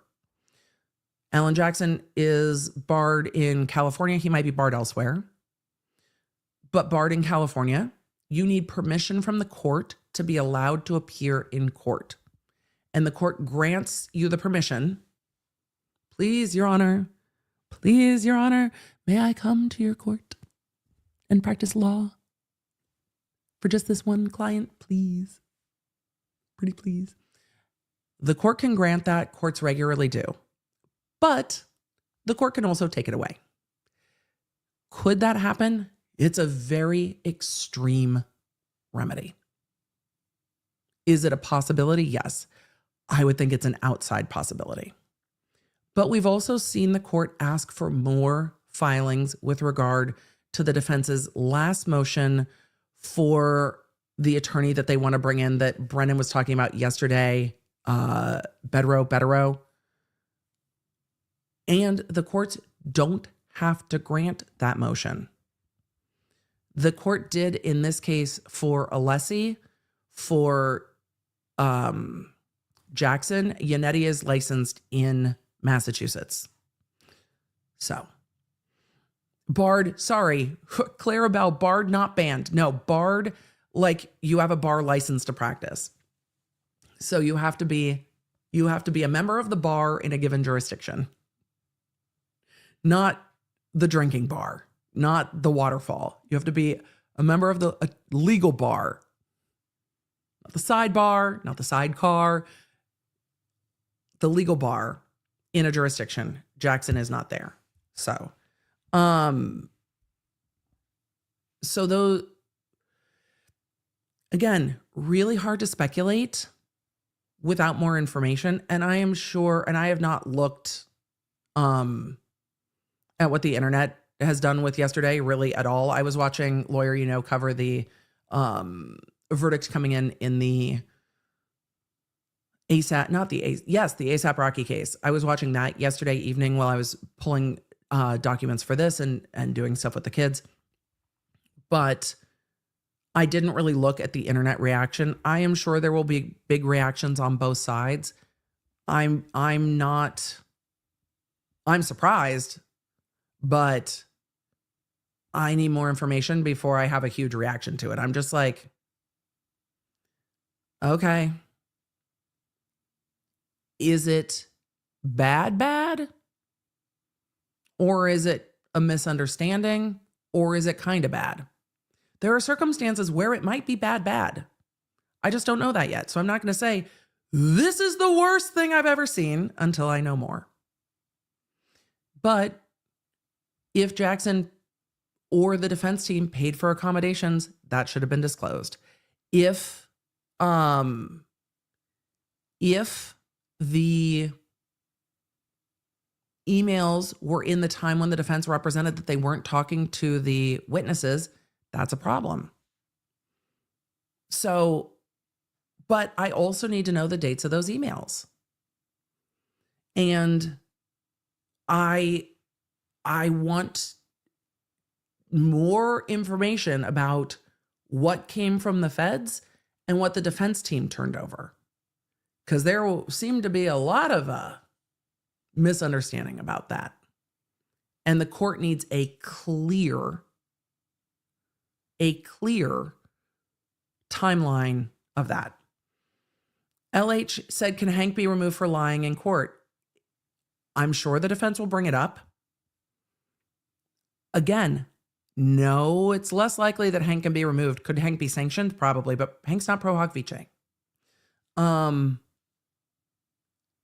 But it was corrected on the record in the course of the same hearing, which is going to be less of a problem. So it depends on if the court says this was a willful, deliberate misrepresentation, or if the court says it was a misstatement that was corrected. It's going to depend. Either way, it's an issue. So it's the defense is gonna be mad. For sure.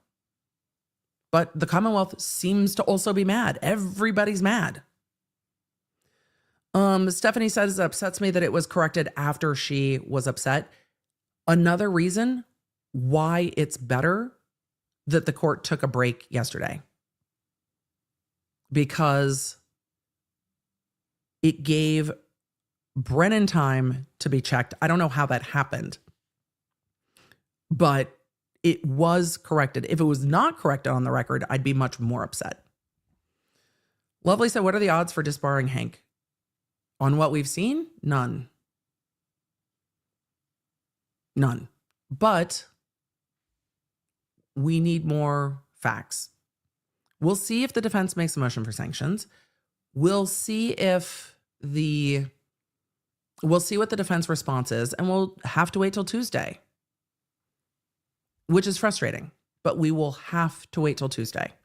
If he purposely misled the court, then the defense is going to have to point that out to the court, which is going to be hard to do when the court's already mad at the defense. Lyndon said, motion for reciprocal sanctions. Everybody. Sanction everybody. All of you sanctions. Which is probably what should have happened with the attorneys fighting in the ASAP Rocky case. Because, damn. The judge was just like, stop it. I was like, if I listen to this judge yell stop at everybody one more time, I'm going to lose my mind. Lose my mind. Noelle asked a question that said, this will make sense once you watch Turtle Boy's juror interview. Can the defense revisit clarifying the federal proceedings during the next trial?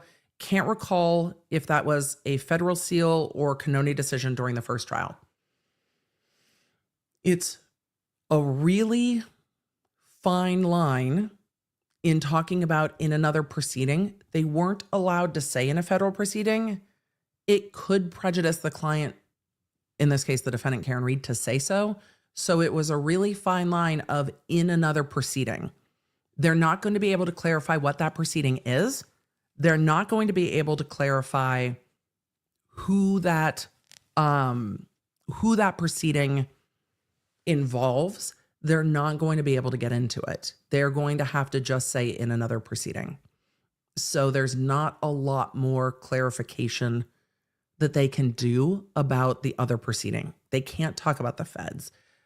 You saw them trying to parse it with the ARCA experts, saying that the ARCA experts were not hired by defense, not hired by the prosecution. They can't really say, oh, you were hired by the U.S. Attorney's Office in another proceeding. They can't clarify that. So they could clarify more. Karen G said, can they say it's not insurance? Yeah, I think they probably could. They probably could say you weren't hired by Karen Reed's insurance. You weren't hired by Karen Reed personally. You weren't hired by anyone in the defense. Yeah, they could do that. But they can't say you were hired by the feds in this other proceeding. Fern's mom said no outcome of the other proceeding. No, there isn't. Let's see. Pigeon Business said, what are the repercussions for a juror that gets sworn in and then just doesn't show up to trial again? They can be held in contempt with monetary sanctions. Or on the outside with jail time. I don't think any judge wants to put a juror in jail, but they can be held in contempt. They would probably get a stern talking to if it was their first time. I know. I want to know more about that case too. Like, how does a juror just disappear? Generally, I've had cases where we've had jurors get into car accidents or have a medical emergency and they call or a loved one calls and then you know. Zane said, do you think the Blake Lively case will be televised? No, it will not be televised. It's in federal court unless the proceeding that I talked about on Monday in Quick Bits does not get removed to federal court in Texas. If that proceeding goes forward in Texas, then maybe, but I think there's going to be a lot of litigation to remove that to federal court. The law nerds that have been polled are exhausted already with the Lively Baldoni stuff, which is why it's been in the Quick Bits episodes. For all of you that are like, why aren't we keeping up with Lively Baldoni? It's in Quick Bits on the Quick Bits channel on Mondays, or you can find it on your podcasting app, The Emily Show. It will be on the podcasting app because everyone is exhausted. And I asked and everybody said, we're exhausted. No. Susan Crespi, thank you for the 5 gifted memberships. EDB Takimi Company, well, the fam play D&D. Sounds like a good snow day. I have questions. Zip-a-putty today. I'm so glad. Emily and her hair are fighting today, but Heather, thank you. We're trying to make the waves work. It's just going to be trial and error. We'll still do it. That girl in the car said, I'm still catching up. Do we have court any day from 3:05 to 3:10? I'm traveling to England. Do not Do not plan your travel around court. It will always be here to replay. But yes, there's court in the Karen Reed case. But do not plan it around that. Do not. The Professor Keen said, you are a weak, Miss Baker. I am. I'm a very, very, very temperature sensitive human. I grew up in California. I was born and raised with earthquakes and somewhat of a tolerance for riots because LA, but not for snow. I am. I tried to wear Ugg boots as snow boots in Massachusetts. It slipped on my ass quite a lot. I come from northern Michigan where the snow reached the second story of my house. That's terrifying. Yes, no. I am definitely like an avocado in that way. We need a very specific temperature range. And if you deviate, we get cranky really fast. Mike, I'm so glad you got your Neuro Spicy hoodie. Aren't they fun? I love seeing all you guys getting your merch. My husband was watching our son's ring cam with the snow. I know we did get a little snow. I was watching mine too a little bit. Let's see. BS Daily said, I thought about the Karen Reed motion yesterday. If there was federal evidence that wasn't shared with her, imply that maybe she was part of the federal investigation. Maybe that's part of why she was so shaken. I don't know. I haven't gone back and watched everybody's response to the court because the court's response was so much. But anything on the 2-year response that the Commonwealth has, the defense should have. So there could be a lot of reasons for a response, including if Brennan was making things seem one way that are another way. It could be are you saying this right now? But we also didn't see Alan Jackson jumping up and down and saying, Your Honor, that's not accurate. Everybody looked kind of stunned. Everybody was just like, wait, what? What is happening? And the court just tromped off the bench and then came back out and was like, we're done. Like there was not a lot of room for anything to happen. It was a lot. Perry said milk and bread for sandwiches, which I'm going to go do in just a minute. Katrina, I'm so glad that your neighbor plowed the drive. That is, hopefully they were honored and watching. That's fantastic. It is incredibly helpful. And I'm glad you got some snow. Snow's lovely. The law is the law and important to know. Mel, I agree, which is why we talk about what is. And sometimes we talk about what we wish would be. I would like to see the jurors be polled. I just don't know if there's any productive outcome from it. And courts don't tend to do things just because, like, let's see what they say. I don't think there's productive outcome there. However, I could see a court saying, if you poll the jury, we know for sure that they reached verdicts.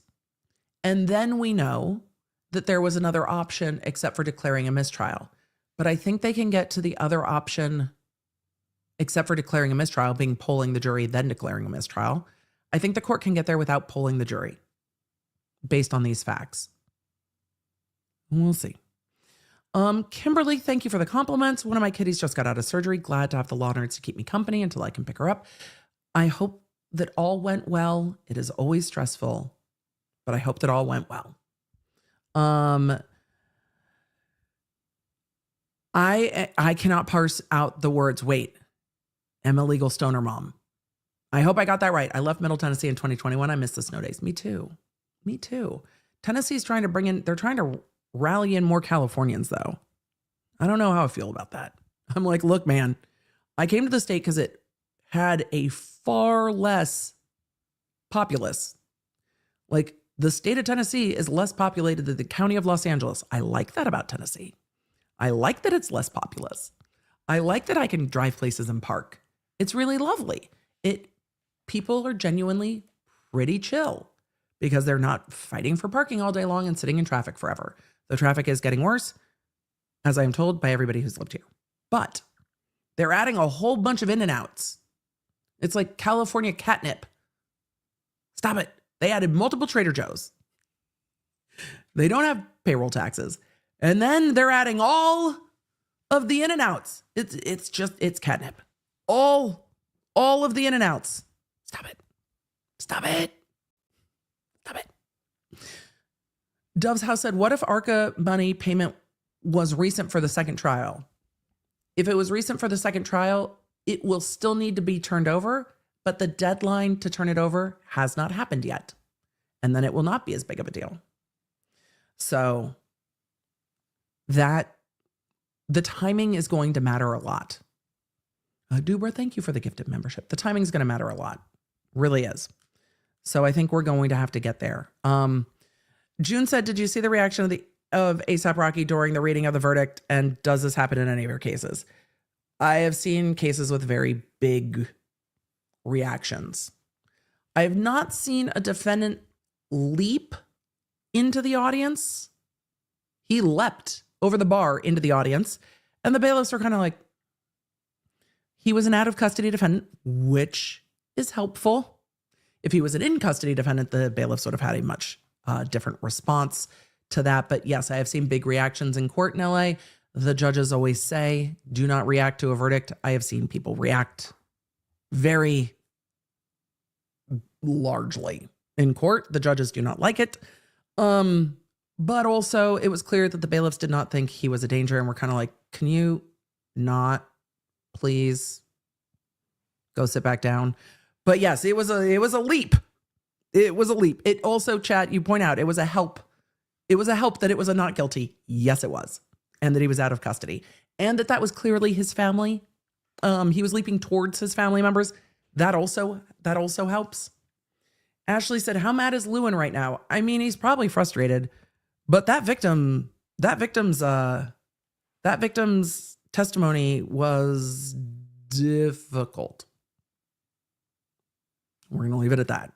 So if the jury's like, nah, man, I don't, then they're not going to be all that upset about it. So I can understand that the jury looked at the victim testimony and was like, If they don't believe the victim, that case is gone. So that doesn't surprise me. Thank you, Heather Long, for the gifted memberships. For those of you in the chat saying Steak and Shake is better, Steak and Shake is bomb. I like In-N-Out. Steak and Shake is bomb. Steak and Shake is bomb. I like it very much. Carol said, I love the winter tires. As a volunteer activist, I found a habeas doc at New Hampshire State Archives from the American Revolution. I made the Harvard Law Review. Carol, that's amazing. As an archivist, I read that wrong, but still, as an archivist, that's amazing. That's very cool. And congratulations. That's fascinating. You're a scribe. I love it. I say that with all love. Some of you will understand. It is meant in honor that you are a scribe. I love it. I love it. I love it. All right, chat. I'm going to get to just a few more questions and then I'm going to go eat. Duber said after the judge declared a mistrial, if she had asked them back. Oh, we answered that earlier on. Yay. I'm glad we did. Maui Love, I hope that I answered. I need more information. It would be a very, very big thing to remove the defendant's counsel of choice, and one that appellate courts might not agree with. Like, you want to put yourself squarely in the crosshairs of the appellate courts. Remove counsel of choice. There are other sanctions. Crystal Jansen said Saskatchewan had negative 51 degrees Celsius this week. I like all dressed chips. I like coffee crisp. I like Canadians. I like Canada. I do not like that at all. I'll visit when it's not that. That is a lot.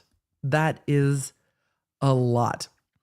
Tamara Sandy said, when I served on a jury, we straw polled on what charges we agreed on. However, once we realized which charge, we then debated for 3 hours on a verdict. I think that's fair.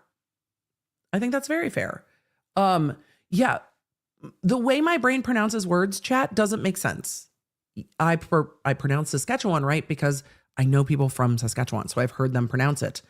But words that I have not heard pronounced by folks in that area, I get very bad at. I have no phonemic awareness at all. Sounding things out does not work in my brain. Doesn't at all. So that. Let's see. Again, glad that you guys got all of your merch. I hear my family, so I'm going to go do that. Music to my soul, said Emily, after your explanation, I'm thinking pro hoc vice is like the court says, I brought you into this case and I can take you out of it. Yes. Yes. It's that. Let's see. It's TJ Talk said, does the judge get as mad without first being misled? I think whether the emails came from the defense or from the government, the judge would be frustrated. I don't know if the judge would be as frustrated. And it's really hard to hindsight it without more. Because it seems worse. I think the impression is worse if the defense did not turn them over themselves. That's my takeaway. So possibly not. But once the shit was out of the horse, the shit was out of the horse. Even when Brennan said later, this group came from the defense. I'm still not clear what came in a TUI request and what didn't, and whether they were mixed together. I'm not sure. I'm pretty sure some of my coworkers self-studied ethics. YouTube study has given me a much better standing. Yeah. Self-study on ethics is, you got to take those. Those are the CLEs you need. Those are the CLEs you need. For sure. For sure. So, Bridget, good to see you. Catching up on content after recovering from having my second. I can't believe we're still saying fuckery with the Karen Reed case from both sides. I thought it would just be, we would just get into the retrial. And it'd just be like, we're getting into the retrial. No. There will be no smooth sailing.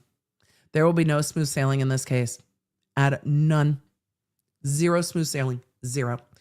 Chat, you guys are asking, are we streaming tomorrow? Yes, we are. We are going to do members only next week. I'm going to rest the voice and myself. We are streaming tomorrow. I'm going to put up polls.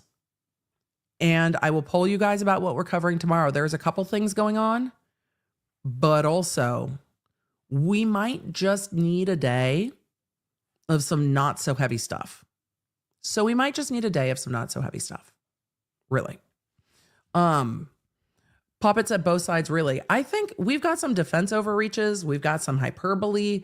We've got some stuff that hasn't been turned over to the prosecution. We've got a lot of stuff going on from the prosecution. There is stuff going on all over the place in this case. Everyone will attribute that different weight and different value, but there is stuff going on in this case. All of you guys are like, duo. Done. Done and done.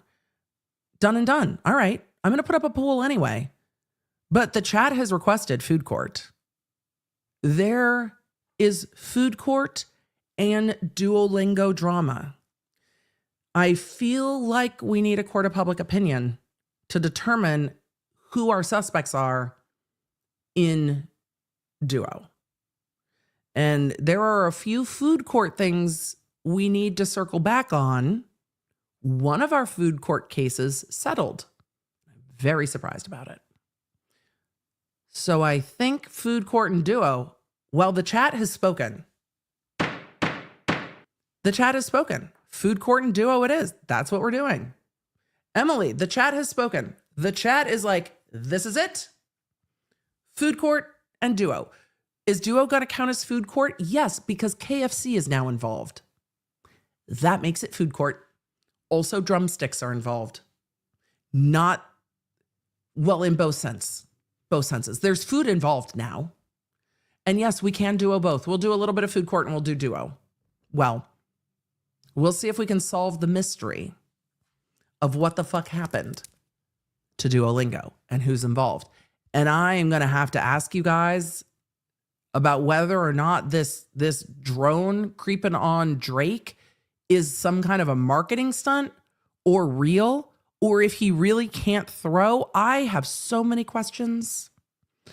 But there is a Canadian rapper that is being implicated in some of this with Duolingo, but there are some other mascots that we need to look at. Why is KFC taking so much glee in this? What is the drumstick ice cream? What do they know? What did they witness? And why are there other birds that are starting to gleefully respond? OLH. Oh, yes. Duolingo Deutschland is unhinged. Unhinged.